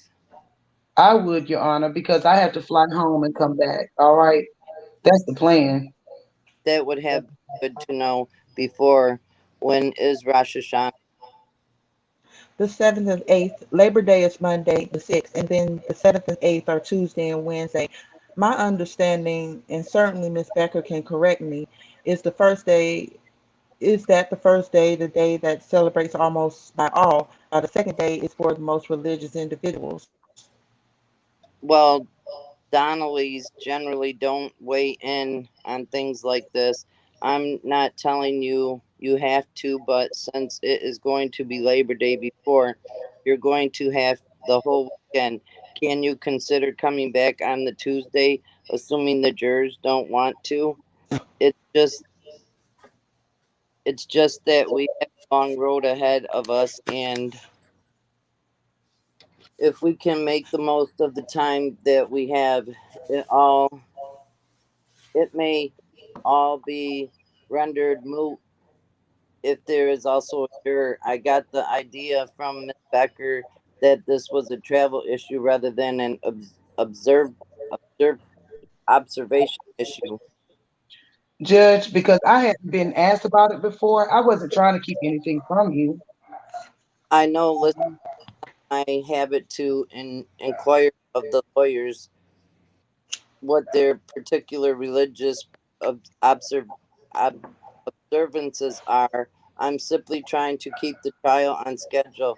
There are a lot of moving parts here, and if you want to take both days, you can take them, but I'm just suggesting that because it's on the Tuesday after a long holiday, that if you don't need it, you don't have to. But let's not get into a debate about it.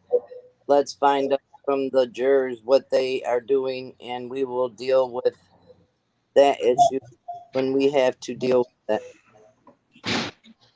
Thank you. Thank you, Judge. Your Honor, we have just received word that Mr. Smith and his attorney are done. So I think we might be able to bring them back in. All right. Did he testify in the jury? He did, Your Honor. Okay, thank Judge? you. Wait. Why didn't we wait until Mr. Canick gets back? There he is. Now you can go and get the witness.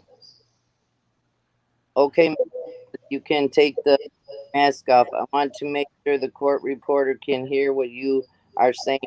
Have you had a chance to speak with your lawyer? Yes, I have. And you understand the consequences of what we saw earlier? Yes. All right. Something's wrong with your phone, Judge. You're breaking up. I don't know what's wrong. Let me see. Is that better? Yeah, much better. Okay. All right. So I think we can get the jury. He is going to be here, and this is just because of our COVID protocol. And if you need at any time during the course of your examination to counsel with your lawyer, just let me know, okay? And then we will make the arrangements. Yes, ma'am. That's you. Oh, how's everybody doing today? How's everybody doing today? Let's just wait until we start the questioning, okay? It won't be that bad. All rise. You may be seated. All right, ladies and gentlemen, we are ready to continue. Are you ready to call your next witness? Yes, Your Honor. The government calls Demetrius Smith. And here he is. Mr. Smith, I'm just going to give you a couple of directions before the testimony starts. The first thing is our court reporter takes down everything that you say, so it's important first that you speak into the microphone so she can hear you, and second that you not speak too quickly, and the third part is that you don't speak over whoever is questioning you. It just makes it hard for them to do their job. The next thing is there is a question that isn't clear or you want to have repeated, just let me know. And finally, do your best to just answer the questions that you are being asked, okay? Yes, ma'am. Great. Go ahead. Good afternoon, Mr. Smith. Did you receive the subpoena to appear here today? Yes, I did. You don't want to be here testifying, do you? No, I'd rather not. Have you also received a grant of immunity for your testimony today? Yes. What do you understand? What do you understand that to mean? That I won't be prosecuted for anything I had to say. Now, you also understand that the grant of immunity does not extend to perjury. Yes. Or giving false statements. Do you understand that? Yes, ma'am. Or obstruction of justice. Do you understand that? Yes. Or otherwise failing to comply with immunity order issued. Do you understand that? Yes. Mr. Smith, how old are you? 65. Where did you grow up? In Chicago, Illinois. Are you employed? At the present time, no. And what did you do before your unemployment status? I worked as a limousine driver and then COVID hit. Yeah, I worked as a limousine driver and then COVID hit. Since then, I've been unemployed. Could everybody mute except the two that's talking, please? Just do I need everybody muted until except the ones that's talking. Thank you. just do your best to use that microphone. It's a big room. Yes, ma'am. That's great. Go ahead. Do you have any nicknames? My family calls me Johnny. I'm showing the witness what has been marked as identification purposes as Government Exhibit 6. Do you see Government Exhibit 6 for identification purposes there? Do you see that there are on the monitor? Yes, I do. Do you recognize the individual in that photograph? Yeah. If the defense has no objection, the government moves to admit the Government Exhibit 6 into evidence. No objection. All right. That will be in evidence. Okay, there's a couple of people that's not muted that's not talking yet. Guys, mute because it's messing up. It's messing up the I'm other muted. I thought I people's. was muted. I I'm always muted. It's messing up other people then while they talking. Okay. Judge, just come in and out when you need to, Judge. I am. Okay. Do you want me to reread it? Yeah, reread it so he can say it. Okay. No objection. That was Mr. Canick. I don't know where he's at. All right. That will be in evidence. You can publish it. Oh. Are you familiar with the individual named Robert Kelly, also known as R. Kelly? Yes, ma'am. I'm sorry, I need to back up for a moment. Who is the individual in this photograph? That's me. I moved too soon. So back to my other question. Are you familiar with an individual named Robert Kelly, also known as R. Kelly? Yes, I am. Have you met R. Kelly in person? Yes, I have. I'm showing you that in evidence as Government Exhibit 1. Do you recognize the individual in this photograph? It looks like Robert. When you say Robert, do you mean Robert Kelly? Yes. Do you see Robert Kelly in the courtroom here today? Take off your mask. Oh, take your mask off. If you see him, can you please point him out? That's Robert. And indicate an item of clothing he is wearing. He's wearing a gray suit with a brown shirt. Indicating the defendant. Mr. Smith, approximately when did you first meet the defendant? I met Robert Kelly in 84. And how did you meet the defendant? I met him at a talent show at Kenwood Academy. And what is Kenwood Academy? It was a park district function, and Kenwood Academy is the high school. Now, when you met the defendant, were you in the entertainment business? Yes.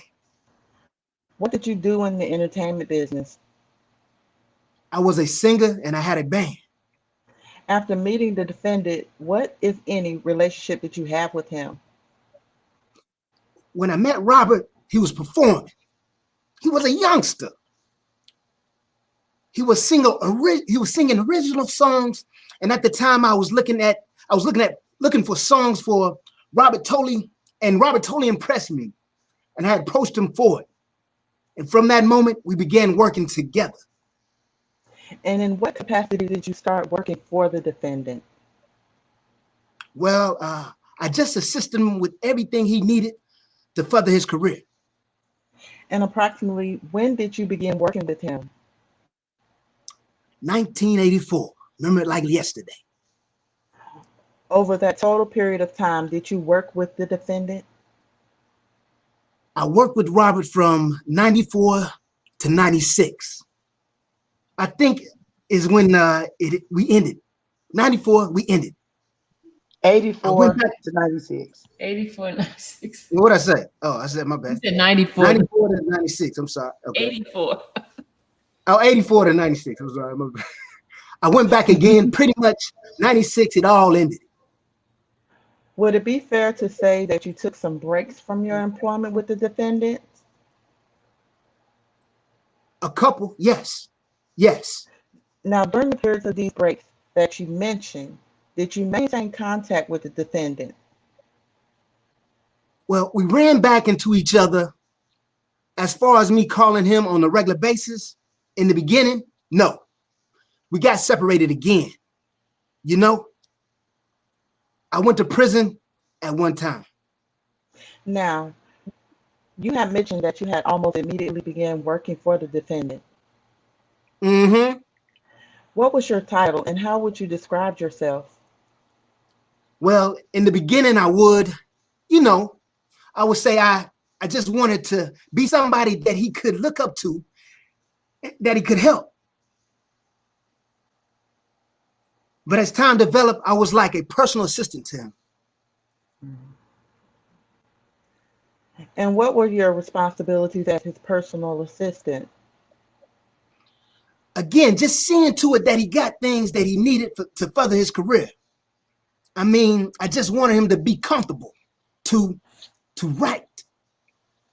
What, if any, responsibility did you have with respect to the defendant's schedule? When we signed with the record company, you know, they gave me tools to do. So I would do some schedule. I would do the scheduling, and yeah, I did pretty much everything. Did you have any responsibilities with respect to travel?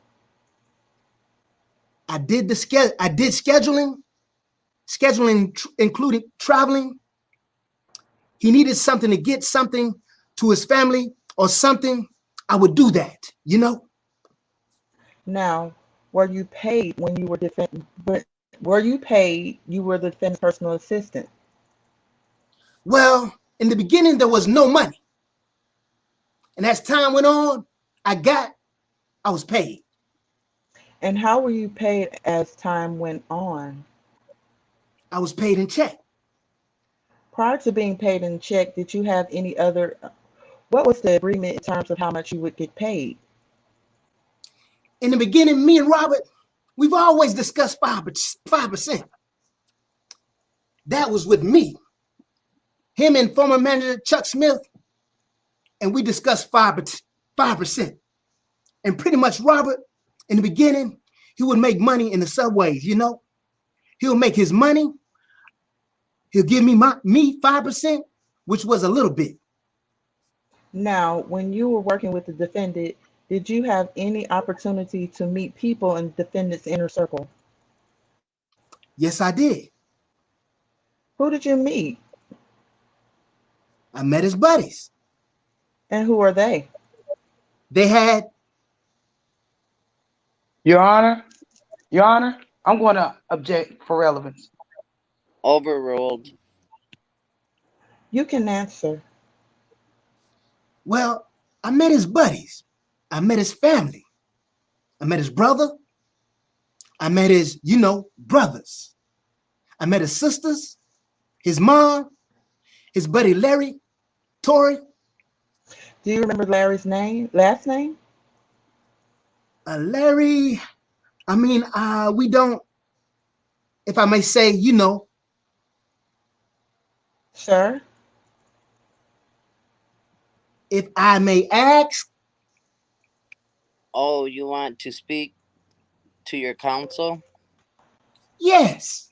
Okay. Yeah, I know Larry Hood.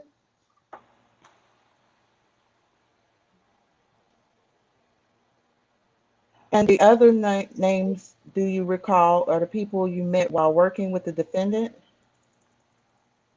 Tory Diggs, Jim Pratt's, neighborhood friends, Are you familiar with individuals named Bruce Kelly? Yeah, that's his brother. And you say his, who do you mean? That's his brother. And are you familiar with individuals named Tyree Jameson? Tyree Jameson? Yes, I know Tyree. And what, if any, job or responsibility did Tyree Jameson have with the defendant? Tyree was hired as Objection. Objection. Overruled. security for Robert. I want to make sure your microphone is on. We're having a little trouble hearing, and you can take your mask off too. Sorry about that. Go ahead, Linda. My computer conked out. I'll be back. You had mentioned that you originally met defendant at a talent show. At some point, did the defendant begin singing professionally? Yes. And was the defendant signed to a record label? Yes, he was. And which record label was that defendant signed to? Signed to Jive Records. And approximately when was he signed to Jive Records? About 89, 88, something like that, maybe. Now, as part of the defendant working with the record label, did the defendant release any songs? Yes, he did. And when you were working with the defendant, did the defendant release any albums under Jive Records? Wait, can you repeat that? Did the defendant release any albums under Jive Records? Yes. And what was the name of the defendant's first album? Born into the 90s. Generally speaking, who wrote the songs released by the defendant? Robert Kelly. And after releasing Born into the 90s album, did the defendant release any other albums? Yes, he did. Now, at the time the defendant was signed to Jive Records, did he have a manager? Yes, he did. And what was his manager's name? Barry Hankerson. After signing with Jive Records, did the defendant ever perform live? Yes. And did the defendant come to see his performance? And did people come to see his performances? Yes, they did. Now, you testified earlier that you first began working as the defendant's personal assistant, and then at some point you were also assisting with tours. Is that correct? Yes, I worked as a tour manager as well. And approximately when did you become his tour manager? Our first tour. And do you recall when that first tour was? The Born into the 90s album. Do you remember an approximate date? Not off the top of my head. Let me see. Born into the 90s, we did shows way before that. We did shows with Heavy D and the Boys. We did this was before his deal. So signed with Jive. We got Born into the 90s, came out. So I would say 90s, in 1990s, you know. In the vicinity of that time frame. In the vicinity, yeah. So as his tour manager, what were your responsibilities? To get him to and from the tour and on stage on time, safe. And at the same time, make sure everything was accommodated. You know, his payroll. I took care of all the artists. I took care of the crew. My responsibility was a lot. Now, you mentioned you were assisted with the tour responsibilities. Did the defendant ever perform live outside of Illinois? Yes. And did you travel on the tour with the defendant? Yes.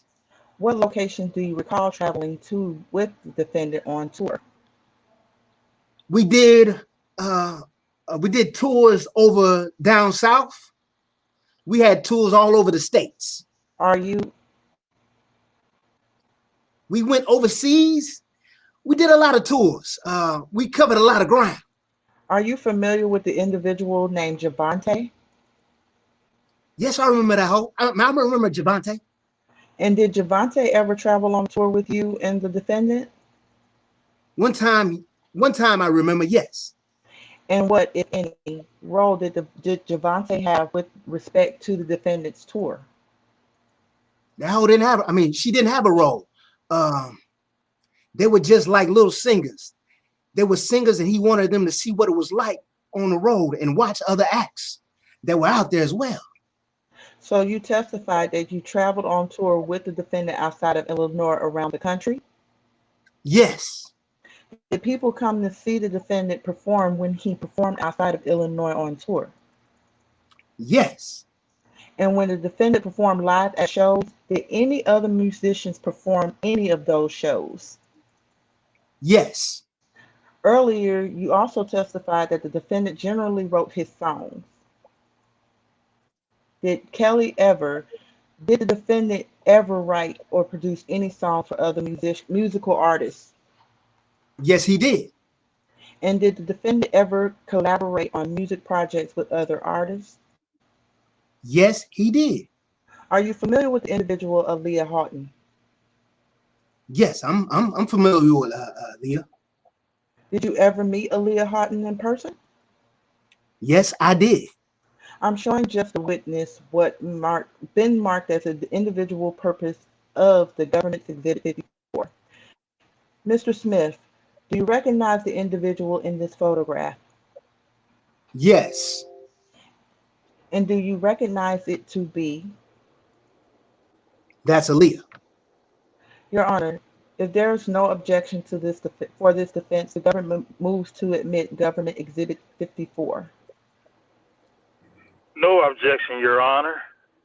All right, that's an evidence. You can publish it. Is Aaliyah still living? No, she's not. How did you come to meet Aaliyah? I met Aaliyah through her uncle, Barry Hankerson. And what, if any, relation, again, did Barry Hankerson have with the defendant? Barry was Robert's manager. And do you recall approximately when you first met Aaliyah? Yes. When was that? We went to Detroit to meet Aaliyah and her family. Do you remember approximately what date that was? No, I do not remember. If I showed you, is there something that might refresh your recollection?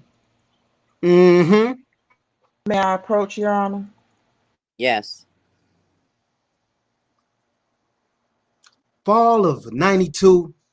That's about right. So this refreshes your recollection. Maybe, yeah. I'm not sure if I was precise, but it's around that time. Did you say the fall of 1992? Yes, ma'am. Okay, go ahead. Could have been around that time. It could have been a little later, Okay. And I think you mentioned that you met the defendant, excuse me, you met Aaliyah in Detroit. Who, if anyone else, was with you? I think the first time was me and Robert and... Okay, and when we're talking about Detroit, we're talking about Detroit, Michigan. Mm-hmm. And is that where Aaliyah lived? Yes. And who, if anyone else, did Aaliyah live with in Detroit? I met her. She was with her dad, her mom, and her brother. Do you recall her brother's name? Rashad. Do you recall her parents' name? Michael and Diane. At the time that you and the defendant met Aaliyah in Detroit, did you also meet her brother at the time? Yes. And I'm sorry if you answered this already, but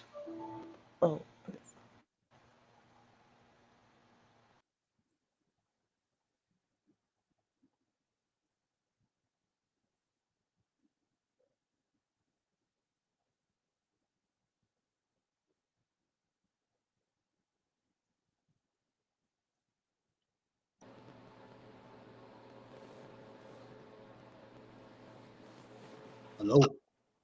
Hello, what happened? I think a computer went dead or something. Well, I'll read till she comes back on, I guess. Where was she at? Line 7. What was her brother's name? And approximately how old was her brother at the time that you first met him? If I said how old he was, I would be assuming, you know? So you currently don't recall? I mean, I don't recall his exact, you know, how old he was actually was. Is there something that might refresh your recollection? If I said it even before, maybe 15, 14, something like that. Okay, so you think. That's an assumption of his age. No one ever told me his age. But he appeared to you to be about 15 or 16? He appeared to be he appeared to be a young teenager. Now, was Rashad older or younger than Aaliyah? I think Rashad was more, I think he was older than Aaliyah. I'm going to it. If he knows, he knows. If he doesn't, then he's speculating. He can say he thinks. What made you think that? Well, he was a big boy, you know, taller, you know. I never really knew their birthdays or nothing like that. Okay, so you're not sure. Yeah, I'm not sure. All right. I think Rashad was older. Do you recall how old Aaliyah was at the time? I think at that time, Barry told me she was. Objection to what he was told. Overruled. Your Honor, can my attorney sit here? If it makes you more comfortable, let's just do it 2 seats apart, if that's okay. It's okay. Miss Marcus? It's fine with me. Okay. Your Honor, I make sure that the jury can see Mr. Smith. Can everybody see the witness? Collectively, yes. Yes. What would you prefer? I sit here? That's fine. That's fine. Okay. So what was the last question? I'm sorry. Do you mind reading it back? Thanks. Yeah, I don't need to wait on me. I'm trying to reboot my computer. Okay. So you can answer. How old do you think Aaliyah was? I think at the time she was maybe 14, 15. I remember they told me that she had won some kind of TV show, American Got Talent, something like that.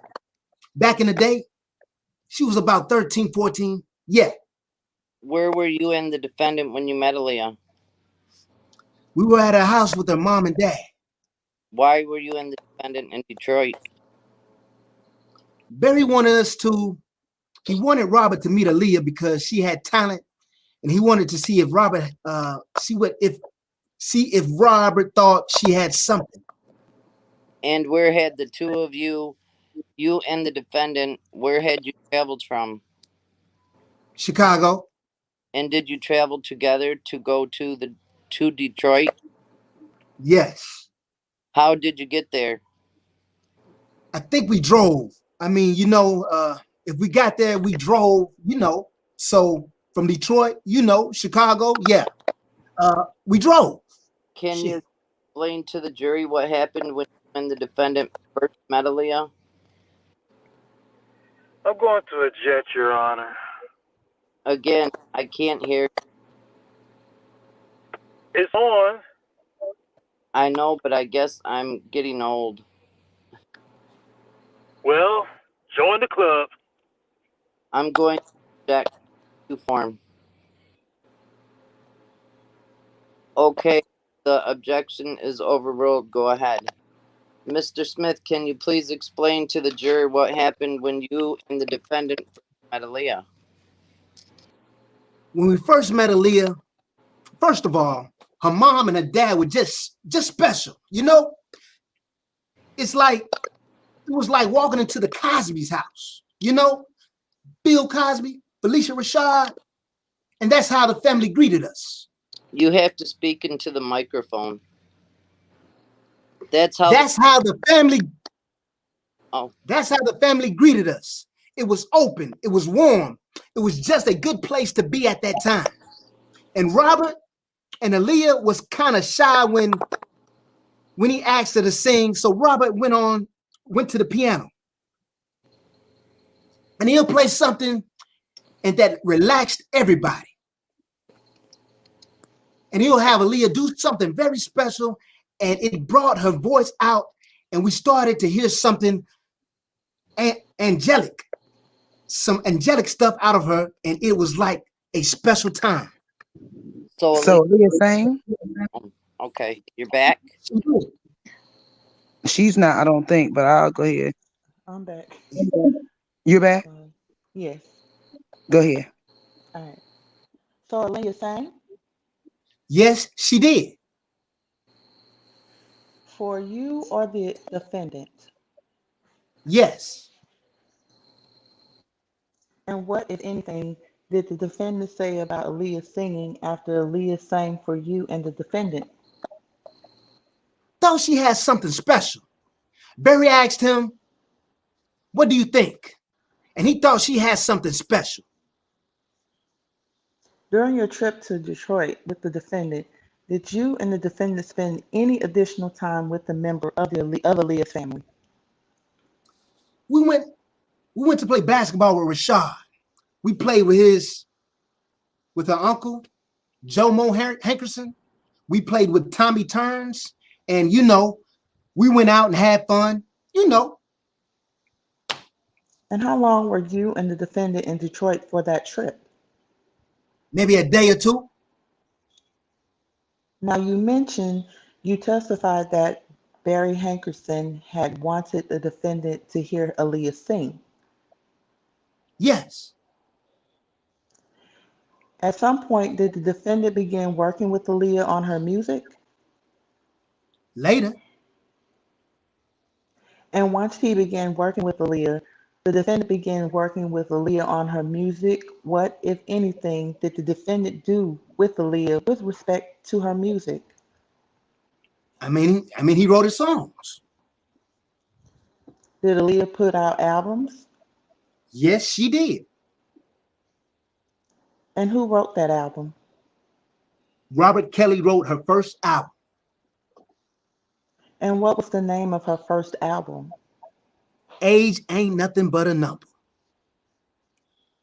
Did Aaliyah ever travel to Chicago to work in the studio with the defendant? Yes, she did, with her parents. Now, when Aaliyah came to Chicago to record in the studio, which studio did she and the defendant use to record music? As I remember, it was CRC Studios downtown, Ohio Street. And did you and the defendant ever travel back to Detroit to visit Aaliyah? We went back to Detroit several times. We did visit Aaliyah's house, and we did another musicians in Detroit that Robert worked with a lot. So we had other purposes in Detroit other than Aaliyah. Did Aaliyah and the defendant ever socialize outside the studio? Objection. Overruled. Did they socialize outside? Yes. Did they socialize outside the studio? Yes. I mean, we all socialized. We went out, had ice cream, we went to movies. Including Aaliyah and the defendant? Whatever Robert did with Aaliyah was all about music. I mean, if Robert wanted to be alone with Aaliyah in another room in the studio, it was over vocals and stuff like that. I would just say if Robert took Aaliyah out by herself, I couldn't say she did that. No. Didn't see that. No. Oh, but leave her alone in a room. A while. Well, I'm sorry. Let me say. But leave her alone in her room while, or if Robert was in the studio doing something and Aaliyah was uncomfortable, he would clear the studio and he would be there for her. If he wanted to go eat with her, he would take them to eat. If he wanted to spend time, it was all about her music. So, sir, you just testified that at the time defendant Mike cleared the room when he was with Aaliyah. Is that correct? Well, I mean the studio, not just clear a room to, like, just for him and her. It's like if Aaliyah was not bringing out a note, he might say, turn the lights down in there. And he'll be on one side and she'll be on the other side. And he'll go in and talk to her. Stuff like that, you know? Sir, is your testimony here today that the defendant did not spend time alone with Aaliyah? No, I'm not saying that. Okay, so did the defendant spend time alone on occasion? Yes. With Aaliyah? Yes. What did the defendant say to you about needing to be alone with Aaliyah? Mr. Smith, please have pity on our court reporter. She can't hear what you're saying. Speaking to the microphone? Do you need to have your recollection refreshed? Yes, I do. Hold on.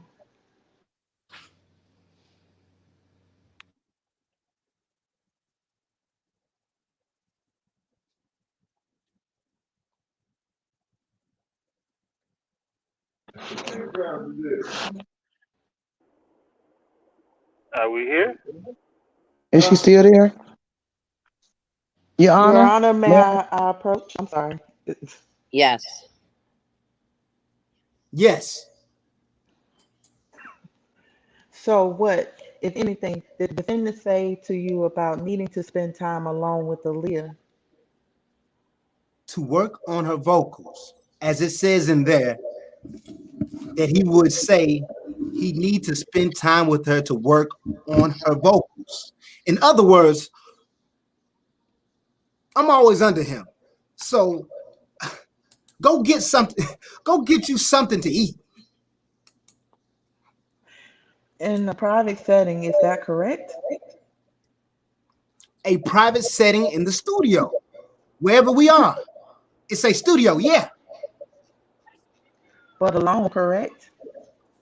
Yeah. Objection, Your Honor. Overruled. What page are we on? 687. 687. Line 10.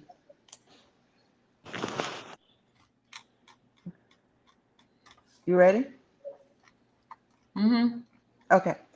To your knowledge, were there times when the defendant and Aaliyah ended up being alone in the defendant's apartment?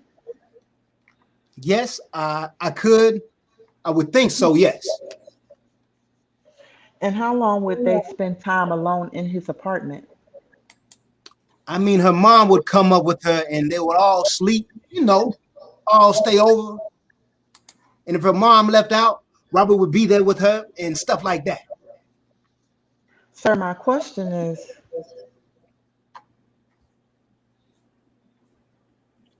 I'm just trying to see where you're trying to drive me with your questions. So here's the deal. You listen to the question that Ms. Cruz Melendez is asking, and then answer the question. Remember that instruction I gave you at the beginning to answer the question that you are being asked. What is the question that you're asking? I asked how long might they spend at his apartment? Do you know how long that? The defendant and Aaliyah, when they were alone, how long might they spend at his apartment? That's the question. A, did you spend time alone at Mr. Kelly's apartment? Yes. And when they did that, how long did that happen? How long were they alone together? Maybe an hour, maybe sometimes 15 minutes, sometimes 10 minutes. I'll go back and forth sometimes, you know. It's like I don't know what you're asking me. Okay, again.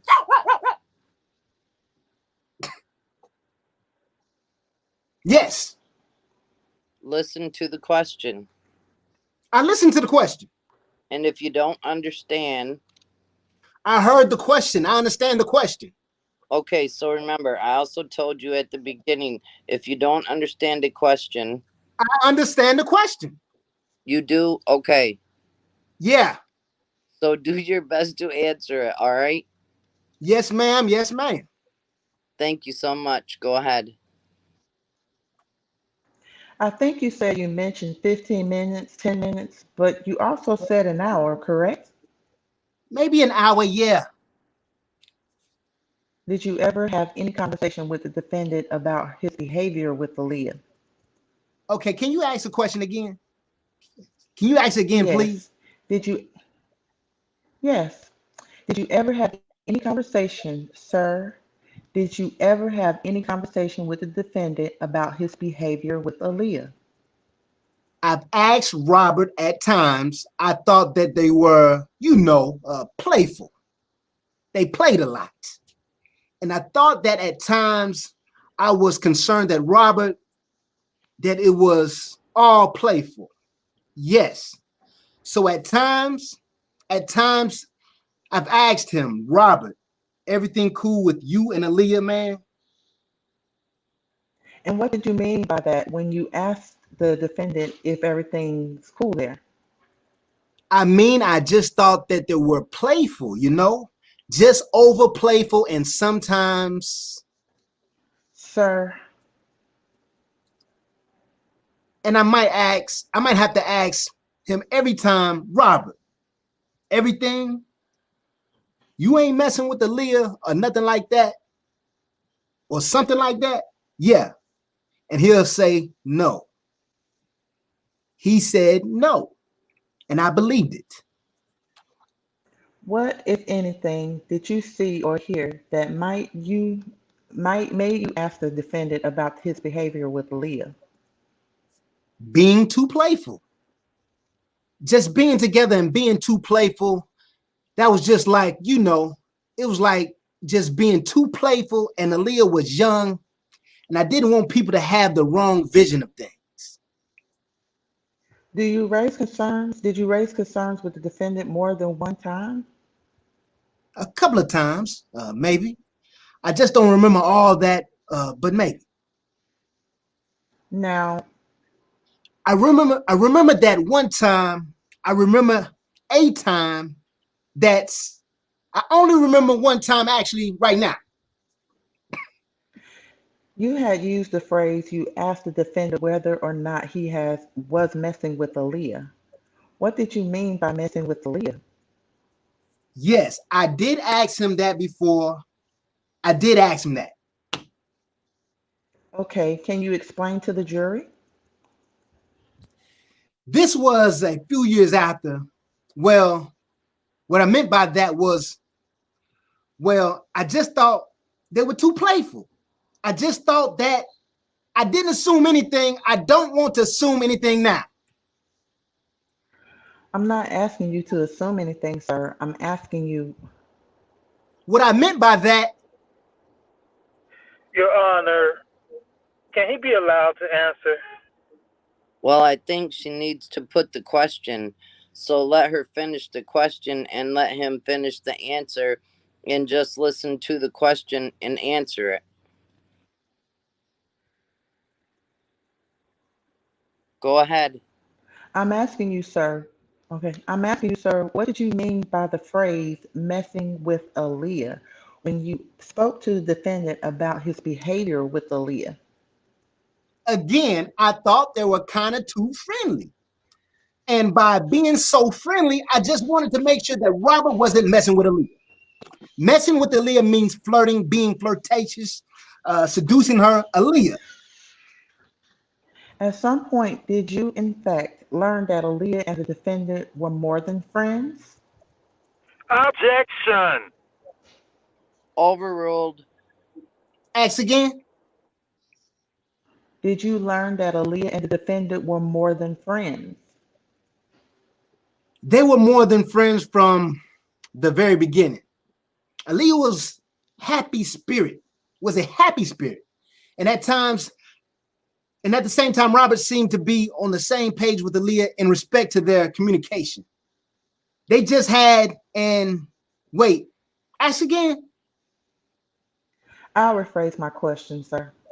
Was there a time when you learned that Aaliyah and the defendant's relationship was more than professional or more platonic? More than platonic. But, well, yes, that was when boy. We were on tour and Robert mentioned to me that Aaliyah was in trouble. And we didn't explain anything until we got into the airport and got us home. And that was the only time. Okay, so I want to go back up for a moment. You mentioned that you were on tour. Mm-hmm. Were you outside of Chicago? Yes. Do you recall sitting here today what city you were in when you and the defendant were on tour? I think we were in Orlando, I think. Is it fair to say you're not sure? Yes. And as a part of this tour, did the defendant have a performance schedule? Yes. And what, if anything, did the defendant say to you prior to his going on stage? What did the defendant say? Aaliyah's in trouble, man. We need to get home. And did he tell you what he meant by Aaliyah was in trouble? No, not at the time, no. What, if anything, did you say in response to the defendants telling you that Aaliyah was in trouble? I asked, I wanted to call Barry Hankerson. I wanted to call her uncle and figure out what was going on.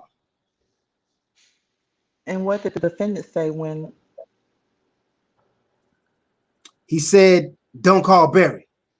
He said, it's deeper than you think, so I'll tell you about it. And I made the arrangements.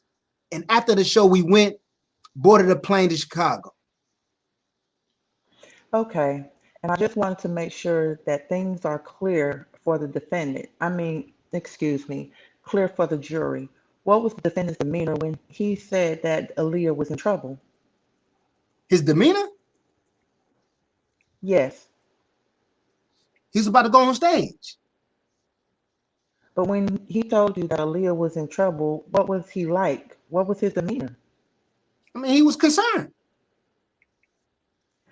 And I think you mentioned you testified that you had suggested calling Barry Hankerson. Mm-hmm. Can you just remind the jurors who Barry Hankerson was with respect to the defendant? Barry Hankerson was Robert Kelly's manager and Aaliyah's uncle. So you testified that at some point you made the arrangements. I believe that's what you said. Yes. What arrangements did you make? I'll call our travel agent, and she got us some flights to Chicago. Why did you call the travel agent? Because that's who arranged our flights. But who asked you to call the travel agent or to arrange the flights? Robert said we needed to get home, so I called a travel agent. Okay. And did the defendant say when he wanted to leave to go back to Chicago? We had to leave after the show. And so, what arrangements did you make? I called my travel agent. Do you remember the travel agent's name at the time? I actually don't. So what kind of tickets did you arrange? Were they one-way round trip? I don't remember. So is there something that would refresh your recollection? Sure. May I approach, Your Honor? Yes. Does that refresh your recollection? Yeah, they were a round trip. What kind of tickets? Yeah, it was round trip tickets. I'm sorry, I just wanted to ask the question. What kind of tickets did you arrange? Round trip tickets. And you said you contacted the travel agent. How did you contact the travel agent? Wrote a letter. Come on. I used the telephone. Shit.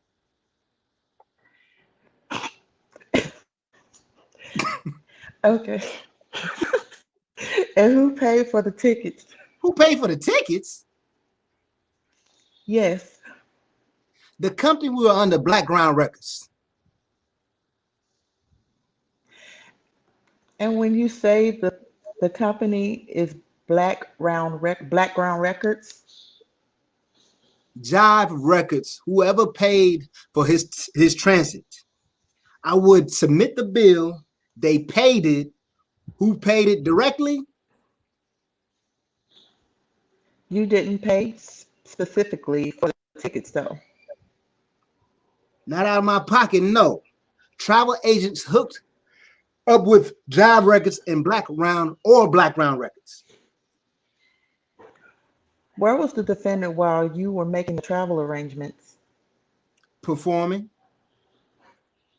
Now, you had testified earlier that the defendant was on the tour at the time, and you also testified that he went on stage. With respect to this tour, was this the last day of the tour? I wouldn't think so, no, because they got round trip tickets.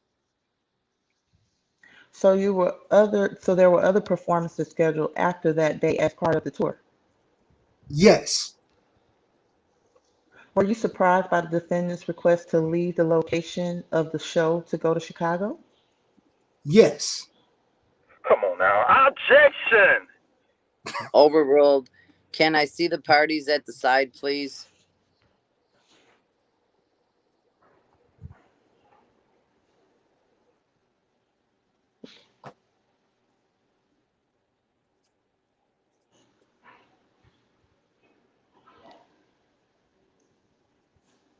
You got to move this along. You got to move this along. Just Sorry, I cut was to the reading. chase with him. You're okay. Oh, okay. You're not going to get every single detail out of him, and I would love to finish him today, but I suspect you have. I have some cross. A fair amount of cross with him, but the longer spend with him, the more difficult it is to get information out of him. I do understand, Your Honor. I think he's testifying with respect to the Racketeering Act 1. I know, I get it, but some of it is let's go. I mean, I'm kind of telling you how to do your direct, but I would like to move it along a little bit. But I recognize he's a difficult guy. But if we can just move the ball a little bit forward to see as much as we can get done, he'll be back on you Monday. That's what I was going to tell you. But still, just try. I'm not going to yell and scream, but I'm. Also, note my ejection. I don't know if it was. I think it was not intended, but there were questions being asked where the question proposed an answer, and there was no connectivity. You know, and it's like it's the kind of situation where the witness had already gave that testimony. I think the questions was just asked ahead of the foundational question to that answer. I don't remember what it was. I don't remember now. It seemed like whatever it was, I remember the context seemed like it wasn't an earth shattering performance. Right, right. It was earth shattering. We have to move it along. Melendez? Miss Melendez? I'm right here. Hold on. Lost my spot. I'm sorry. We're on 12. Yeah, 699, 12. 699. Okay, sorry. This stupid laptop's about to kill me. Okay. To your point, Your Honor, if I'm going to move things along, I anticipate, oh goodness, I anticipate that there would not need to be some leeway with respect to. I don't suppose you're going to object to leading through sort of obvious things. There are some things that I probably should be objecting to, but I'm letting it go. I'm just letting it go. So move on. I don't want the court reporters to quit because he's freestyling a lot. He's hard to hear and he likes to add his own. Some leading, I think, is fine on this. Direct him to the answer. I've been looking at his 3,500 materials, so I know we can get there. All right. Now there's a hurricane coming, and I'm told about that. I want to get up out of here. Mr. Smith. Mr. Smith? Yes, ma'am. There you go. I want you to listen to the question and answer the question that you're being asked as best as you can. Try not to add color to the answer, all right? Just listen to Miss Cruz Melendez question and answer that question. Deal? Yes, Judge. Thank you so much. Go ahead. Your Honor, I believe my last question was, were you surprised by the defendant's request to leave the location of the show to go to Chicago? Yes. And why were you surprised? Because it wasn't in the schedule. Now, you had mentioned that you had made travel arrangements. Who did you make those travel arrangements for? Me, Robert, Tyree Jameson, we went with it. I'm sorry, Tyree James went with us. Do you recall approximately what time the defendant performance had started? Normally they start around 7:30, 8 o'clock. How long was the show, if you recall? To about 10:30, 11 o'clock. And after the show, you had mentioned you made travel arrangements. Did you head to the airport? Yes. And how long after the show did you head to the airport? As soon as the show was over, we get in the car, we go to the airport.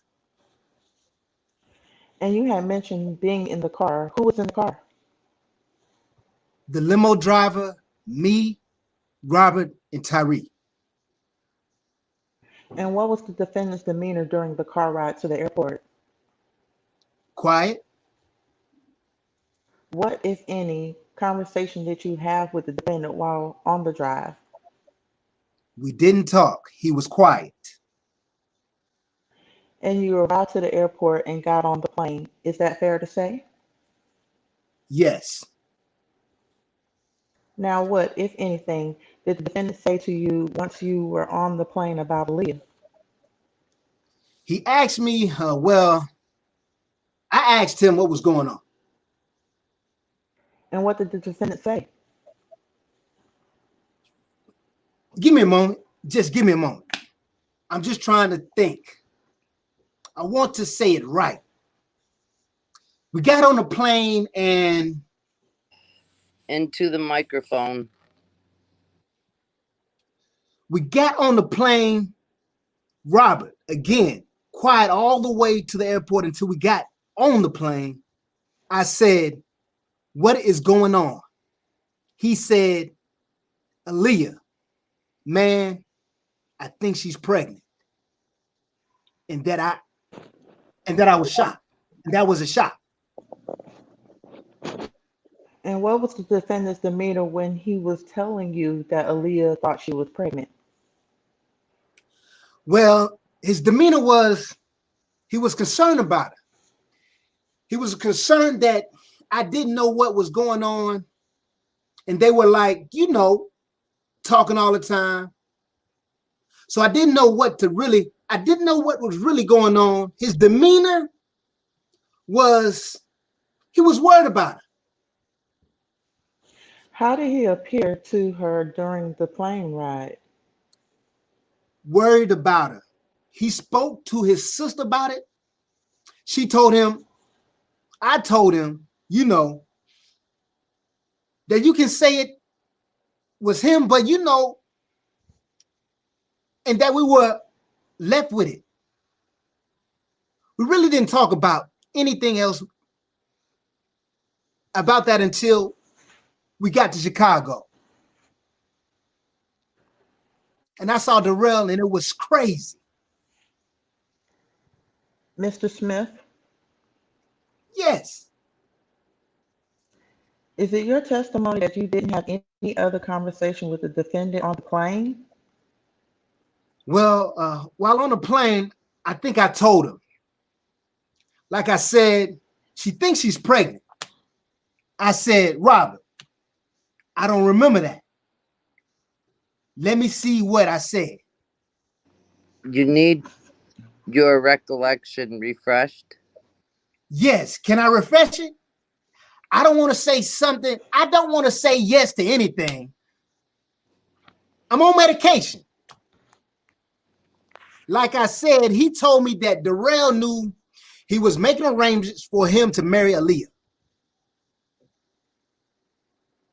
And did the defendant say why he had to marry Aaliyah? Well, they told me him that that's what he told me that they told him, Darrell and him, to protect himself. To protect himself from what? To protect Aaliyah. That was. Your Honor, I'm going to object. You're asking me stuff. I'm sorry. You're asking me stuff. First of all, the objection is overruled. Don't have an argument with the assistant United States attorney. She's asking you a question. Shit, I gotta use the bathroom. You need a break? Yes, ma'am. All right, ladies and gentlemen, we're going to take a 5-minute break. You can escort the witness out, please. All rise. All right, we can take Mr. Kelly in the back, but I'm staying here, so don't anybody go too far. As soon as he comes back, we'll continue. Just before the jury comes out, Mr. Smith.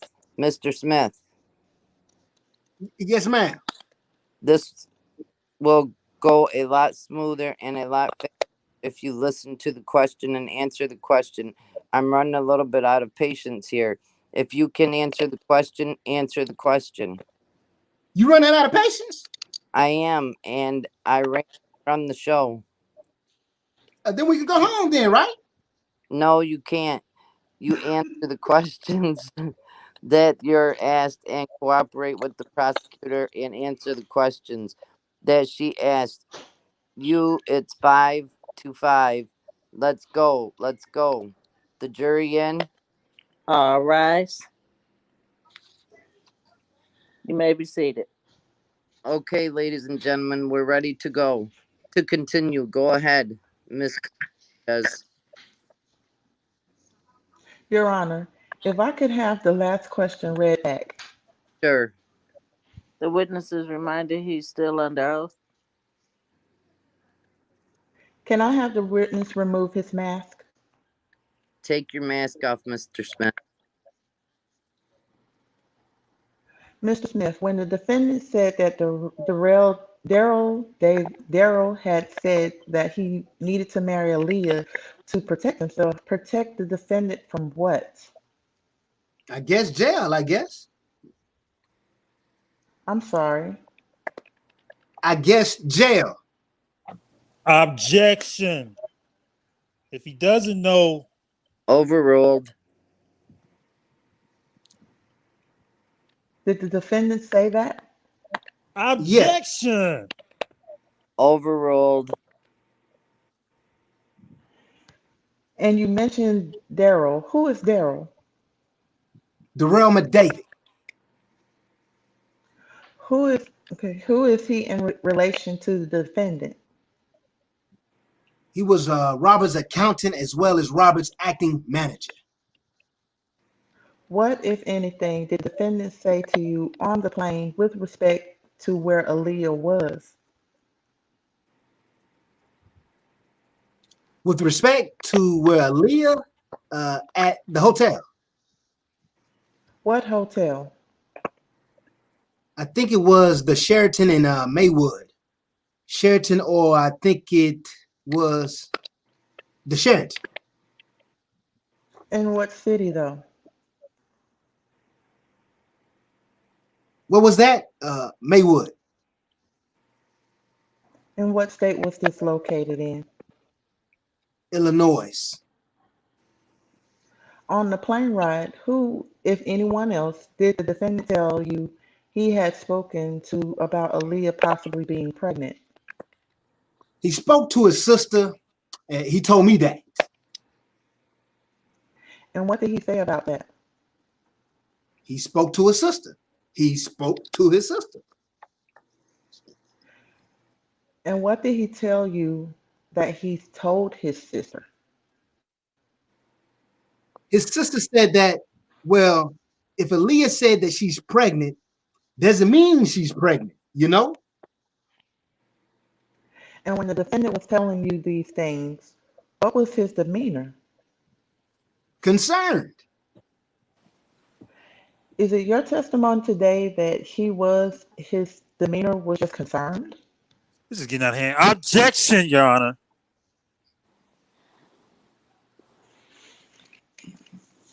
Overruled. Was it anything else besides concern? I mean, what did I say before?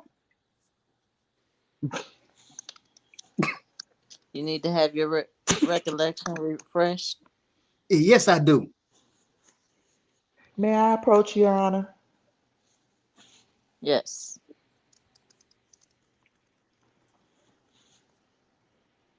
Yeah, he was crying a lot. He was crying. So did you and the defendant and Tyree ultimately land in Chicago? Yes.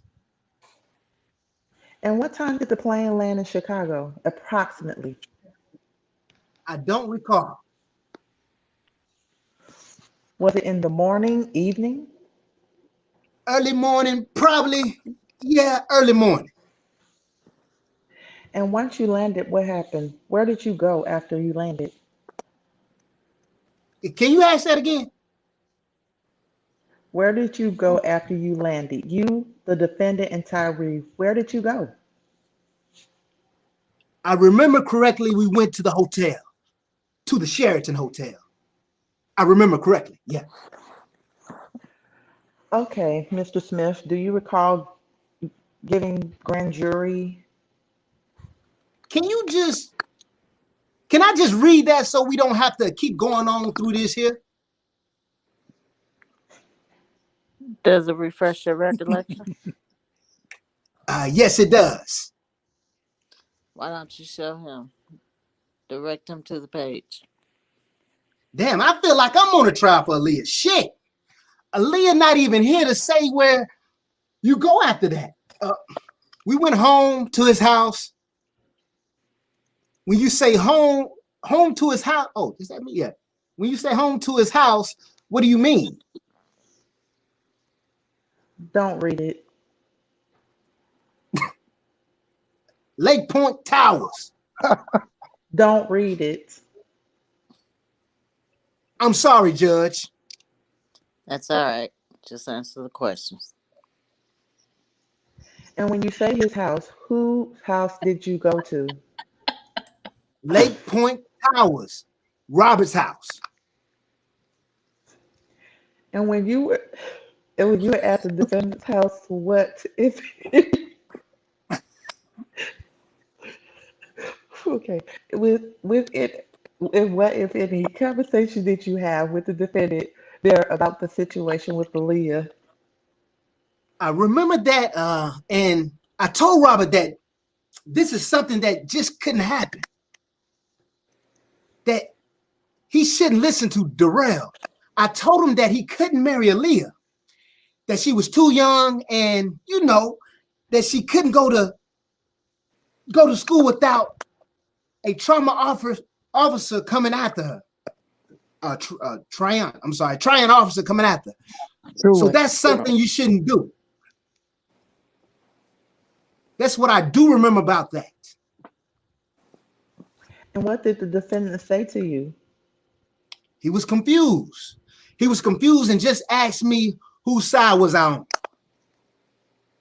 And you said you asked which side you were on? He asked what side you were on? Who you with? Me or them? That's. And at some point, did you leave the defendant's apartment? Yes. After leaving the defendant's apartment, where did you go? Where did you go? I think to the hotel. And who went with you to the hotel? Me and Robert. I think me and Robert were together. I think. And you testified earlier that you thought it was Sheraton? Yes. And why did you go to that Sheraton? To meet Darrell. And was anyone else at the Sheraton? I don't remember. Do you need to have your recollection refreshed? Yes, please, Judge. All right. You need to ask. You just need to ask. Yes. Go ahead. I think I can ask a question that might assist. Whatever will be best. Was it Leah there at the hotel? Yes.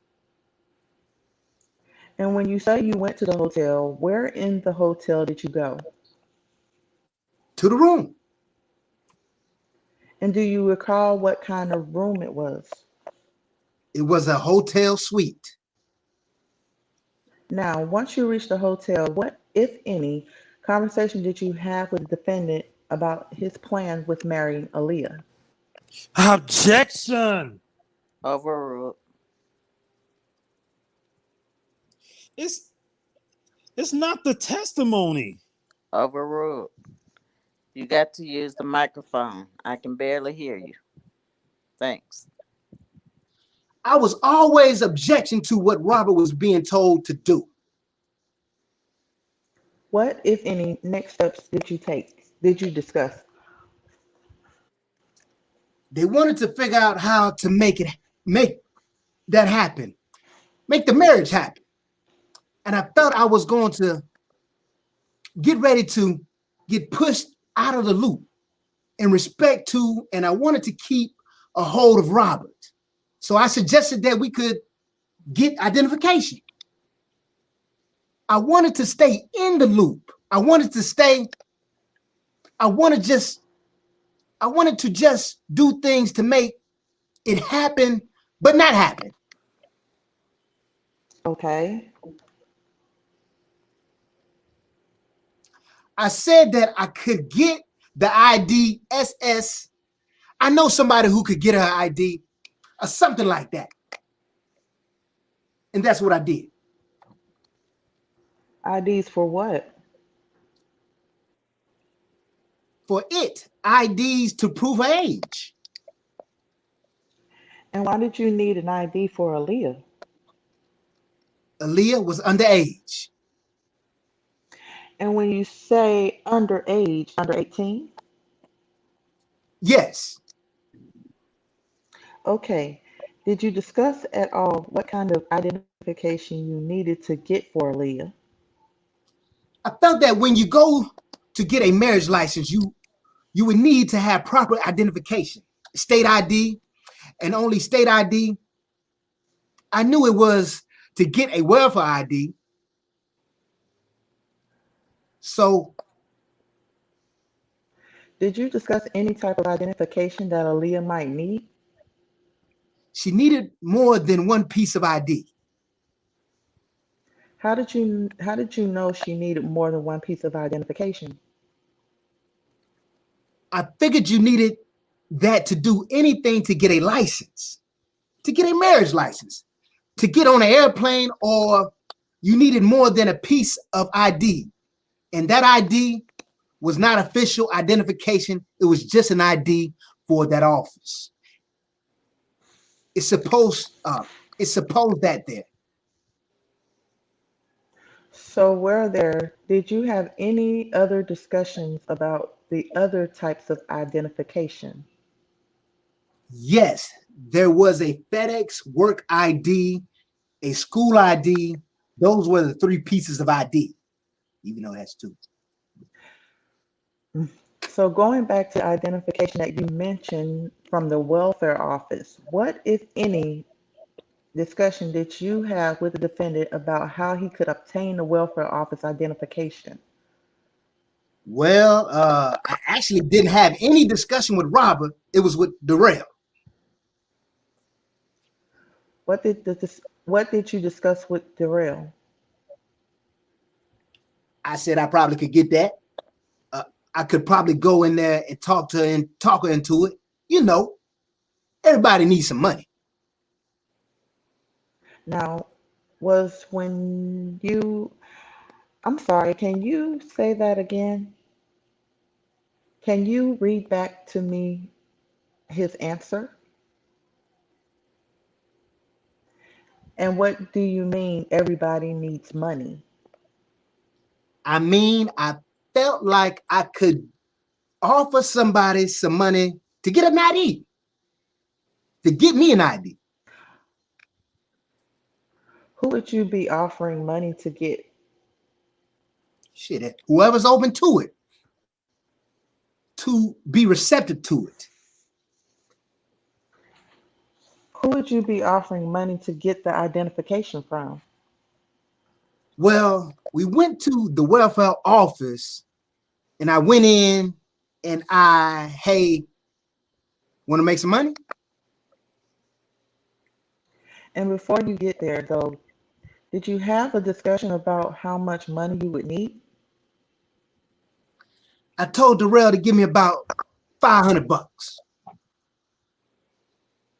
Now, did you have any discussion with the defendant about the amount of money you would need in order to get this identification from the welfare office? Objection. Overruled. Did I have a discussion with Robert about recall?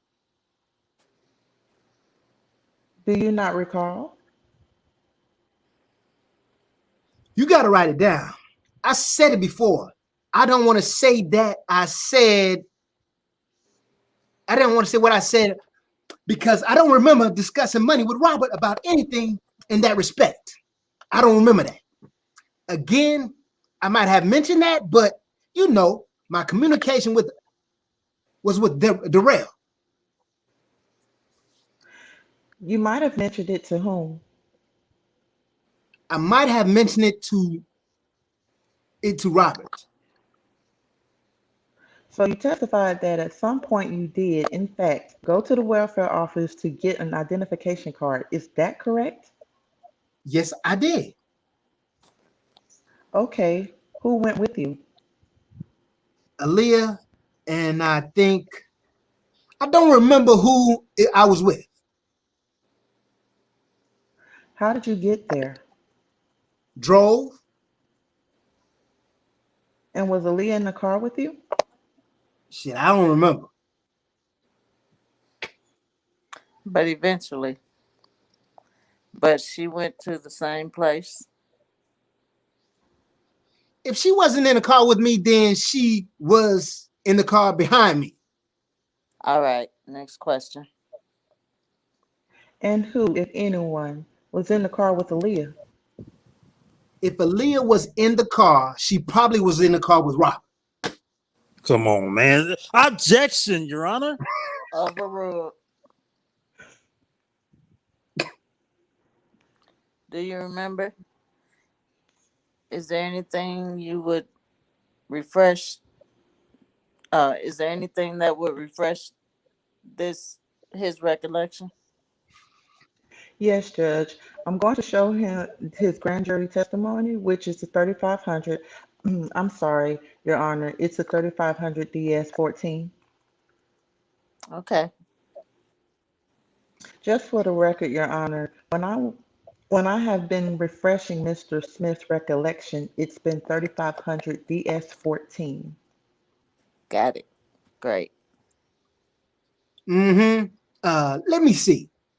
I mean, like I said, if she wasn't with me, she was in the car behind me. As that said. My question was whether or not the defendant was with Aaliyah in the car behind you. Yes. Now, you testified that you thought that you could get an ID from the welfare office.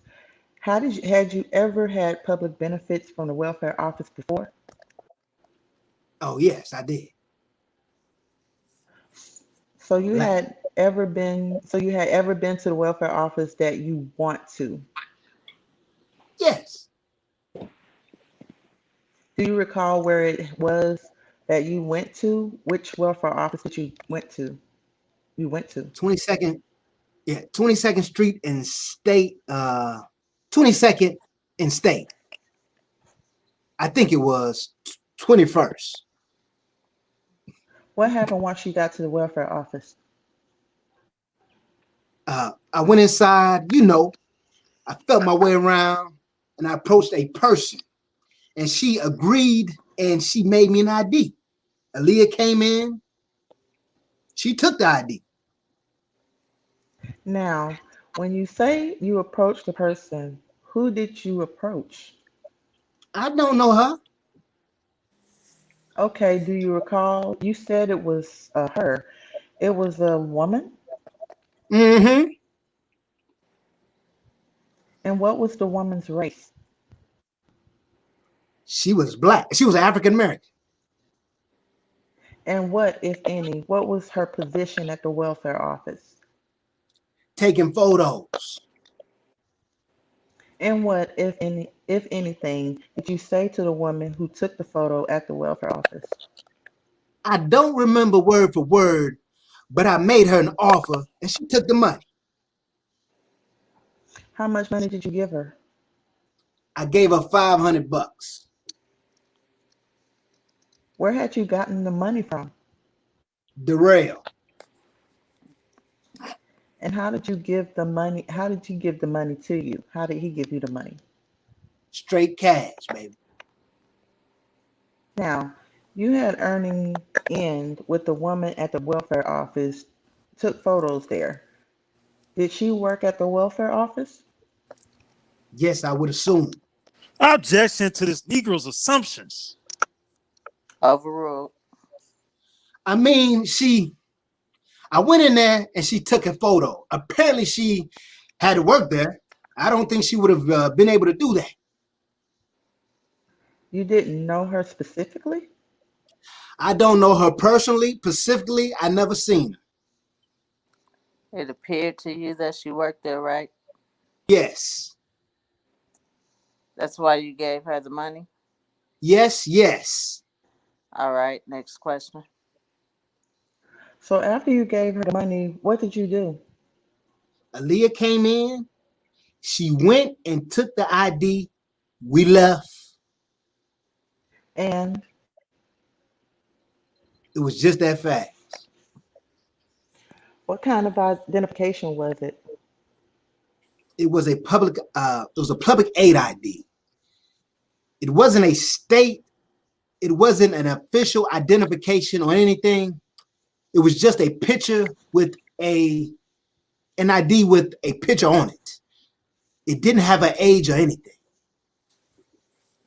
So did the woman who gave you gave the money to, the woman who worked at the welfare office, did she take Aaliyah's photo? Yes. Once you obtained the photo and identification was given to Aaliyah, what happened next? Oh, actually, I'm sorry. Just to back up for a moment, you had previously testified that you had obtained you had gone to the welfare office before. Yes. Now, in applying for public assistance, did you have to fill out any paperwork? Yes. And did you have to provide any documentation when you applied Yes. for welfare service? Yes. And generally speaking, what type of documents did you have to provide? State ID, birth certificate, social security card. Did you provide your name when you were seeking benefits? State ID, social security card, birth certificate. Okay. And at the time that you took Aaliyah to the welfare office, did she fill out any paperwork? No.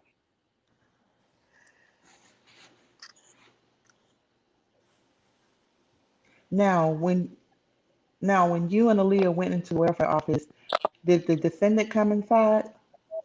No. Where was he? In the car. So what happened after you left the welfare office with the ID that you had obtained for Aaliyah? Went back to the hotel, or let me see. She needed to get another ID. So we went somewhere else. I think like a FedEx or something like that. And who went to? Got another work ID. You believed it was FedEx? Who went there? Me, Robert, Aaliyah, and Tyree, I guess. Why did you go to the FedEx that you went to? Why did you go to the FedEx that you went to?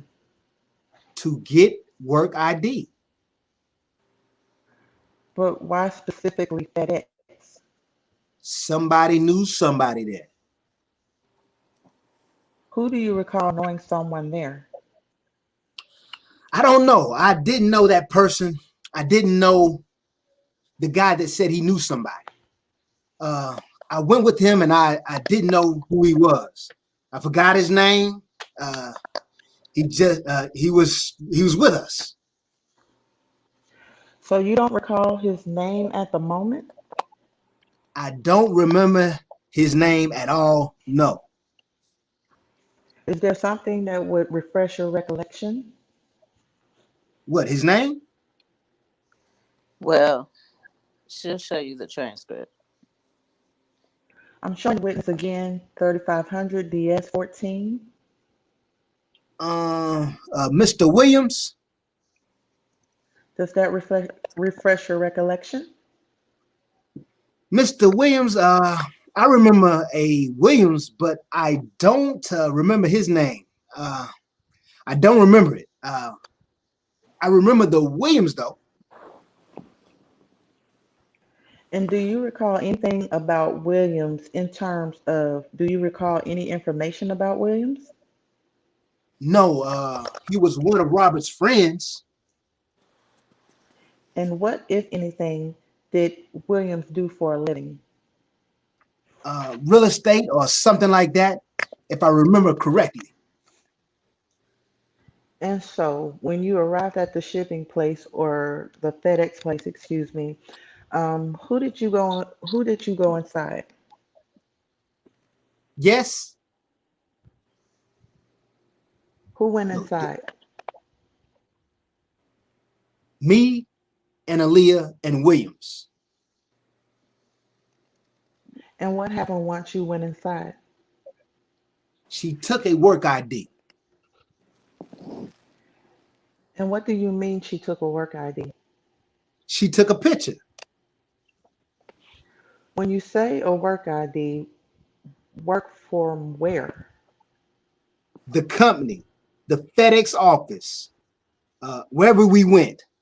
I don't remember if it was FedEx or what, because I don't know if FedEx existed there.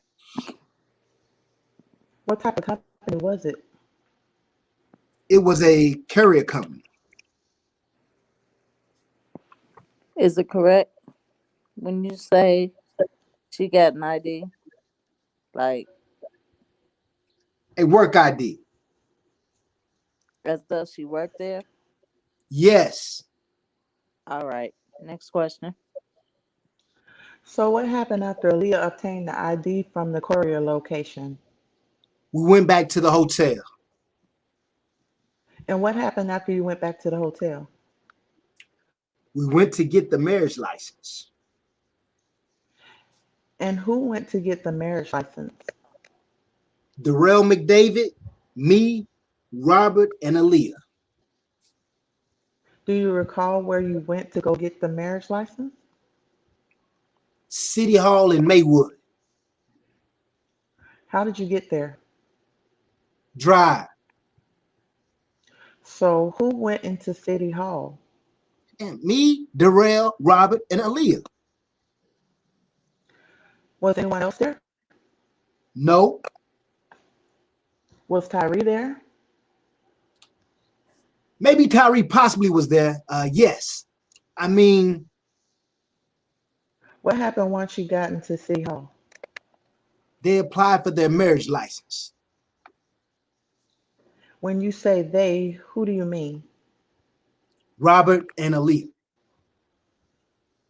From what you observed, when Aaliyah and the defendant went into Maywood City Hall, did anyone review Aaliyah's ID? Yes. What, if anything, happened when? Was it an employee at City Hall? Yes.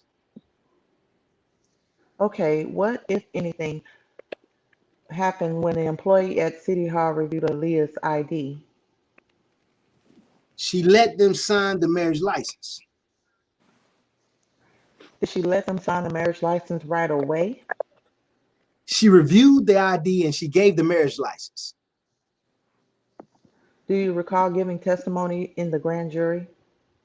Yes. And do you recall taking the oath to tell the truth? Objection. Overruled. You keep threatening me. I'm all ready to go home. I'm ready to go home. Well, we're not going home yet. Do you want to show him something to see if it refreshes his recollection?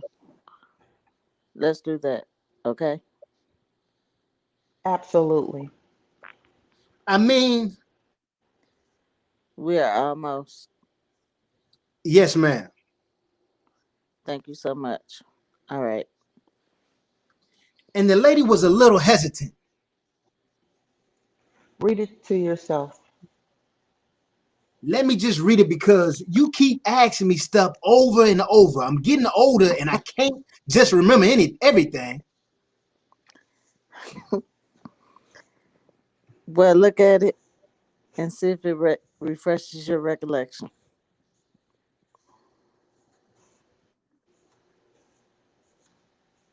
Does that refresh your recollection? I'm uncomfortable with this, Your Honor. I'm truly uncomfortable. You continuously talking about Aaliyah. Her parents are not here, and I don't understand why I got to do that. Well, we can have a conversation about that another time. Let's try to move this along. The question is, does it refresh your recollection about? Yes, it does. What happened? Yes. And what happened? Okay, yes, because the ID didn't have an age on it. Yes. So what? I don't know what Daryl did. I don't know. But you said Daryl talked. Is that what you said, Daryl? Yes, Daryl talked to somebody in there. I don't know what he did. All right. And when did and that wait, and then what happened next? Then they said they signed the marriage license. All right. Next question. Then they went and got married.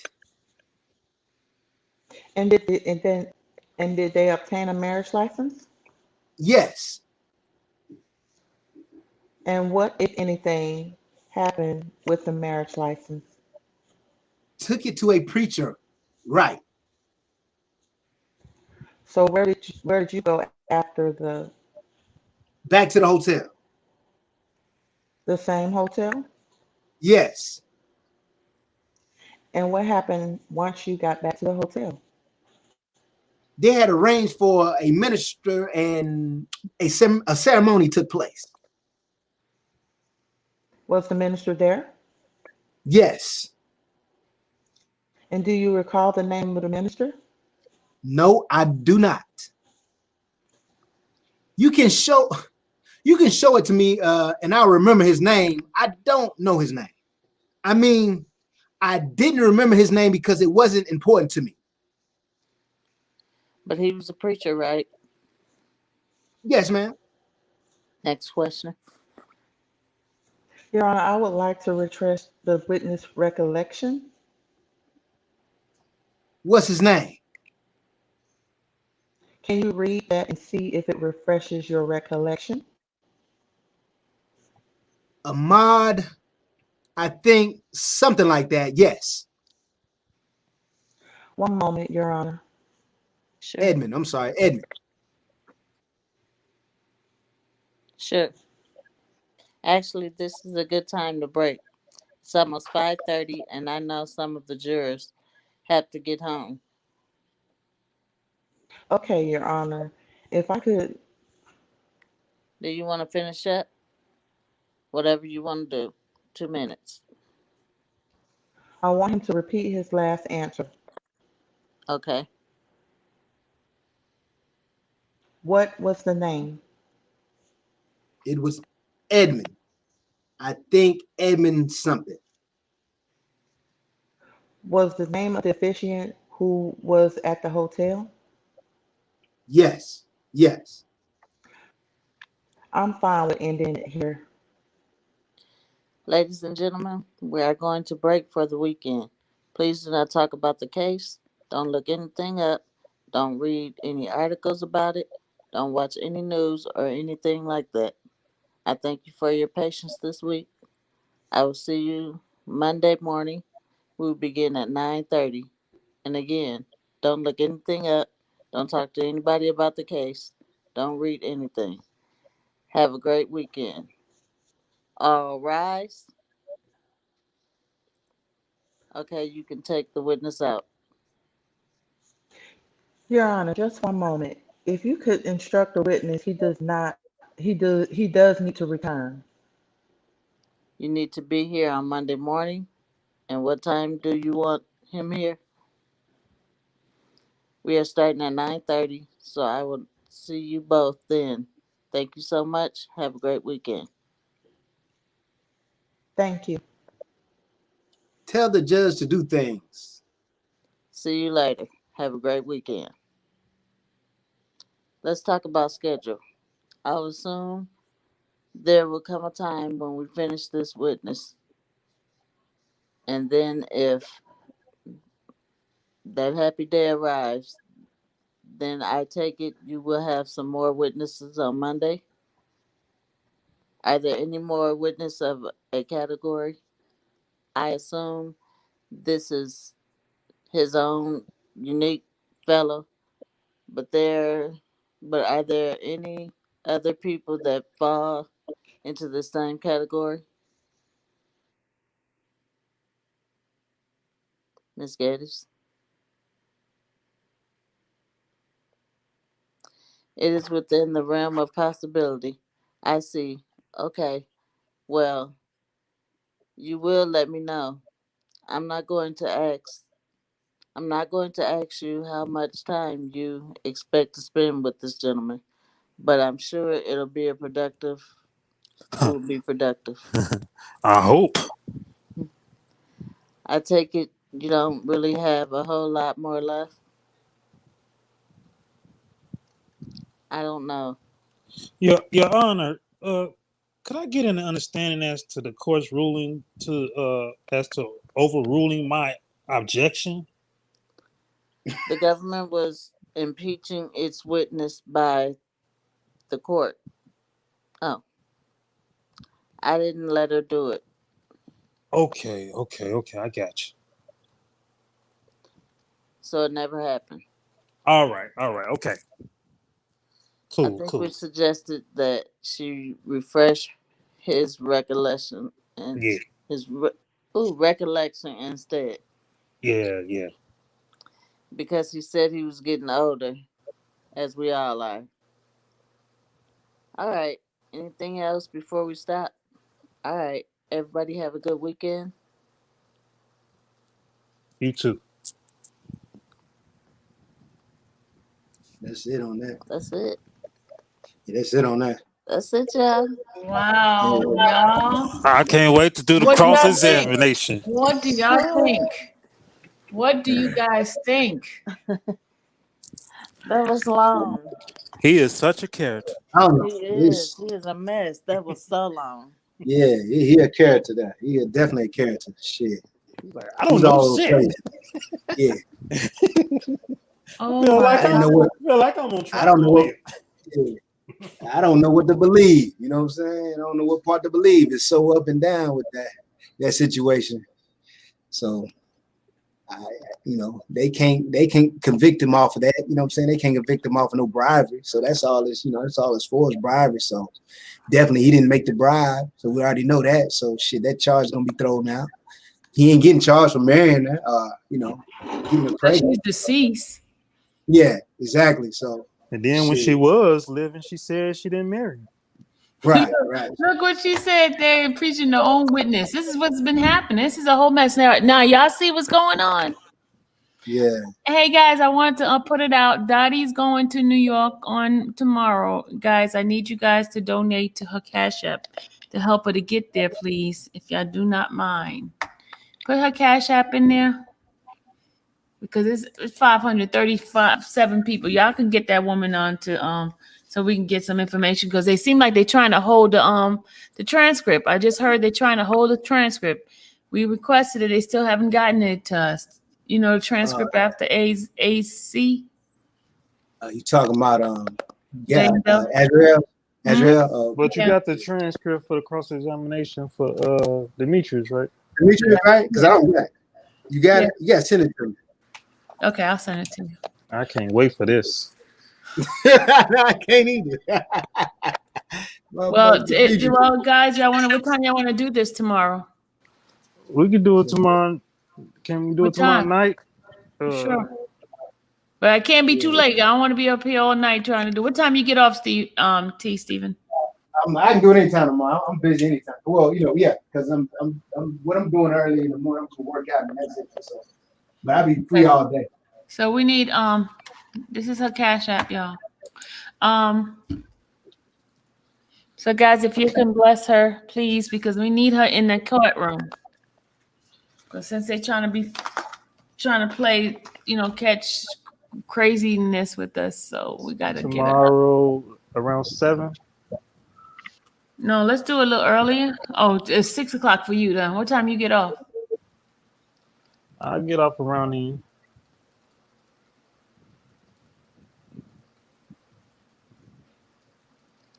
So what time we do it? You said 7? Yeah. So tomorrow at 7 Eastern Standard Time? Yeah. 6 o'clock. That's 6 o'clock Central, 7 Eastern. Gotcha. Yeah, that'll work. Yeah, guys, send her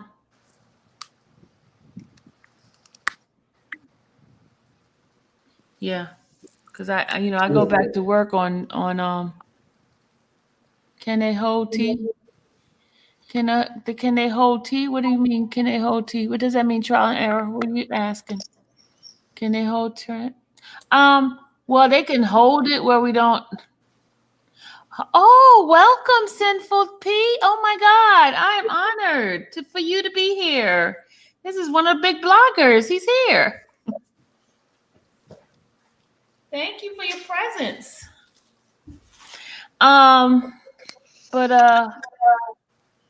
What time we're gonna do that? We said 7 o'clock Eastern Standard Time, right? Okay. Yeah, 7 continue. Eastern, 6 Yeah, Central. that works. Yeah, so we're gonna continue tomorrow and complete this one off, and we'll sit here and hopefully we'll get the other ones. I keep emailing her. I call her. I left her a voicemail, and she said she was gonna get to me. So we'll hope. But I think they're trying to redact a lot of stuff that's in there because they had a lot of sidebars, and they want to get it off. So that's what I think. That's crazy. And your deputy has to work tomorrow. Oh, you have to. What time you get off? Everybody will be asleep when I get off. Oh, I'll be the deputy then. All right. But guys, thank you so much for being here. Thank you for everybody that's in the chat. We appreciate you guys. If you can donate to Dottie, that's her Cash App. Please do so because we need a person inside the courtroom so we can get the full picture of what's happening. We need the full pictures of what's happening because the news is going to be one-sided and not going to tell you exactly what's happening. Now you see the stuff that's happening here? Yeah.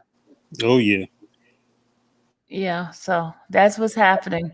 So now, does it sound like what happened in what the news is telling you? Now you just read it. Now I can't give the news this credit. They did say this about Demetrius, that he was very rude and stuff, and he wasn't going along with what things wasn't going the judges and prosecutors' way with that. That part I can say. Okay. But they may give you like 2% good or whatever, what I'm saying, kind of, favorable. But other than that, it's all, for the defense. I mean, all for the prosecution. I mean, yeah, in favor as far as what the media's reporting. Right. Well. Yeah. Yeah, it's bad. It makes you just want to go in and just, I don't know. It's terrible that they're not telling us exactly what's happening. And the thing about it, they using us. It's like they're using our own people to talk bad about us. Like I think it was the BNC network, Black News Channel. Yeah. Yeah, it's the Black News Channel. Something. I don't know if y'all listen to them report. And then of course, what's that other guy? The black guy. But he's always doing negative reports. Did you get a chance to look at my video from yesterday with the 3 lawyers? Take a look at that video from yesterday. Everybody take a look at that video from yesterday. You will see what the lawyers said. We had 2 lawyers who actually do RICO cases, and they talk about about this case. Basically, they just throw in this case at Robert because they're trying to find something to catch him on, and it's not going to stick. That's what he said. It's not going to stick. And this is supposed to be in the tough case, they should have really just tried him for a statutory rape charge and try to get that. But other than that, he shouldn't have tried it for no RICO. This should be a state charges, not a federal. Right. Like I said, they wasting the government's money. They wasting our money, taxpayers' money. Mm-hmm. Yeah, that's crazy. Exactly. What you say about Roland Martin, Latice? What did you say? What did y'all say about Roland Martin? I didn't get what y'all said. So he just report what the media, like what they tell him, mainly in the media. It's like it's all against Robert. He's not for Robert at all. Not for the truth. I ain't gonna say you got to be for Robert, but for just reporting both sides. All the media is all about one side. Yeah, they bias. I'm like, dang. And it's almost they taking it personal too. If they'll report the prosecution side and they'll take it kind of personal, like he needs to stay in jail and stuff like that. So it's ugly, man. The media is ugly. So when he get found not guilty, it's gonna be a whole lot of people mad. They're gonna be like, he getting celebrity treatment, good treatment. Yeah, they're gonna make know the exact why he get out. Yeah, we trying to tell y'all shit. This is not, they telling some false narratives, giving some false narratives out. So ain't like haven't been telling y'all just don't listen. Because a lot of people just don't want to listen. They don't want to take the time to listen like we do. Yeah, research. Do the research. Do the work. Find it out. Yeah, they don't want to take that time, so they're gonna still continue to say what they've been saying. So that's the sad part about it. Yeah. I don't respect people. I don't respect people like that. I just got one question. No, the sad What's part up? about it is when, they reading the transcripts and they just don't want to believe the truth. The Yeah, transcripts is basically the truth. Yeah. right. So it's just they Yeah. don't want to believe because they don't want to be wrong. That's it. That's point blank period. That's what it is. That's what Yeah. it is. They know this man is not guilty, but since they done dug his name in the dirt, ain't no turning back now. So they ain't got no choice but to pretend like they know he's guilty, but they know he's not. So But you yeah. know what? One of the things Joe said yesterday, he said that before the government will take this as a loss, they'll just drop the case. Drop the case. Yeah, They'll Yep. drop the case against them Yes. before they take the L. So I see that's what's going to happen because they're about to lose. Because there's no way you can say that this man there's a RICO. They can't even prove the RICO. right. So who else is testifying as far as on the defense? Do y'all know all the people the No, defense is calling about? no, I don't know. No. But what's her name? His girlfriend now is Joy is going to be testifying. That's what I heard, right? I heard that, but they didn't say when she's going to be I testifying. didn't say. Because I heard that coming from her father. Yeah, and what's his name? Don Russell, right?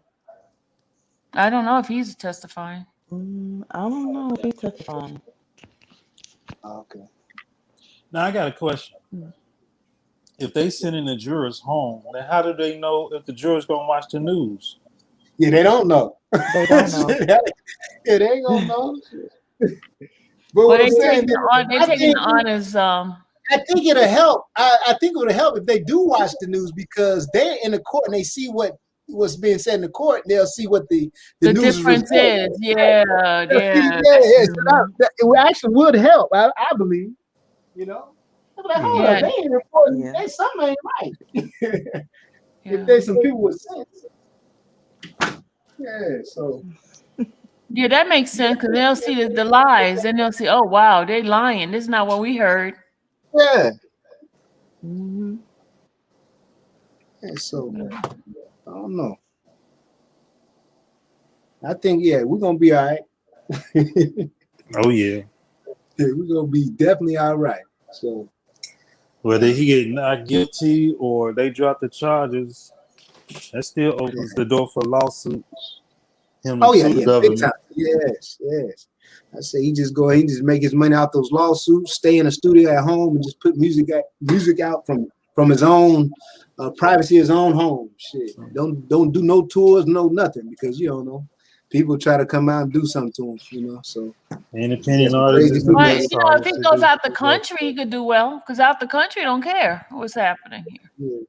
But I'm saying the man's already, in his mid-50s. He can just make music from home, and like I said, if he's found not guilty, he's done almost 2.5 years in Not prison. if, when, not if. Yeah, when. When. Exactly. I'm sorry. I apologize. I said whoop my ass for saying that.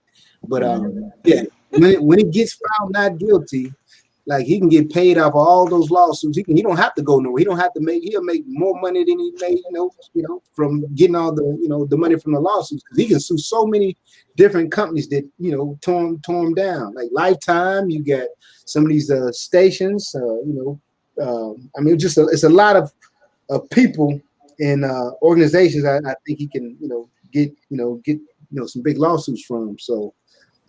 I wouldn't go anywhere. I'll just stay home and make music and put it out. But you know what I'm scared of? Like, until they change this law, then there's no statute of limitation. Let's say like after the court case, somebody brand new would come out and say he did something from 1991. Yeah, but if they do something with But they prejudice, can't and they can never come back retry him again. like that.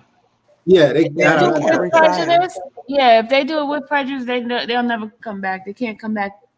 It's got to be anything going forward. You know, nothing after the prior to the Right.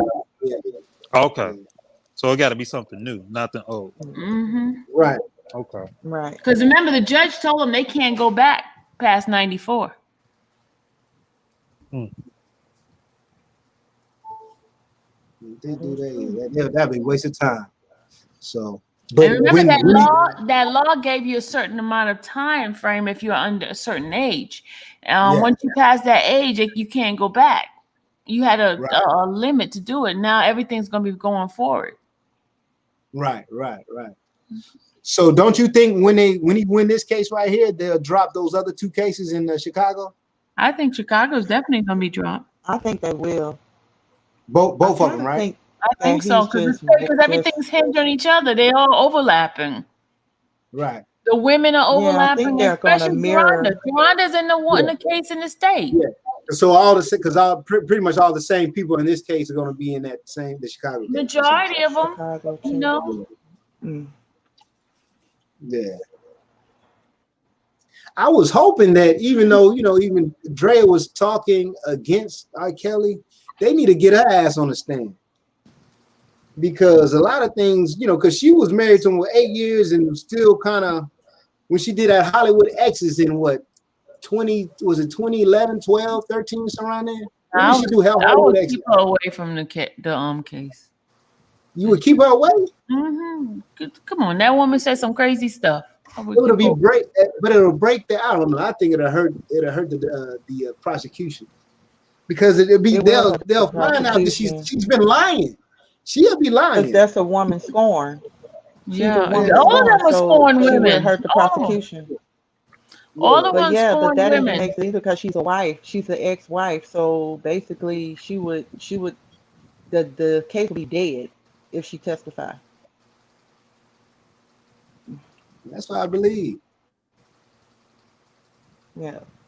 She talking about she got what's a disease? She got a what is it? Some kind of disease when she sees a Hummer. She made up something. I forgot what she said, but she's terrified every time she sees a Hummer. She called it some kind of name. I forgot. She was on one talk show speaking on that because she remembered him beating him in the. He was beating her inside of a Hummer. So that's what makes her terrified of riding in Hummers or even looking at them. I said, that's the most retarded stuff I ever heard.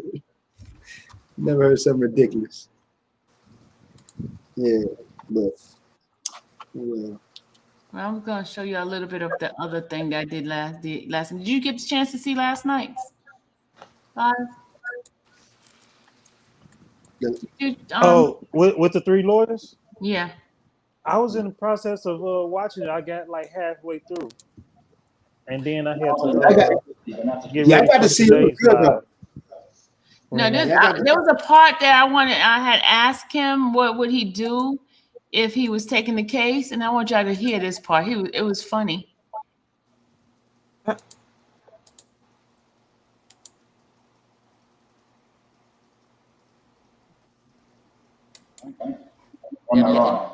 It has to be foreseeable. Reasonably foreseeable in the course of the alleged conspiracy.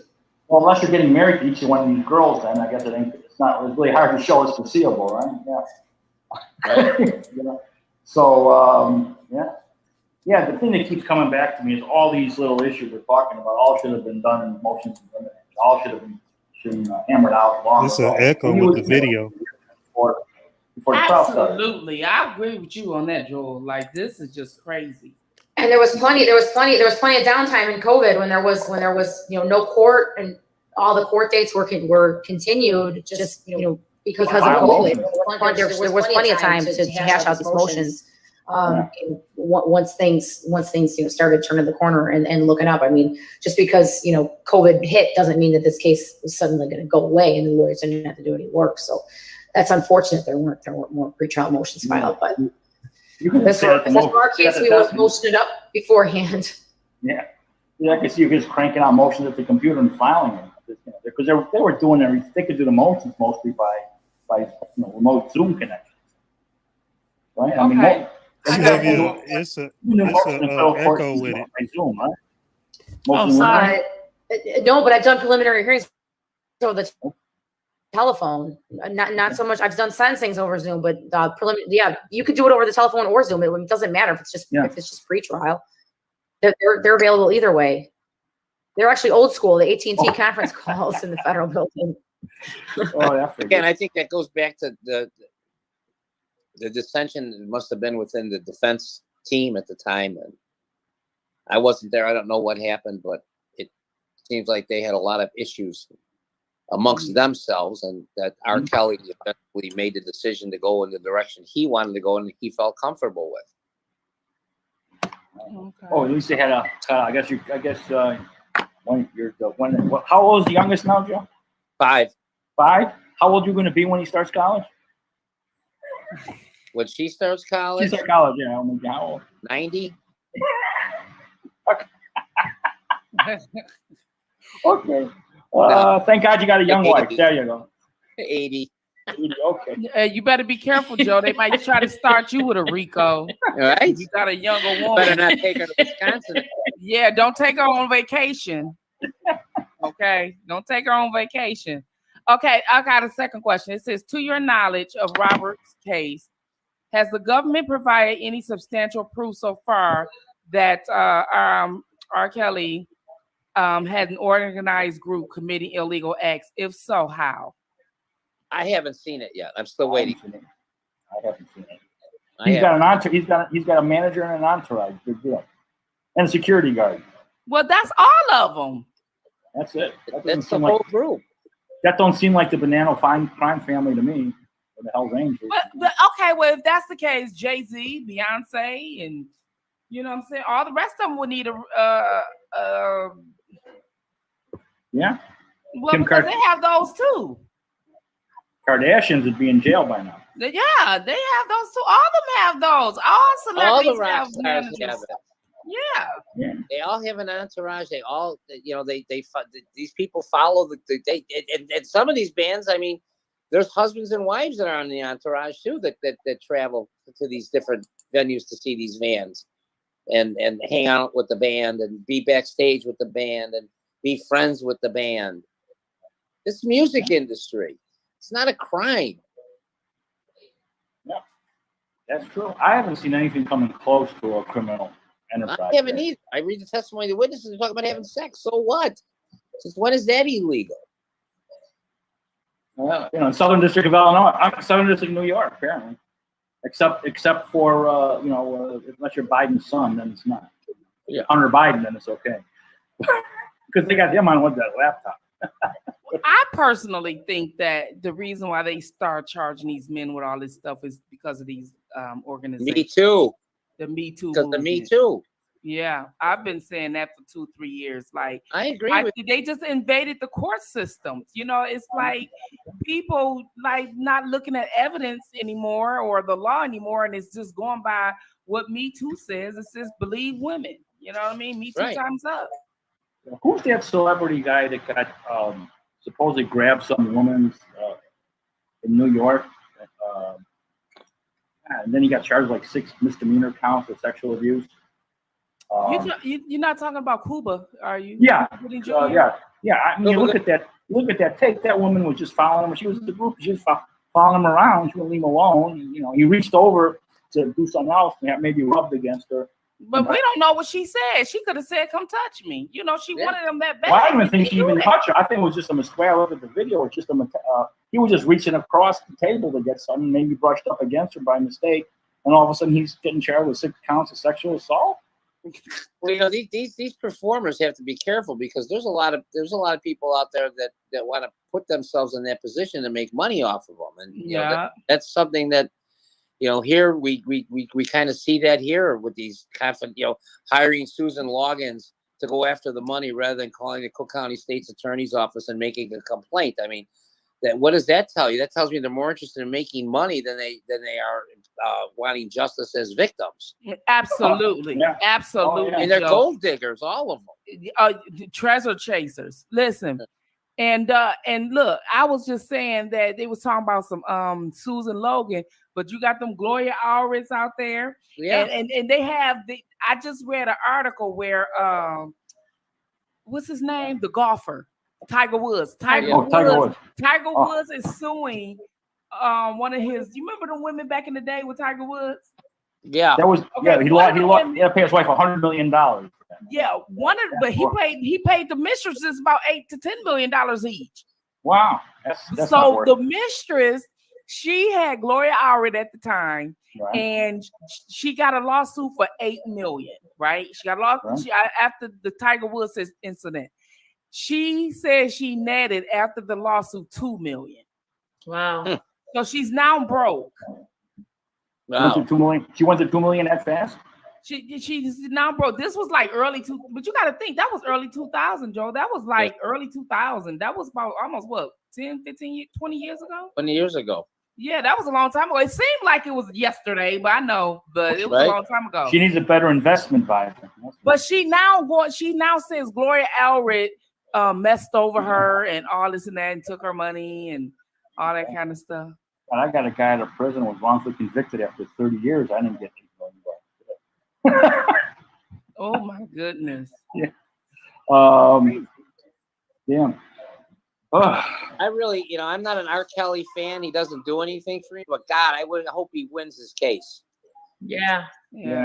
Like I said, this isn't about whether or not he went with a little, went with the younger one. Reaching. This is ridiculous to charge.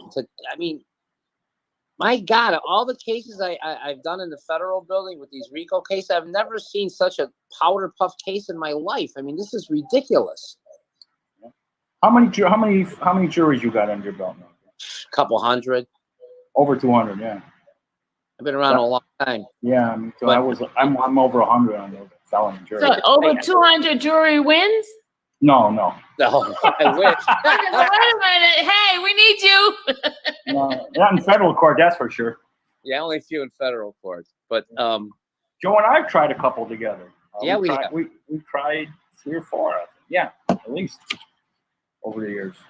But the most your cases wasn't like this though. Oh no. Your cases was not like this, believe me. There is no case like that. Joe, tell me, what would your approach would be in this case, as far as you, if you had this case? I'd make these women tell these jurors how much they loved it. You would too. You would. You would. You liked R. Kelly's penis. You would suck it when he wanted you to because you liked it, right? I said that last night on my show. Joe, me and you think just alike because I said that commentary on my show last night. How many orgasms did you have? Joseph, they was sucking like three victims that question. You had an orgasm, didn't you? Yeah. These lawyers, you can't be afraid to ask these questions and embarrassing questions. You have to ask them. Well, that first witness's testimony was pretty graphic, so I mean, they started. Well, she did. She made it graphic. Yeah. So what a lot of lawyers don't realize is sometimes you have to use the prosecution witnesses as your witnesses by bringing out all the good stuff, not the bad stuff. R. Kelly was nice to you. You loved the man, didn't you? You worshiped the man. Stuff like that. I mean, they've got to start digging in a little bit deeper into the psyche of these witnesses. You're right. That's a good one. Yeah, that's true. And then Joe does Joe's very famous for some of his closing arguments, like sitting in the jury box mocking a witness. Yeah. I mean, I like doing I like the trial prep. I would have papered this case with motions starting 2 years ago, and they would have had a good 100 motions plus. I would have thrown the indictment in the garbage can in my opening statement. This is where it belongs, ladies and gentlemen. Kerplunk. That's one of my favorites. I like doing. That was who did that? That was in the Gotti case. Cutler did that. Who's Cutler? Yeah, I mean, well, you paper to hell. I mean, you just keep chipping away at what they can do with theories and about evidence. these Just lawyers chip, that, chip, that, chip, that chip, R. chip, chip. Kelly has. I mean, have they been around a while? I mean, I don't know who they are. No, nothing. I mean, they're competent. You know, the problem was from what I criminal hear, defense attorneys or yeah.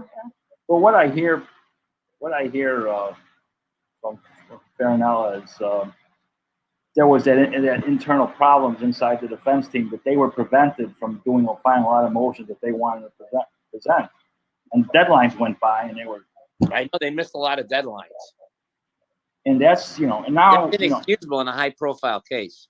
Right. And then the judge said, well, why didn't you tell? I mean, at one of the last hearings that Greenberg was at, when that all came out, the judge looked at Farinella and the two and Becker and said, well, why didn't you say something? And that's going to kind of, when on appeal, that's going to be hard because when we've had this problem, Joe, right? You got 5-6 lawyers. It's hard to say, well, only one made a mistake. But what about the other ones, right? Right. So it's that's going to be a problem. But I don't know the actual details of it. Maybe there was something in writing that somebody had the right to to veto any motions. I thought that from the recap that I read for the opening statement from the defense was pretty. I mean, it was good. I mean, it wasn't bad. It was good. It hit the right points. It could have been a little more forceful, but not everybody's thinks alike. But I thought they hit all the right points in the opening statement. Hopefully, in closing, they can bring all this stuff back to the jurors and say, what enterprise? There is no enterprise. This is all a fallacy. This is manufactured by the government. Yeah. No, they did. I saw that in the opening. They went right into the misuse. They went right into the misuse issue, and that this is designed for a different purpose. Right. This is not an enterprise. They didn't hit all that. So they did hit it. I mean, I think they did. They did. And I even posted on my Facebook page and said I thought they did an adequate job. There's no question in my mind. Yeah. And if the jury was understanding and was able to focus in on it. Jury. What? Hopefully, it's a smart jury. Yeah. You saw the jury, right, Sylvia? We lost somebody again. I saw some of them. They seem like they were. They keep dropping off like flies here. We keep dropping. They're dropping off like flies. But I didn't see them, the faces and things like that of the jury at all. But from what my understanding is, they're up in age. You think an older? I know, Joe, you mentioned something about that certain jury. Like I did see an older woman there. As far as what their background is based on what I was reading in the newspaper. I know one of them is working the airline. The other one working the hospital. One is in it's just professionals. I think I heard a lot. Who would you want? Not young. I didn't see anybody too young. Who would you want? What do you think about that, Joe? Who would you want in your jury? I'd want professionals. I'd want people that have a little bit of education. I want people that have businesses. Yeah, I think people who aren't going to be, who are going to understand business, it's the entertainment business. Right, it's the entertainment business. I mean, they called it the casting couch for a reason in Hollywood. Yeah, somebody's going to understand that. That I think is true. So maybe older people might not be bad, even though, and everybody thinks, well, remember what Hollywood used to be like, and they're not going to be shocked about talk about sex, right, Joe? No, I wouldn't think. No, I wouldn't. They probably did it when they were younger, I didn't see any donkey sex or any weird stuff at all here. No, not in this case. No. In other cases, yeah. I mean that's true. The closing is going to be. What do you think of the? I was kind of reading the U.S. Attorney's case. That I didn't see. I saw his opening. I didn't see anything really that he was that strong. It was just, it was almost like they go to that camp, right? The U.S. Attorney camp, and they go through that shock course. That 90-day course that they make them all go. It was kind of like he was following the playbook. I didn't see him really anything spectacular. It's a she. It's a bunch of she's. She's all girls? Oh my All Yeah, girls. Chicago too. In All Chicago, girls. they saw female prosecutors too. Oh man. Well, that's for a reason. Yeah, I know. Yeah, I know. What's the reason, Joe? The reason is because they want women to be advocating for other women because that's the right thing to do. Wow. Because they supposed to believe each other. Mm-hmm. Yeah, Woman to woman. No woman ever lied to another woman ever. Ever. Never, right? Women never lie. Never to Women another never woman. lie. Women never lie. Not to another woman. Absolutely not. No. We all tell the truth. I haven't seen that. I'm not seeing him. I'm not going out with him. I'm not interested in your husband. Oh man, it's going to be an interesting case. When is this one's going to take? This one's going to take 2 months, I think. How many witnesses do they got lined up? I think they got like 6 key witnesses, and I think they had like 8 or 10 prior bad act witnesses or something. Yeah. Oh, the prior bad acts. Those are. Oh, they're I mean, my God. I mean, R. Kelly actually had the nerve to give out his cell phone number. I mean, really, is that what this case is about? To meet women? I mean, is that a federal Can you crime imagine too, that I asked my chauffeur or my bodyguard, hey, you see that cute girl over there? Give her my number. How is that a federal crime? I mean, really, how is that a federal crime? Yeah. But he was a married man, you know. Oh, what is it? He is. Are they? What do they put the prior bad act stuff? I hate that. How much is? I hope they don't get too much of that in. That all should have been gone through like pretrial motion. So he had a lot of girls. He was collecting girls. I mean, how is that a federal crime? That's what I'm saying. What's the prior? Because prior he had bad a act? lot of girls. But they're going to say that shows that he was trying to, that was part of the. That just goes to show, it goes to prove the modus operandi. The purpose of the enterprise. That's what they're going to say anyway. Somebody put me in timeout, and I'm looking at all these chats. I'm new to this internet stuff. Right. I mean, anyway, go ahead. They had. I mean, I think the jurors really need to hear a little bit more on cross-examination about the fact that nobody forced them to do any of this, that they did it, they were happy to do it, they called him daddy, and they like calling him daddy. I mean, that's not a federal crime either. Look, I call you daddy if you could give me $5,000 every month, and I have. Sure did. I call you daddy too. I call you whatever you want me to call you. Right. I'll call you Shirley. They talk about they talk about hush payments. I mean, what are the hush payments? I mean, hush payments for what? What did he do wrong? Well, I know in Hollywood, in the entertainment business, when you get a non-disclosure agreement, they got those on like rip pads. They're getting those things out all the time for anything. You want to talk to an agent, you get a non-disclosure. You want to talk to a producer, you get a non-disclosure. I mean, they do those things all the time. They're going to try to make it look like an evil thing, but I mean, those are so common. Okay, I have a question. So Jane Doe number 5 testified about her parents putting her up to seduce or date or traffic or prostitute her out, however you want to call it, to get at R. Kelly, right? Mm-hmm. Could the parents be in the trouble in this No, case? probably not. Probably not. If they're doing it for money, what? How long will this take place? Well, what if they said, because I heard they were saying that she testified that if R. Kelly was effing their daughter, so since you effing my daughter, you got to give me $20,000 a month. Mm-hmm. Well, it sounds like they violated the Mann Act. Sounds like that to me. Absolutely. What's the statute of limitations? think that's an issue. They can't use prior bad act as a statute of limitations. And you know, I don't. Is there that also? Well, that's for prior crime. There's got to be it's got to wait. Prior bad acts has got to be at least something similar, close in time. It's got to have a similar purpose.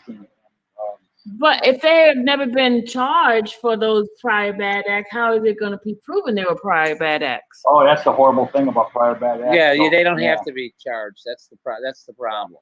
Okay, but it hasn't been proven either. Well, if it hasn't been proven, then they should make a motion to exclude it from the jury. Right. You're not supposed to be able to have what they call like a trial within a trial. Either it's pretty established that it happened, but if there's a question that has happened, it shouldn't come in because you're not supposed to have a lot of little mini trials to prove prior bad act within a big trial. So that's all should have been taken care of on pre-trial motion, on motion to eliminate. I mean, you know, it's they should have made the government declare what its prior bad acts are a year ago and give them a deadline so they can't keep adding more, and then start whittling down that list. And that's what you know what right? It's like there's the three big things in trials, right? Preparation, preparation, and preparation. Right? And that's what's missing there. And I don't think it's the fault of any of the current team. I can't wait till that letter comes out after it's all over. You know, when they unseal all those letters. Are they going to unseal them? Oh yeah, Joe. I think they have to, right? Yeah, they have to. Yeah. So you'll find out about what all the dynamics that went in place between the lawyers. All those letters that they wrote back and forth will come out. And that'll be interesting to see. Well, I have a question here. They asked, what's the difference when Flavor Flav, I guess is the guy, when he had many girls, in which some were young and some was older? I don't know. Well, then the purpose of the conspiracy or the enterprise can't be to get underage girls if they had older ones there, right? Just to get girls, period. Which is, that's not illegal. Like Joe keeps saying, that ain't illegal, right? No. I don't see none of this. I think this is just a waste of taxpayers' money. You're not kidding. I mean, and this guy had to sit in that little jail cell for 2 Yeah, why didn't he get bond? That was ridiculous. Because she's a woman. Me too. Yeah. But I mean, how's he? I bet you she regret that now, though. Because just think about it. Listening to them witnesses. Yeah. Listening to them witnesses. She like, I kept this man in this cell for 2.5 years, and these are not even credible people. Joe, you can tell them how, I mean, I can, if you the Metropolitan Correctional Center, MCC, downtown Chicago, what those cells are like. Well, they're small, and when he's there, oh, God. My office is right across the street from the MCC, and they said they would serenade R. Kelly all the time out there. Really? Yeah, the groups of people. Well, it's funny because there's a parking deck next door, and like the other day, it must have been some cartel guy's birthday because they had mariachis out there singing "Happy Birthday" and they're playing Mexican music on the parking deck. And then sometimes, like one of the big gangbangers has a birthday. They got the girls twerking on the hoods on the hoods of the cars out there. And when R. Kelly's in there, they're singing R. Kelly songs to him and serenading him. But still, those cells are so small. They're all cement. In there. They're all cement. I mean, he had bond in state court. I mean, and there's no reason the Fed should lock him up. Okay, I got a question for you, Joe.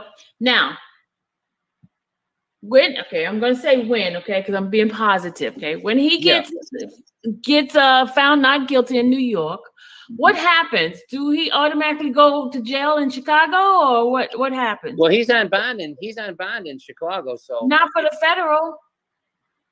I understand that. But you're going to drop jail. But what happens is he's either going to go back to the state court or the federal court. I'm not sure who has the first writ on him. Mm-hmm. But if he's found not guilty, I'm trying to remember. I think he has Judge Leinenweber Yeah, he does. He does. He does. Lonnie will probably give him a bond. Oh, good. Yeah. I mean, he let one of my mob clients that had a really checkered past during the COVID crisis for compassionate release. I mean, this is an outfit guy that was caught on tape telling a debtor, you better pay me and I don't have the money. Well, look out your front window. What do you see? I see a lawn. He said, well, I'm going to cut your kids' heads off and plant them out there. And he still he let the guy out. So he's a really good judge. He'll look at it. And I'm telling you, if R. Kelly beats this case, you're going to see a big change in what's going on with these other prosecutors. Yeah, that's true. Lionel Weber. Okay. Yeah, I think you'll see that. I think they'll see them drop it because the last thing they said is losing. Is losing. And if they say they screwed it up in the Southern District in New York, they're going to say, well, they're not going to screw up in my district, so I'm dropping this damn thing. Here in this. Oh, don't laugh. They will. They will. They hate. They will just drop it like that.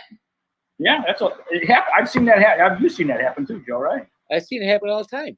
Yeah. They'll dismiss case. I had them dismiss a gun case they were afraid they were going to lose not too long ago. So why don't they drop it now? Because they look like they're losing. Well, they always think they're winning. So okay. The federal court's a weird place. They got a 99% conviction rate. So, can you make the 1.5% or whatever it is, 98.9 or whatever it might be. But, again, hopefully these jurors in New York are smart enough to see through this, that they can read these jury instructions, apply into the facts in the case. And I think they're going to come up with the conclusion that this is not a federal crime. Whatever it might be, it's not for us. Yeah, it should be a state court. Which is where this case always should have been. If it ever was a case, it should have been a state court case for statutory rape. And that's it. And that's it. Either he buggered the little girl or he didn't. It's just that simple. Right. And if he did, he's convicted, he goes to jail. If he didn't, or they can't prove he did, then there's nothing you can do. I mean, it's that simple. It doesn't have to create a criminal enterprise with, and go through all these machinations where they have to have a criminal enterprise with an improper purpose and 2 criminal acts and all the stuff you need for a week. You don't need all that. It's either he did it or he didn't. And if you can't prove he did it, you shouldn't have to go through creating things that don't exist like enterprises and stuff to convict him. I mean, that's just, there's something just totally unfair about that and wrong about it. Anybody that's fair and anybody that fair, believes in fair play and justice, it just senses it's just wrong. It's just wrong. Either you can prove it's something or you can't. And there's no reason to try to play a game with the rules in order to get a conviction by taking something that Rudy Giuliani created to get mobsters and go back. So I think Joe dropped off too now. Yeah, he's gone because he said he had to take care of something. He's got to take care of his. He's back. He's back. Joe's back. He made a mistake. Oh, okay. Joe. He went to go see if the 5-year-old was still around. Right? I can hear her. She's still around. Let's see. How old's Rock now? Rocco's 13. 13. He's beating the crap out of you by now. Yeah, is he big? Is he lift weights like you? Yeah, he's 5'3", 160. Oh man, you're gonna be in trouble, man. He's pretty big. All right, I have to sign off now. Yeah, me too. So it's been wonderful. Please come back. Please, just let us know. Let's Lisa said she's coming back. Lisa already gave you okay. She's coming back. Yeah, Lisa will be back. Lisa will be back. And let's give us another 3 or 4 days of transcripts, and we'll talk about I'll do that. As soon as I get this transcript, I'll give it to you guys, and you guys can come right back and give us some expertise from the Lord. I hope your viewers were enlightened today and learned a little bit. Your viewers should know that we hope that R. Kelly beats the feds. Period. That's it. Yes. That's what we want. Thank you. Even though I'm not a fan of his, we're all on the same side. And at this point, it's us against them. And this is an overreaching case. It should have never been brought. It should have went out on the motion that was filed. It didn't go out. Hopefully the jurors will come back with a not guilty.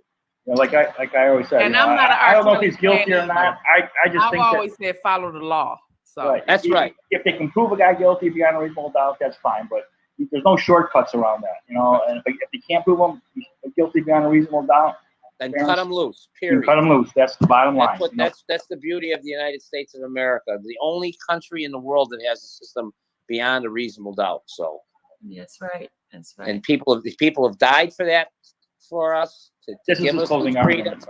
This has been going on for centuries. I mean, when you look at criminal justice and you look at proof beyond a reasonable doubt, all these things that these lawyers wrote way back when doctors were still using leeches to bleed people, this Constitution is still in effect. It still is good. It still is the law. And hopefully the jurors will follow it and find him not guilty. That's right. You know, I traveled in Russia in the 1990s, and I saw some trials there because I'm a lawyer and I wanted to see them. And trust me, after I seen what justice is like there, and I came back here, you know, I kissed the ground because you have no idea how they treat you there. I mean, how you don't have a prayer. You know, you're everything's against you. You got to prove your innocence, and you're all on your own. But here it's a great system. But as long as you don't let the government cheat, and that's why I always tell people, if you're on a jury, don't let them get away with doing anything other than proving their case. If they don't prove it, vote not guilty, and that's the end. That's it. Very good. All right, we'll see you later. Thank you, Joe. Thank you, Joe. Thank you so much. Guys. And Take I'll care. see you guys again real soon. All right, everybody, be careful out there. Go R. Kelly. Go R. Kelly. That's right. Free R. Kelly. Free R. right, Kelly. Joe. Talk to you guys later. All right, bye, Joe. Go lift weights with Rocco. I'll talk to you later, man. All right, I'm bye, going guys. right now. I'll talk to you guys. That was very interesting. Wasn't it? So Yeah. make sure y'all share that other video with everyone so you get the expertise. But anyway, guys, I must go to bed, and it's been wonderful. Sylvia, I sent you a video to play. Oh, you did? What video did you send me? It was check your text message. It's about Lil Boosie talking about the groupies and stuff. Hold on.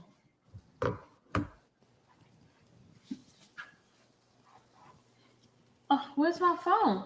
I don't see my phone.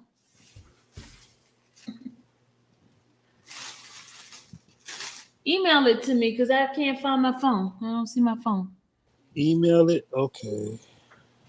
It's the same email I send you. Now, just hold up for a second. I'm going to play his video.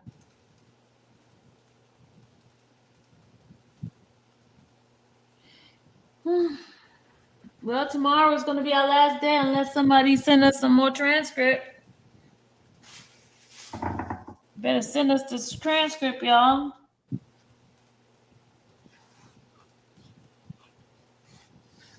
Pieces of the puzzle. I'll send you that stuff in a minute. Yeah, I need to send you guys the link now.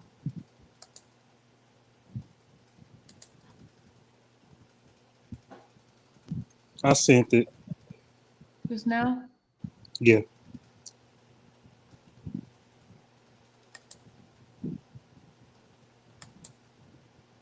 Didn't come yet.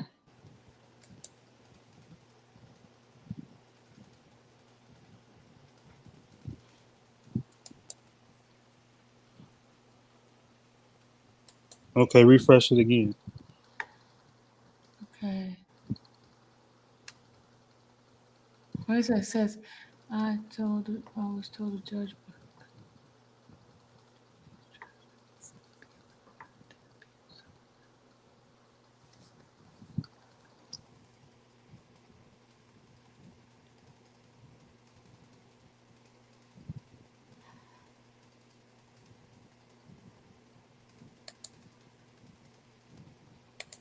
I don't see it yet. You still don't see it? Did you send it to me? Yeah. Okay, I'm gonna send the link in the chat then. You know I can't pull it up in the chat. Oh. Because I'm on Zoom. Remember, I'm on the what's the name? Can you go to What's today's date, y'all? You can go to YouTube, right? What's today's date, y'all? It's the 30th, August 30th.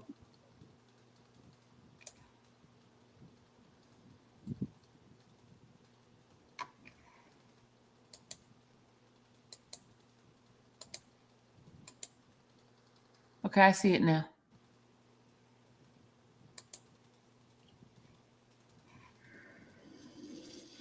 Oh, Vlad, I can't play Vlad. They don't allow me to play it. They'll Even strike even you. the audio. They'll strike you. Oh, I could play it on the audio on here. They will strike you down in a minute. I did that before. Played their stuff. Boom, they put a little thing strike on me. Dang.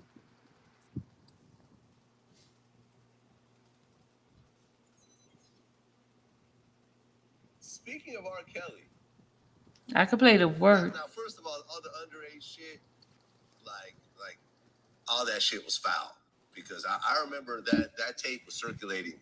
Right. But this is old. I've Since seen this that time, before. No, just the fact that when he was talking about the groupies part. Yeah, this is old. Yeah, I by know. having a bunch of young girls that were of legal age at his house, messing around with them and so forth. What's so different from R. Kelly and Hugh Hefner when he was still alive, except for their skin color?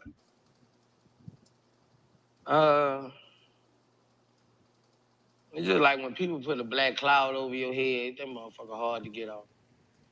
I think that got a lot to do with R. Kelly, man. Man, like when people put a black cloud over your head, that motherfucker hard to get off. And when people done seen it with their eyes, it's hard to get off. They done put a black cloud over you, man. That shit hard to get off you. So if that was a regular R&B artist who had legal girls, it wouldn't even be nothing. It wouldn't even be nothing. You talking about it wouldn't be nothing, but it's R. Kelly. He had a black cloud over his head. That's why they do that to that man. Now you want to take his music off Spotify. I got mad. When they talking about they gonna take his music off, I got mad. I got in my feelings. I put a post on Instagram. How the fuck you gonna fuck with that man music? Now y'all going too far, man. You going too far, man. God damn. Half of everybody was made by R. Kelly. Half of everybody in the motherfucking world was made by R. Kelly. I know my race was made by R. Kelly. Keith Sweat, R. Kelly. Y'all motherfuckers wouldn't even be living probably with R. Kelly. How you gonna take his music off? Y'all motherfuckers tripping. Y'all motherfuckers, what about all the motherfuckers that got charges for all other kind of shit? Did y'all take their music off? Hell no. Why you won't do it to the king of art, the fucking king? Because they got a black cloud over his head. That's all that is. Right. That's all that is. That nigga don't nobody make R&B. That nigga the king, dog. And they know that. That's what they try to do to motherfucker take they pedestal. That's what they do, especially black motherfuckers. When you get up there, when you start getting old, they coming back for you. They coming back and take your pedestal. They gonna try to take your pedestal. That's what they gonna do. They gonna try to take your pedestal. I don't care how black motherfucker, they gonna try to come. They gonna find something on your way back. Now they fucking with Russell Simmons. Talking about Russell Simmons touching bitch. Man had $300 million something in the 80s. What the fuck this man gotta ask for pussy for or try to take pussy or rub on pussy? Bitch, you mad you ain't end up with them. Them hoes mad. All them hoes who playing the people, most of them hoes mad, man. Why you ain't say this in the 70s or the 80s? Because you thought you was gonna be taken home. But he ain't choose you, bitch. Now you won't bring accusations up. Them hoes niggas don't take pussy getting cake unless they fucked up. I don't know what y'all confused about. I don't know what the juror, I'm talking to the jury. Every night, celebrities have women who offer themselves to them, who offer their loving to them, beautiful women. I'm talking about beauty. You can pick out several women, Why do you have to give women stuff to, it's not like that in this celebrity life. Niggas don't have to grab arms. Niggas don't have to do that to women because women are infatuated with us. Every star got women by the tons who is infatuated, who love them for them, love they swag, love everything about them. Niggas not. I done been in the rap game a minute, bro. I've been in hotels with several artists. Like niggas ain't taking pussy, man. Niggas gotta make pussy go away. Like for real, niggas ain't taking pussy, dog. Like all these. All right, I'm about to go to bed now. It's hard for me to believe. Okay, about to go to bed. Okay. Yeah, a little bit too raunchy for me with the words. You ain't Joe. All right, guys. My apologies. That's okay. Good night, everybody. You guys have a Black Beauty knows her. She knows me. She already know what to put out for me already, Daddy Lolo. All right. Good night, everybody. See you tomorrow at 7:00 for a final reading. Until they send us the new one. Let's get this cross-examination done. They're trying to hold it from us, y'all. And then this one, Azrael, will be introduced the too. Beginning, yeah. Yeah, the beginning. They trying to hold it from us, y'all. They trying to hold it from us, y'all. They trying to hold us from us. And those people on the other side, they in my bushes right now. They've been putting out some fake narrative about what we're doing over here. All I gotta say is we should all send Larry a letter to him in jail and just write hashtag we told y'all. Bunch of lies. He did say we got bus drivers, we got people to lie, and we got the storage. Oh, okay. But anyway, we told y'all. Yeah, y'all been listening to the testimonies. You hear the lies and the stuff that they've been saying. Weak. All right, good people. Have a good night. Y'all, it's still too many of y'all in this chat tonight. Go to bed. It's time for you to go to bed. You got work tomorrow. Good night. Night, everybody. Night. Peace out. Donate to Dottie. Bye.